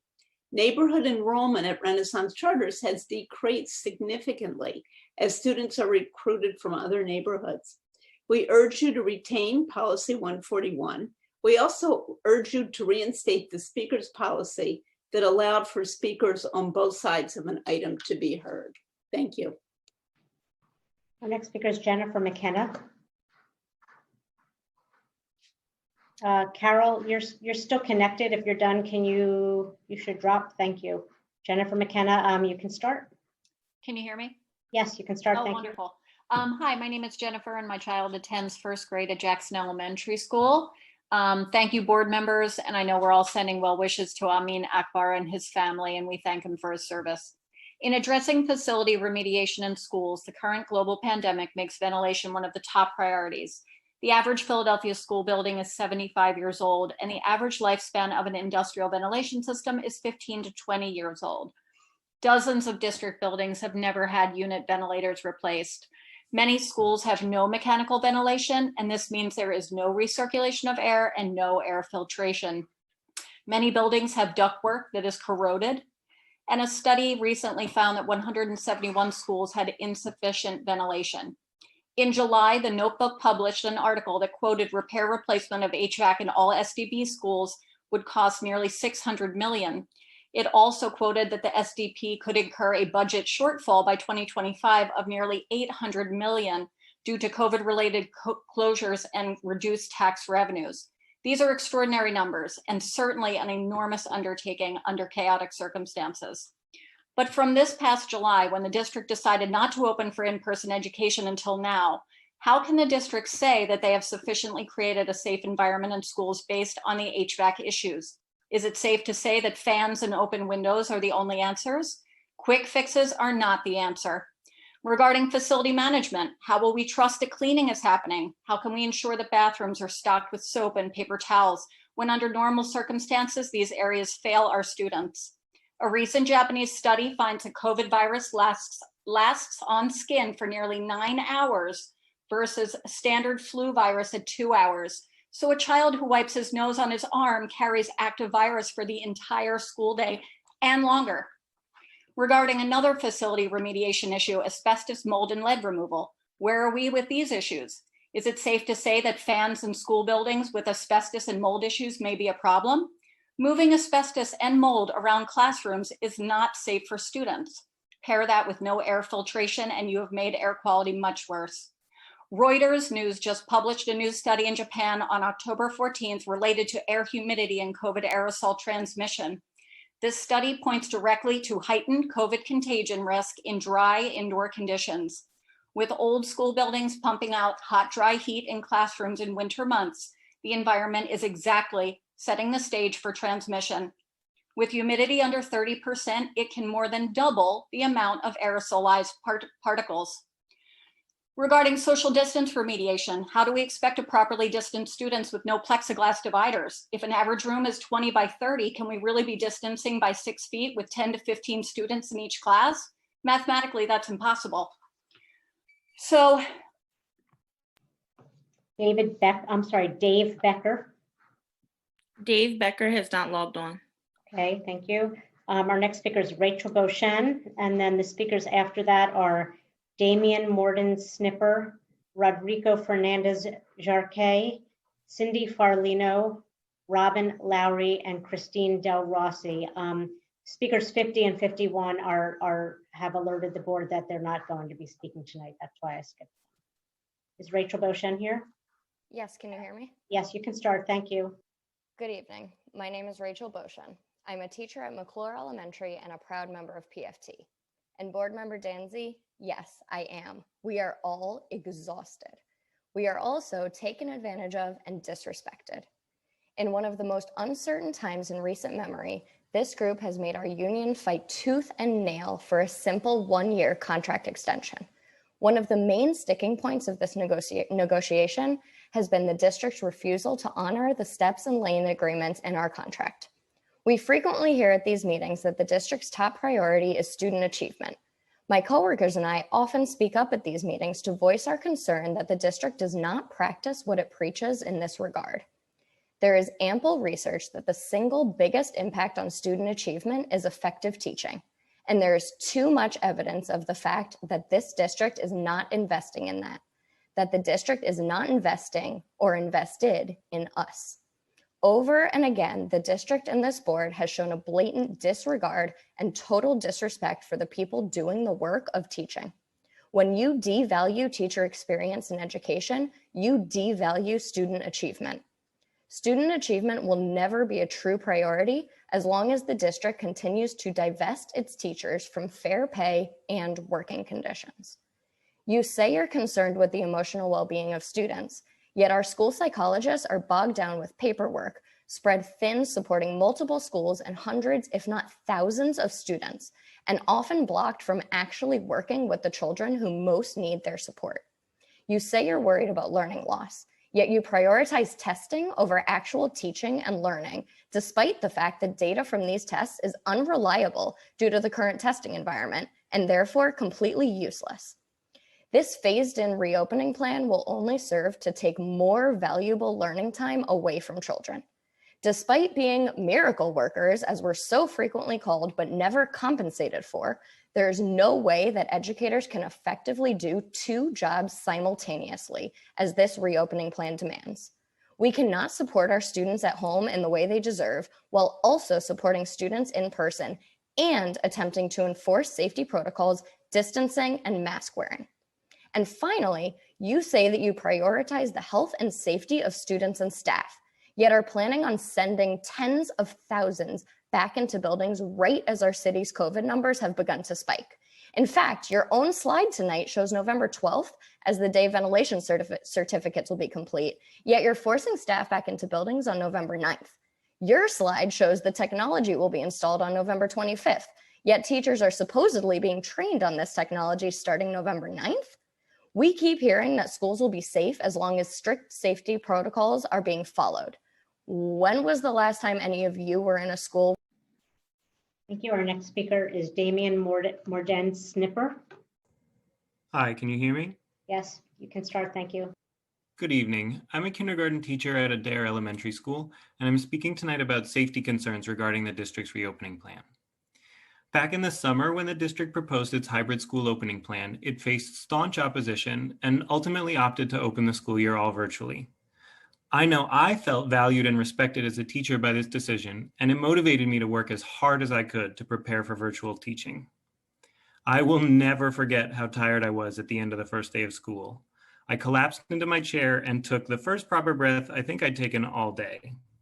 I received several text messages from families thanking me for making their child's first day of kindergarten so exciting and engaging. It warmed my heart, but I have to tell you, what made me sleep better that night and what has motivated me to continue working that hard was knowing that the district had made our safety its highest priority, bar none. The district must not reopen in person in any way until it is completely safe to do so. As others have said, the risks are too high. Harvard medical researchers have stated that even those who make a full recovery from COVID suffer long-term health and even neurological consequences. The CDC guidelines for school reopening name 5 key mitigation strategies that must be in place. Now, obviously you're familiar with these, but I have to highlight one of them: contact tracing. Pennsylvania has far fewer contact tracers than its own health department recommends, at least 1,000 fewer. We must have a sufficient and robust contact tracing infrastructure in place before any in-person learning can occur. Now, I know firsthand how our students face lost academic time, socialization, and trauma as a result of the pandemic. These things, I'm here tonight to tell you, can be addressed and remediated. I know because I'm living proof of it. For circumstances out of my control, I had to drop out of high school, and it was 2 years before I could continue my education. I enrolled in a community college, went on to a 4-year school, and graduated with a bachelor's degree with high honors. Later, I earned my master's degree in education so I could become a teacher, one who made sure none of my students ever fell behind in any way. I'm no stranger to the difficult, harrowing work of making up for these things, and it was only through the heroic work of social workers and committed teachers that I was able to get where I am now. I know that the district's dedicated teachers and social workers, though, are up to this task. What can't be made up are the dire health and safety consequences of COVID infections.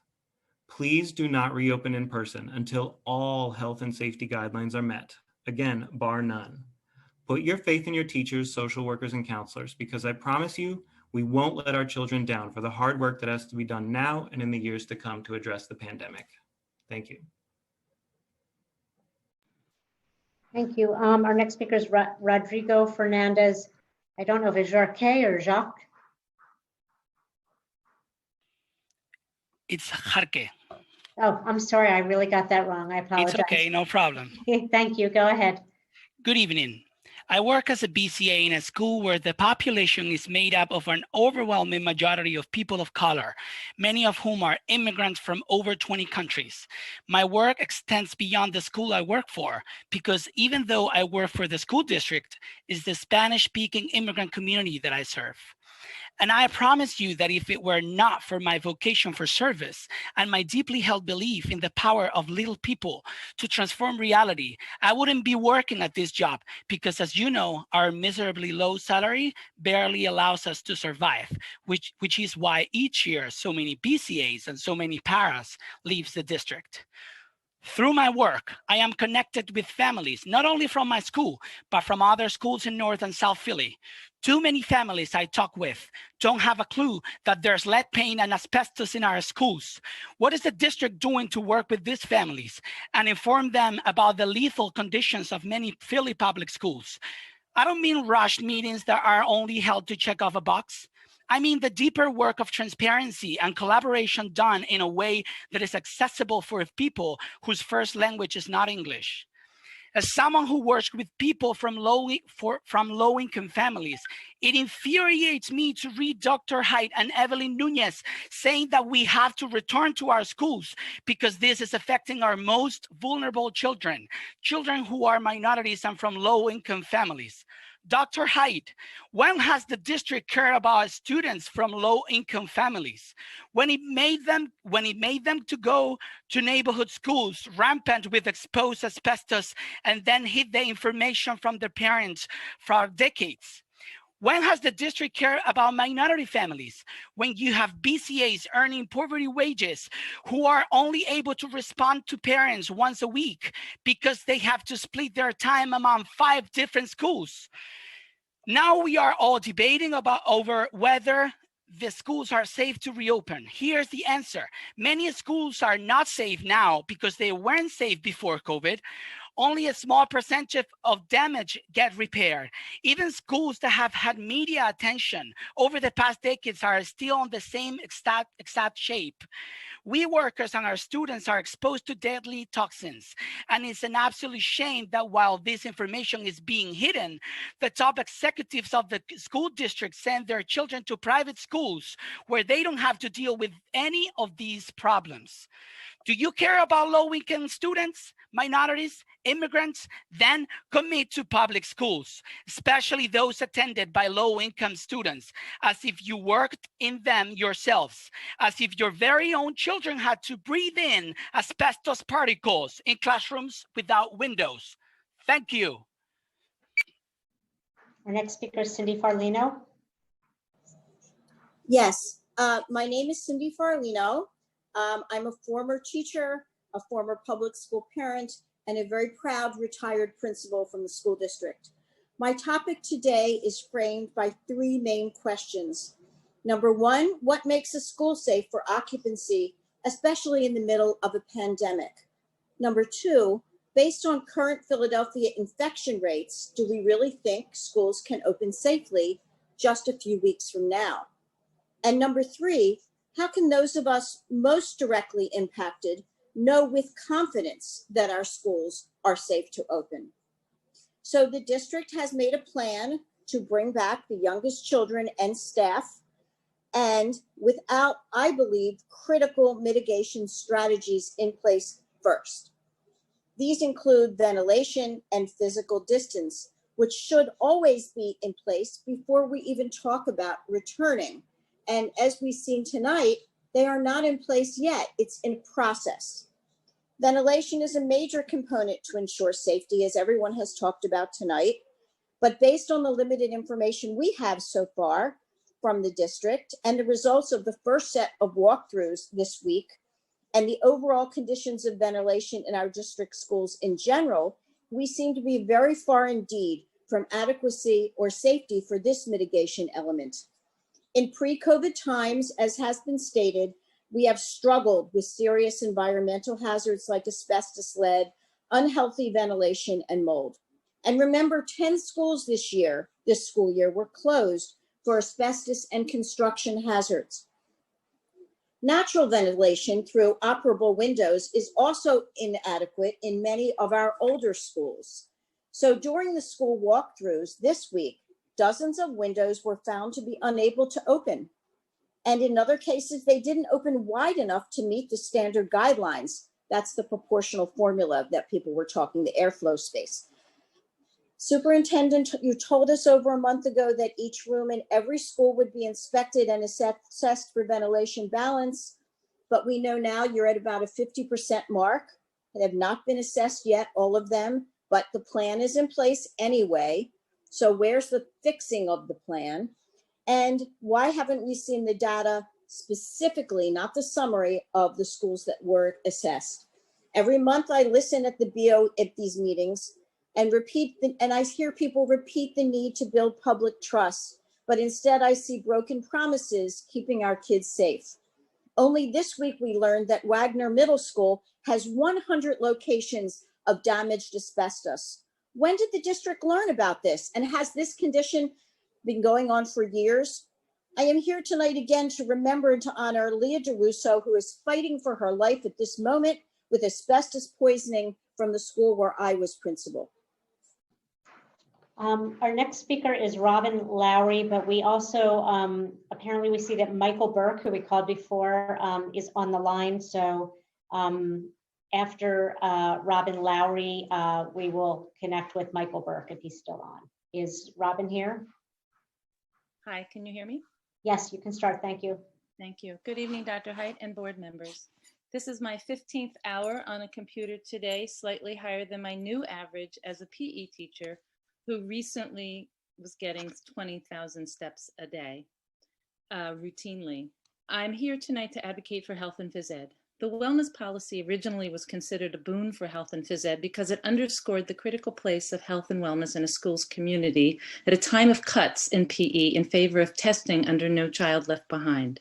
Removing language from the wellness policy of providing access to high quality health and PE instruction, as well as language around recess, is worrisome. Setting forth the quote, expected instructional minutes for health and PE is evasive.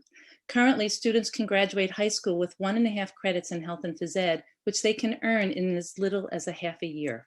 Is that what is expected?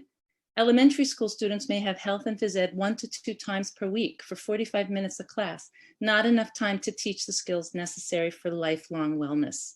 Reducing health and phys ed requirements while outsourcing social and emotional learning lessons to outside agencies devalues wellness for the district students. Why spend money outsourcing when you could hire more health and phys ed teachers? We're already teaching the most essential content during a pandemic: mask maintenance, mental health, stress management, and mindfulness skills. Outsourcing seems like a bad management decision and not one based in science.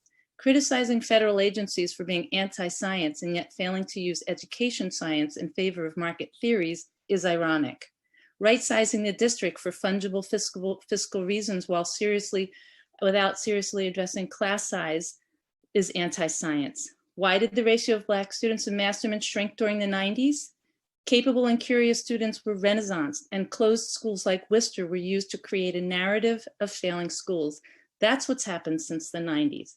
Why would you remove resources from schools that testing demonstrated needed support, except to create a fictitious reason to renaissance a school and give them to charter companies? If Worcester students received the resources needed to raise academic success rather than the 5 years of resources being removed, then some of those Worcester students would be applying and Masterman students today, not pawns as they were in the charter industry's narrative. Your equity efforts cannot cover up your Broad Academy agenda. I yield the rest of my time.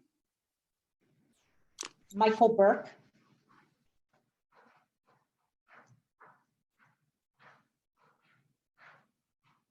You can start as soon as you unmute yourself.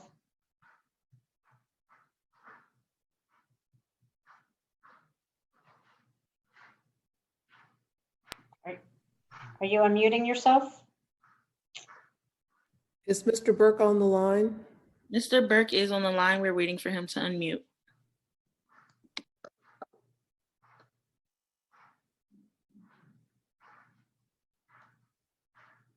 Can we go on to somebody else?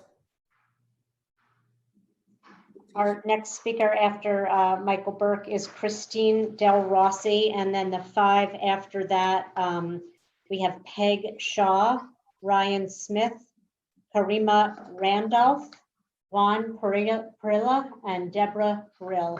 Lisa Seda, who was number 60, is not speaking tonight. You can start. Can you hear me? Yes, you can start. Thank you. The school district's phased-in hybrid plan is irresponsible and unsafe for students, families, staff members, and the community. The lives of some students are not more valuable than others. This meeting is not even happening in person. It is happening over Zoom in the safety of your own home. There's no evidence that the district plan provides the adequate safety measures needed for students and staff.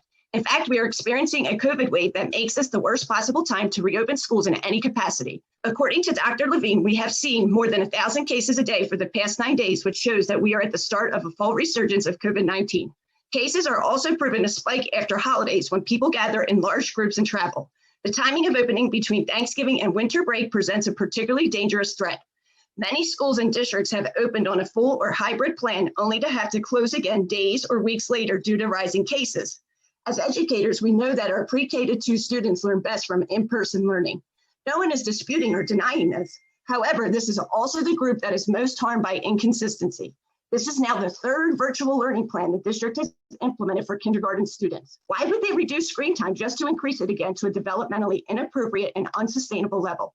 How many more virtual learning plans will we need this school year? Teachers have worked hard to implement the changes necessary to optimize virtual instruction, and changing the student schedule once again would be disruptive to the learning process. This is especially true given that the kind of instruction children would receive in person is far from the hands-on learning our students are accustomed to. Yet the school district has not once mentioned that our youngest students will struggle more because of precautions that every staff member must put in place for the safety of kids, families, and themselves. 5 to 8-year-old children will be sitting in the same place all day, 6 feet from others, while the rest will be watching them all day on a screen. This is not socially or intellectually engaging. This is not worth risking the safety of all involved for only 8 face-to-face sessions a month. Yet the school district is actively trying to sell this idea to parents, which is honestly too good to be true. I would not want this type of learning environment for my own kids, and I certainly don't want it for my students. It is the school district's job to advocate for the safety and success of our children and staff members. As educators, we strongly feel that the school district should implement a phased-in approach only when it is safe to do so. Health Commissioner Farley reported Philly has the highest COVID case count since mid-May. Workplaces are the exact places they are concerned about. So schools are safe? With cases on the rise again and all safety criteria not in the clear, forcing pre-K to 2 teachers to enter buildings on November 9th is completely unacceptable. Please don't make our K to 2 students and staff the guinea pigs for the entire district and set us up for potential failure in a global pandemic that sickens and kills people. There is still time to turn this plan around and keep students, families, and educators safe. Thank you, Chrissy Del Rossi, PFT, and we member. Our next speaker is Peg Shaw. Peg Shaw has logged off. Okay, thank you. Then Ryan Smith, you can start. Go ahead. Is Ryan Smith speaking? We are waiting for him to unmute. It appears he did. Well, it looks from my screen that he did unmute, but I can't. Can we go on to the next speaker? Yes, the speaker after Ryan Smith is Karima Randolph. Hello. Hi, board. You ready? Yes, go ahead. Thank you. Okay. I want to thank you guys for inviting me to speak on the behalf of the school safety officers in the public school system. We as school safety officers represent a pillar of strength at our schools. We provide foundational support to the staff and the students within our schools community, and our cooperative nature is unparalleled. We are role models for each and every young person we encounter. As a mentor to our students, we build relationships grounded in trust and help students establish realistic goals and expectations. We on a daily do mediations that is required to keep the peace in the school and on the streets of Philadelphia. We encourage our students to use mindfulness strategies to redirect their anger and behavior in a positive manner in order to approach a situation. We have commitment to every student, which goes far beyond school. It's for the future of all of our students, regardless of race and their family financial status. We as school safety officers are always working beyond our 8 hours. Our service goes far past the time we are paid. It's out of dedication and morals. As they all say, it takes a village to raise a child, and we can prove it. I ask each and every one of you to come and see how we work. We know there is some that need to be a little sharper, and they will be. And for those who are not, they will not be a part of this phenomenal team. We are not Philadelphia police. No way, no form. We will not fuel from school to jail pipeline. That's why we have the diversion program, which helps give students who may encounter difficulty adjusting after making a mistake a chance to get things right before they're adults. So please help make us get bigger and better. We all must work together, and we will.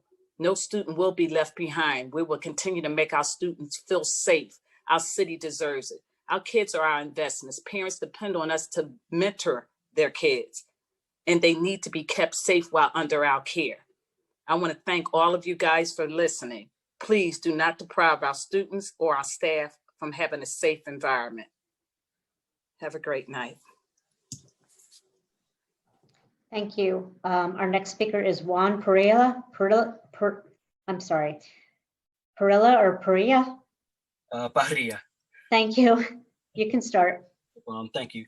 Good evening, esteemed board members. My name is Juan J. Parrilla, the Community Relations Specialist and School Safety Officer for the Office of School Safety. In a time where many cry out to defund law enforcement entities and remove them from our schools, we stand tall as champions for our students, as we are so much more. When issues in the public eye present law enforcement in a negative light, we remain steadfast in our mission to keep all our children safe, physically, mentally, and emotionally. Today, I stand here in testament to our organization, the diligence, discipline, and care that we take with our children because they need champions. We are more than just warm blood in a uniform. We are mentors to our students. When students are presented with alternate life paths through the eyes of someone they know who has been in their place, as most of us are Philadelphia natives, they listen. Students relish, as do us officers, in the opportunity to share our stories of back in the day in our city. Moments such as these with our students are essential to building a foundation of fundamental respect. This allows us to perform the more serious aspects of our responsibilities with relative ease and much more cooperation. This is how we approach school safety. Our placement in schools is very strategic. As the only Spanish-speaking officer to come out of my training class, my first assignment placed me in a school with a sizable Spanish-speaking demographic and not many Spanish-speaking staff. My presence alone ensured that those students had a voice and an ear that was willing and able to listen. Thus, the rapport that I developed and the mutual respect that I helped establish fostered a strong community of trust and understanding. I came from the city as well, and at times struggled with a challenging home environment. However, we can always persevere when someone's in your corner, championing for you. And for me, it was the school police officer of John Wanamaker Middle School from 1991 to 1994. He provided me with the mentorship that I was seeking. Coming from a single parent home where my father wasn't in the picture, he provided me with a male role model that I admired, guided me through my middle school years, teaching me chess and other valuable life lessons along the way.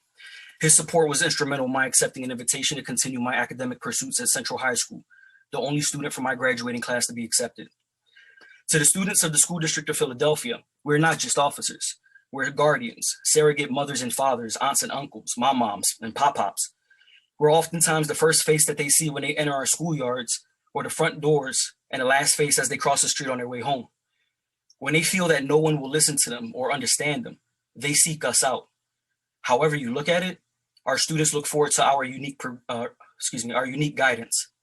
When considering budget cuts and departmental shifts, please understand that there is no one who can replace or replicate what we do as a team for the students, families, and communities of the School District of Philadelphia, past, present, or future. We are champions.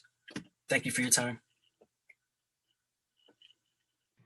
Thank you. Our next group of speakers are Deborah Grill, Megan Stewart, Charlie McGeehan, Nathaniel Bartles, and Ella Schwab.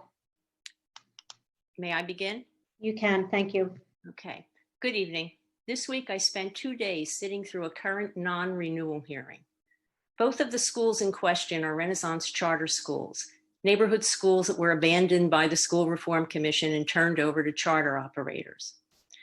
The two schools in question are operated by a CMO that boasted of its ability to dramatically increase the academic achievement of the students entrusted to us.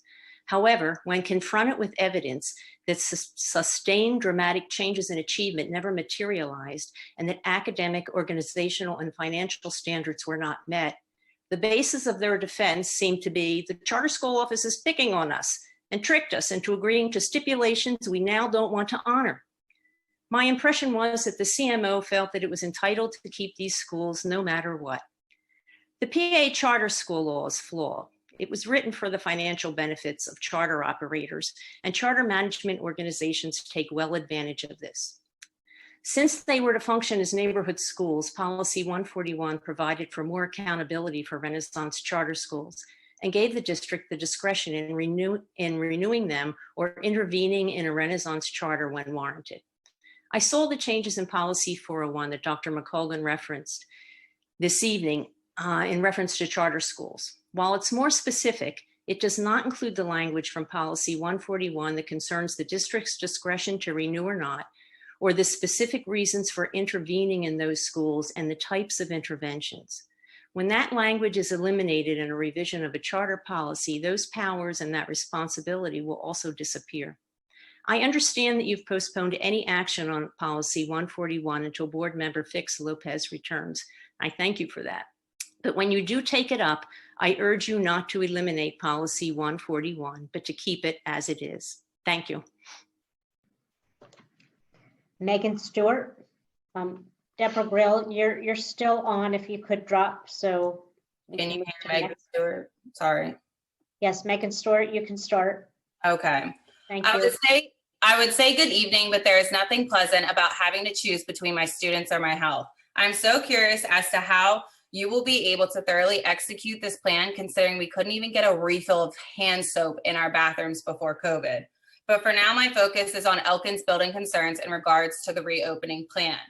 First, I would like to discuss the ventilation of air within our classrooms and our building at Lewis Elkin Elementary School. The CDC and the district's reopening plan recommends opening doors and windows as much as possible to increase circulation of air. One problem is that our heat and AC are located directly under our windows. I've experienced what it's like trying to teach students under both extremely hot and cold conditions. Students' ability to retain information in these conditions is minimal. What do you think it will be like with those same conditions and COVID conditions? Think about how you would feel at home with your windows open in the dead of winter. That is not comfortable for you in your own home, how is that an appropriate alternative solution for a learning environment for children? You could argue that as warmer weather approaches or with the use of fans, that it would be satisfactory. However, our building features classrooms and bathrooms without windows or windows that can't open. We could open doors, but doors that lead to what? Our hallways? According to ventilation testing from late September 6th, 6 of our 7 hallways and 10 of our classrooms currently have a CFM of 0. OSHA recommendation is 15 CFM per person. We are running out of time to remedy these issues for a November opening. Are you going to show these reports to our families and staff and still as they return to school? Elkin teachers want to trust that this plan can be properly executed, but we can't. When our HVAC systems were being repaired this February, teachers and students watched as facilities employees came into our rooms unannounced and wearing masks because of the amount of dust built up from years of neglect. When they arrived, we were told not to worry about it. Facilities workers were provided masks for safety precautions that students and staff were not. We got the message that 440 thought our HVAC system problem was not important. Being told to suck it up and wait for a new system and then finding out it has yet to be replaced is appalling. Why should we trust the district to remedy these issues moving forward when they've shown no signs of doing so pre-COVID conditions? I wonder how many other schools in the district are suffering from these same trust issues. To the board, could you honestly say that you would be comfortable returning to school as a teacher within any district, but specifically a district with our track record? And by that, I mean the inability to address health and safety concerns on numerous occasions. We know students are unable to learn and staff are unable to effectively do their jobs in an environment that does not feel safe under these COVID conditions. That is not all I could say on this issue, but unfortunately is all I have time for tonight. You should reconsider and ask for our support from teachers and staff and approval prior to making decisions for and against us. We want to trust you to do the right thing. There's still time to turn this plan around. Done. Charlie McGeehan. Hello, can you hear me? Yes, we can. Good evening. My name is Charlie McGeehan, and I am a humanities teacher and building rep at the U School. I'm also a member of the Caucus of Working Educators and the Racial Justice Organizing Committee. I want to begin by talking about the fair contract that the dedicated educators in Philadelphia Federation of Teachers deserve. It is a profound show of disrespect from Dr. Height, the district, and the board to us that we have had to fight so hard and threaten to strike to get a 1-year extension with the compensation that we deserve.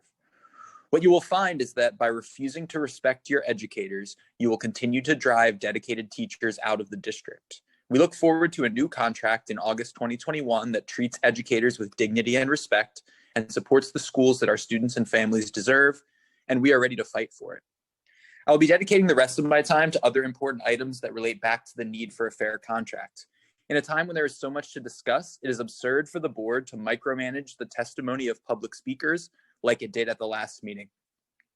As you try to save money at the expense of hardworking educators and even have board member Huang float the possibility of school closures, the district continues to spend money in ways that are hard to explain. Tonight, you rubber stamped a $1.7 million contract for Canvas without teacher input and in the face of educator opposition. Without discussion, you rubber stamped action item 15, $373,000 to put officers in, quote, less police/security style uniform. This shows that you clearly have not been listening to what the young people from Philadelphia Student Union have been demanding. At previous board meetings, they have explicitly said that it is not about changing a uniform. It is about police-free schools. Instead, you are spending more money than the already exorbitant $31 million on policing. This disrespects our powerful student activists and just continues to criminalize our students. We heard recently that $6 million was being spent to wire classrooms to stream lessons. When was this expenditure approved by the board? The pedagogical value of this type of instruction is questionable at best, and that is a waste of our limited resources. While the district has provided supports for getting students online, there are still students who struggle with consistent internet access. I found out the other day that I would not be able to give students in these circumstances incompletes for Q1, but rather that I would have to choose to either pass them, even though they haven't submitted work, or fail them, even though they haven't been able to access the work online. I am hopeful that the district will change this policy in the few weeks before the quarter ends. It is concerning to me that we were presented last week with a reopening plan, but that it is not on the agenda for the board to vote on that plan tonight. Does this mean that Dr. Haidt has carte blanche to implement whatever plan he chooses moving forward?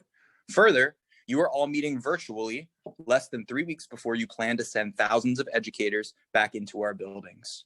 When you say that we will have cases, you are also saying that we will have deaths. Our next speaker is Nathaniel Bartels. Bartels, yes, thank you. Bartels. Can you hear me? Yes, we can hear you. Please proceed. My name is Nathaniel Bartels. I am an ESOL teacher at Woodrow Wilson Middle School. The ESOL students are some of the most affected by virtual learning. It has been very difficult for them, more difficult than other students, to get the computers that the district is distributing, get connected to the internet. I have one student who has a computer, has a hotspot, and is still having problems connecting. Even when they get connected, it's very difficult for my student to understand. They don't have access to classmates who normally help them in a classroom.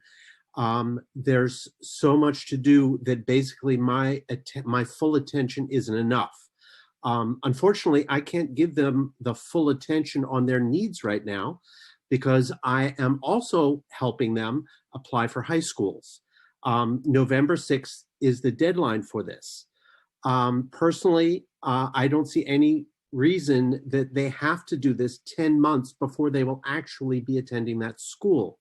My attention should be fully on helping my students navigate the really difficult situation they are in, whether this is virtual or we go to a hybrid or whatever.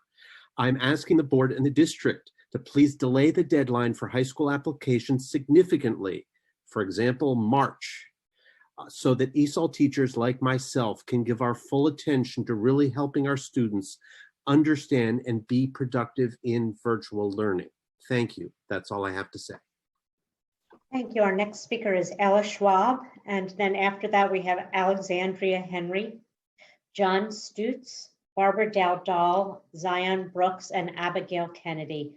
Speaker number 68 was actually a duplicated name, so we will be skipping that. Is Ella Schwab here? You can start. Is this Ella Schwab?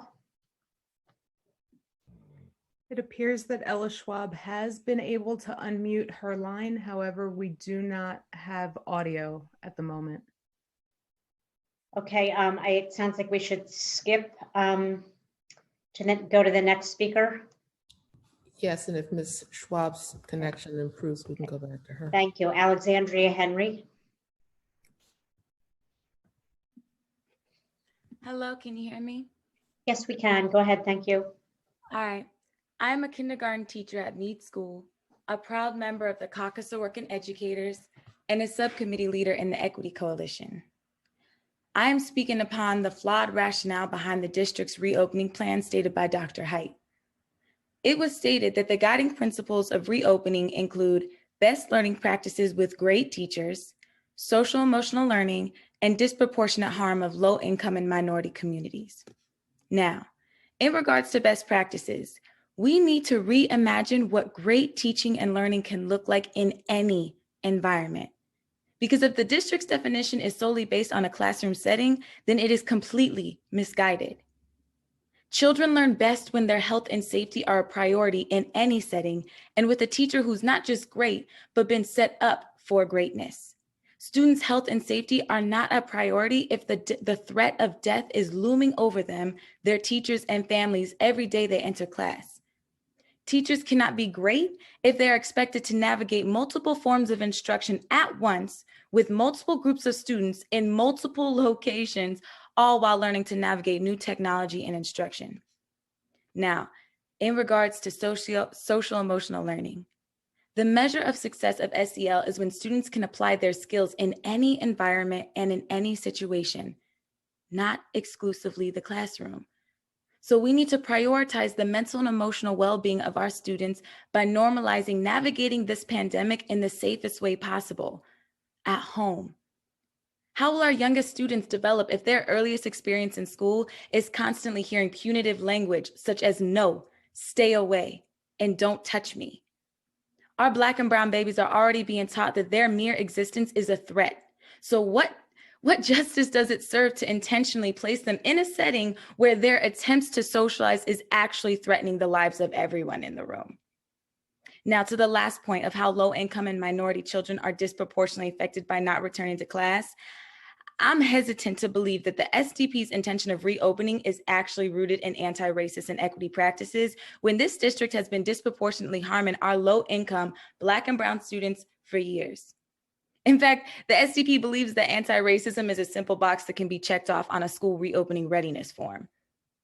Now, if we really want to empower, uplift, and protect our most marginalized communities, then we will not set them up for failure by endangering their lives and throwing them into classrooms where teachers are not ready to teach in some new format and push them deeper and deeper into the opportunity gap.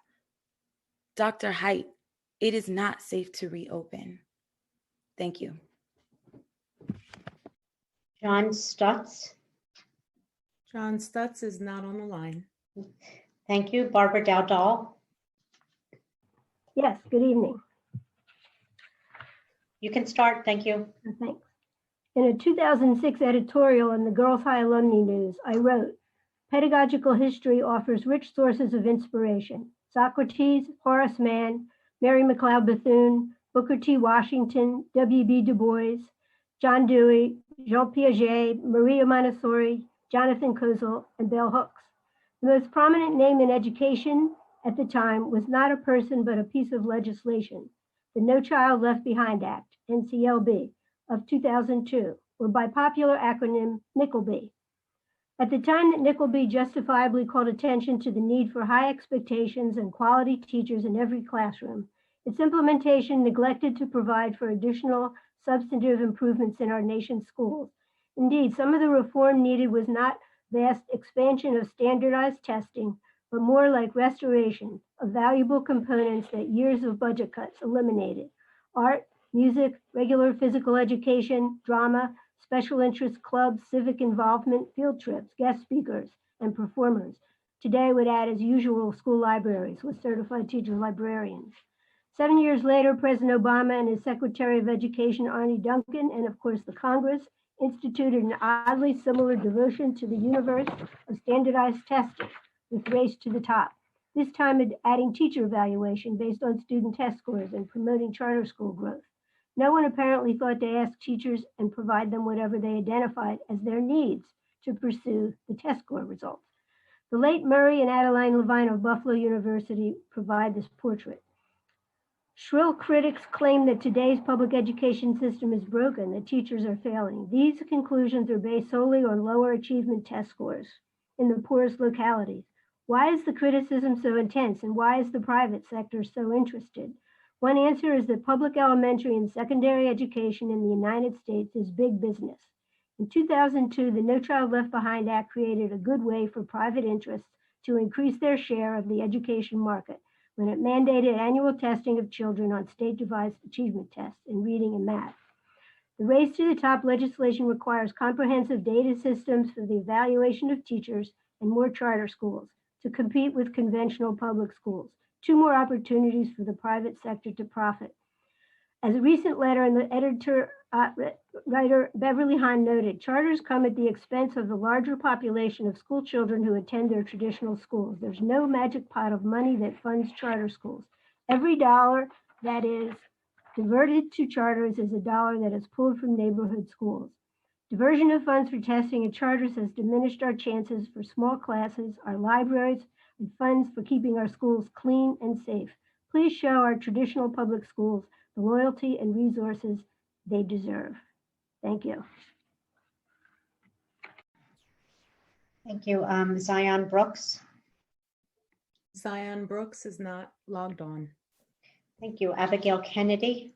And then after Abigail Kennedy, we have Keziah Ridgway, Robin Blake, and Erica Mandel. Abigail also is not logged on. Okay, Keziah Ridgway. Good evening. My name is Keziah Ridgway, and each week I work approximately 20 hours outside of my contractual 35 hours and 20 minutes per week. I'm a teacher at Northeast High School and member of the Racial Justice Organizing Committee and Melanated Educators Collective. I'm asking that the board respond to our request that the second Monday of October be designated Indigenous Peoples Day. In addition, I want to discuss equity and racial justice. This board, and in particular you, Dr. Haidt, have thrown around equity and racial justice for the last few months. But do you mean it? At the last school board meeting, we all listened in horror as the district painted this dire condition regarding money and listened to you, Mr. Huang, ask about school closings. Yet we are able to find millions of dollars for police uniforms, racial justice training from outside organizations, apps, office renovations at 440, and other resources that are oftentimes frivolous and short-lived. Dr. Haidt, how powerful would it have been for you to speak right then and there and say firmly, we will never return to those devastating closures of 2012 and 2013. Here's some food for thought. Between 2013 and 2012 and 2013, the school board closed 30 schools. Teachers were laid off. Students in middle and high school then are now young adults. Let's look at homicide victims. About 70% of them are between the ages of 15 and 35. Who do you think is shooting them? Other people in that age range. A lot of the gun violence can be attributed to the lack of hope, feeling as if society has forgotten them, and lack of education and skills needed to find a well-paying job. The violence in our city is directly correlated to the education system and lack of equity for our Black and brown students who make up almost 70% of the student population. Here's some food for thought.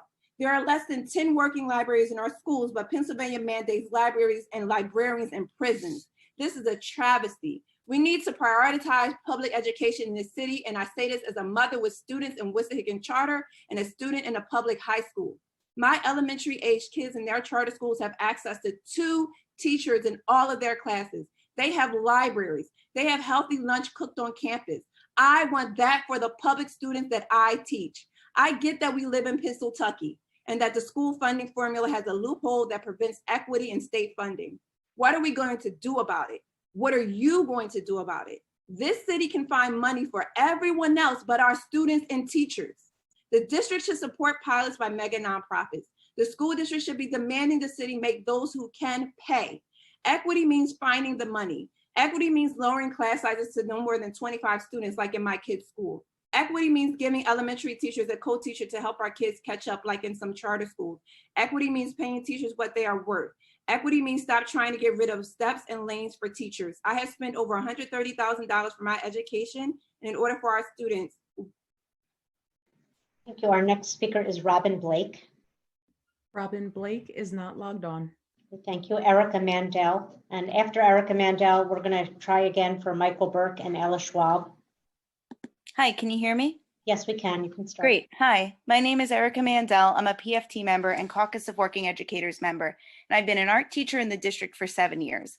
In that time, there have been many district-wide pushes that have only lasted as long as they were trending. So it makes sense that we are skeptical about being given appropriate resources for returning to our unsafe school environments. I teach my students to act in a way that they would want to be treated by others. Similarly, I expect to be treated professionally because I'm a professional. However, I do not believe that it is professional to push expectation after expectation on us and still expect the best from us. We are completely pushed beyond our limits right now with no enforceable cap on limits to extra work that we are being made to do as a result of this plan. Each week, I too teach approximately 20 hours outside of my contractual hours. Even as an untested subject, the unreasonable testing expectations impact me because they impact other educators in my school and they impact my students. If something impacts one of us, it impacts all of us. Another reckless and unreasonable expectation is to ask some of us to go back to buildings that are unsafe in the midst of a global pandemic during a time where the case numbers are almost the worst they've ever been in our state. As I said, I'm an art teacher. When I'm in person with my K-2 students, that's going to be 300 students I'm exposing to each other, to myself and to my colleagues. I would love to be with my students in person, but there is not a safe way for me to teach art in person right now.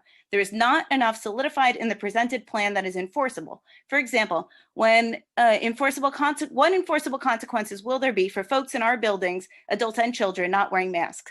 Furthermore, it will be a terrible outcome just to have one person get infected with COVID as a result of this plan being put in action. One case is too many. I personally am horrified that catching COVID was talked about in such a casual manner earlier in this meeting by Dr. Height. I could bring COVID home to my family, or I could infect any number of the 300 children that I will be teaching upon return to the school. This is how super spreader events happen. Until it is truly safe to return, we as educators will do our best to make it work in this less than ideal online format. It is not fair to us, our students, or their families to have to learn a new set of procedures only to be forced back to a different situation because we were forced into something that was not safe. And so many logistic questions. What is the enforceable cap for the amount of extra work we're being forced to do? How about classes where the amount of students in the split AB group is higher than our allowed occupancy? Why aren't we getting plastic barriers to put between students in K-2 rooms? Why are some of us going back when this isn't safe for anyone? Why are we even thinking about reopening when the COVID numbers are so high in Pennsylvania right now? I see different classes every day of the week. What does this plan mean for my Wednesday K-2 students? Why are we making kids take tests like Ames Web in the first place right now instead of truly emphasizing what our students need? This is not a normal year. Why are the district's expectations for us to do normal workload and then some? In conclusion, I'm very concerned that we are being forced to open too early. We are unnecessarily being put at risk. I urge you to reconsider this plan. We cannot afford to lose any teachers or staff. Thank you for your time. Thank you. Michael Burke. Good evening, members of the board. Can you hear me? We can. Members of the board, I was scheduled to speak back on spot number 28. And due to someone's, we're going to call it a mistake and be very charitable about the use of that term, took me off the list and muted me. I don't understand how this occurs. How many times has this board been taken to court for violating the Sunshine Act? How many times more is it going to have to go to court to have its illegal actions halted? Each and every one of you sit there tonight remotely and don't have even a bit of the of courage to sit in a meeting and hear the members of the public speak about what they want to speak about. And then you have the audacity to want to pay a censure $300,000 to come up with a reopening plan? What's Billy Height doing to earn his salary? Is he going to be getting a pay increase? Members of the board, one of my colleagues, a public speaker tonight, complained that he was not getting a top-of-the-line computer software system, and he likened it to using a 1996 Honda Civic. Well, I'm here tonight to speak to all those people who have been impoverished due to the high rate of taxes supporting this failure of an organization, who are still driving 24-year-old cars because they cannot afford to pay both the city's onerous taxes and to buy themselves a decent working automobile. Members of the board, this action tonight has been a complete sham. You knew that I was scheduled to speak. You deliberately chose to silence me. I'm making a formal request now on the record for a full explanation as to what happened. This isn't the first time it's happened, and I'm sure it won't be the last, but it will be something that I will be looking into, and I will be demanding a full and complete explanation. How does an organization enter into contracts with people when they don't have the authority to? Now, I'm hearing tonight that you have somebody on the payroll at Masterman under a contract that has not yet been approved by the Board of Education. How can a contract start until the board has approved it? Are you backdating the contract? Are you paying them for services that were rendered before The contract was approved by the Board of Education. Members of the board, I expect more from you. You know that's illegal.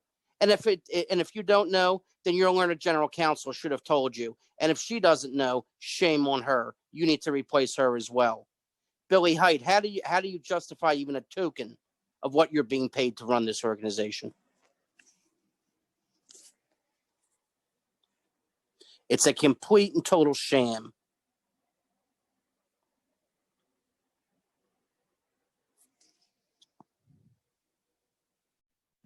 Thank you. And our last speaker for the night is Ella Schwab.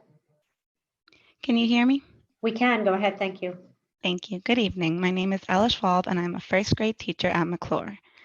As of right now, I'm scheduled to report to our building in 18 days. At the risk of repeating myself too much, I want to remind everyone that based on our school's experience with asbestos management, staff and families at McClure have learned that to trust any process, we need to be able to see it, analyze, and have input on it, not just hear that it exists. We keep hearing that buildings will not open unless public health measures indicate that it is safe to do so, but we do not know what those benchmarks are. We hear that ventilation certifications will be done for each building before students enter, but notably not before staff are required to report. Yet the details of these ventilation checks are not public. If the district is not cutting corners, then the details should be made available to everyone. Speaking of accessible information, families of pre-K to second grade students have to make a decision next week about whether or not to send their children back to school buildings. Meanwhile, none of the documents detailing the hybrid plan are available in any language besides English. ¿Cómo es posible tomar una decisión informada así? So, as the main point of contact for my students' families, I am left with the predicament of what to say. I cannot lie and tell them that I think it is safe to send their child to the school building.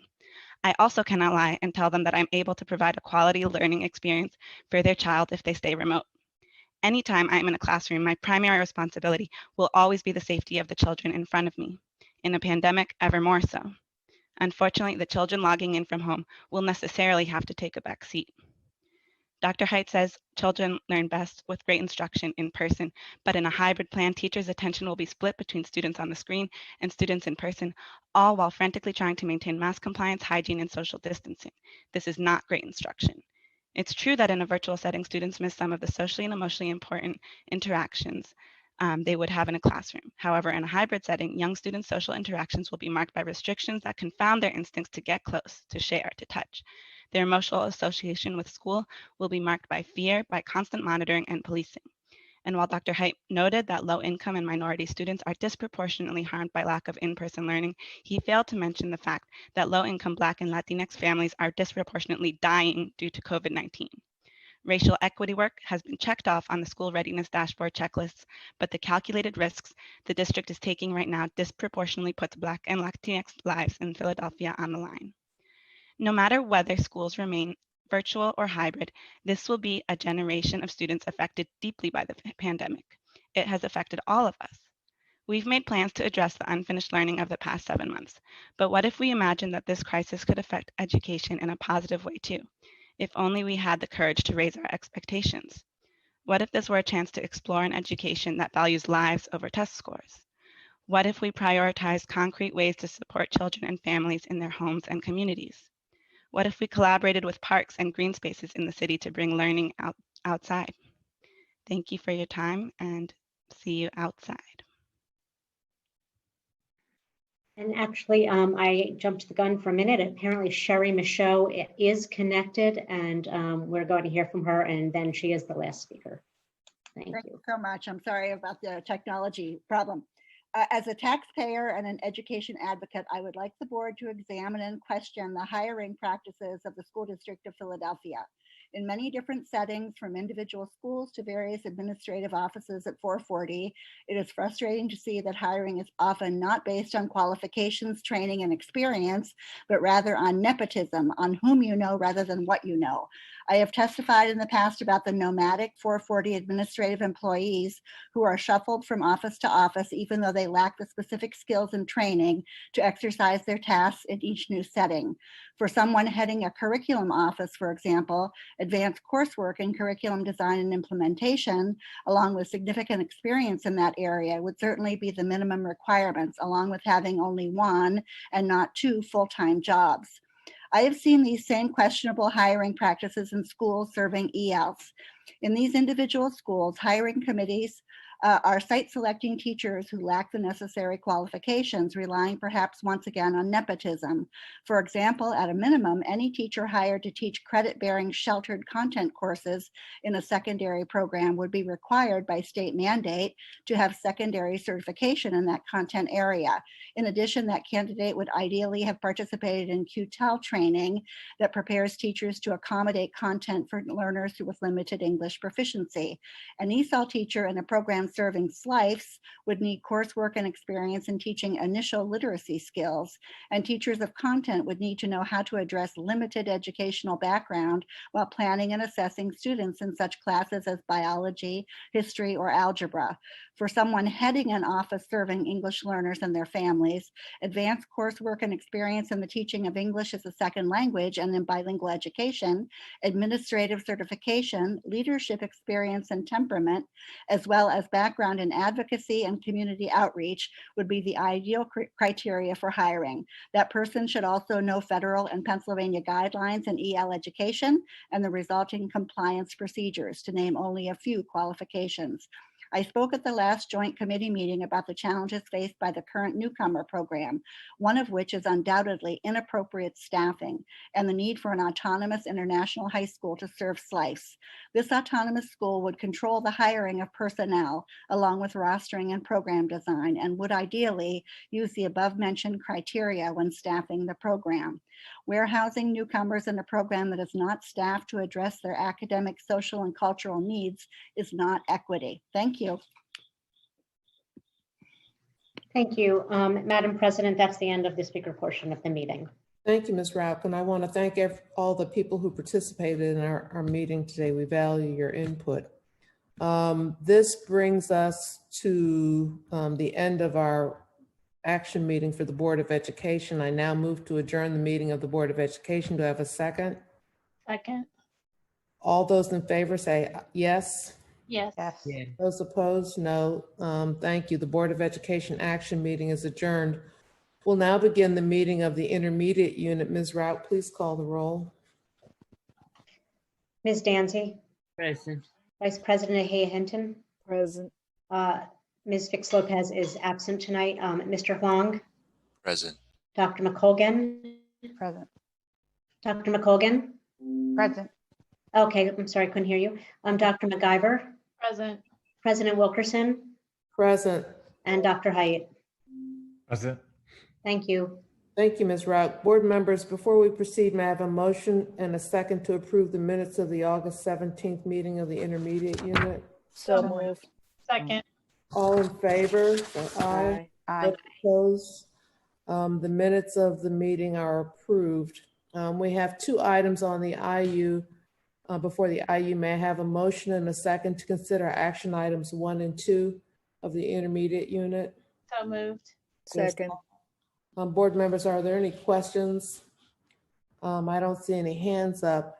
We'll now vote on intermediate unit items 1 and 2. Ms. Rauch, please call the roll. Thank you. Ms. Danzy? Yes. Thank you. Vice President Ahia Hinton? Yes. Mr. Huang? Yes to both. Dr. McColgan? Yes. Dr. McIver? Yes. Thank you. And President Wilkerson? Yes. Thank you. Thank you. On behalf of the board, I'd like to invite you to the next month's committee meetings. Our joint committee will be held, meeting will be held on November 5th at 4 p.m. and our next policy committee meeting will be held November 12th at 4 p.m. Our next action meeting will take place on November 19th at 5 p.m. Please continue to check our website and social media for updates on these meetings. I now move to adjourn the meeting of the intermediate unit. Do I have a second? Second. All those in favor say aye. Aye. Those opposed? Thank you. Thank you, everyone. The meeting of the intermediate unit is adjourned. Have a good night and everyone stay well.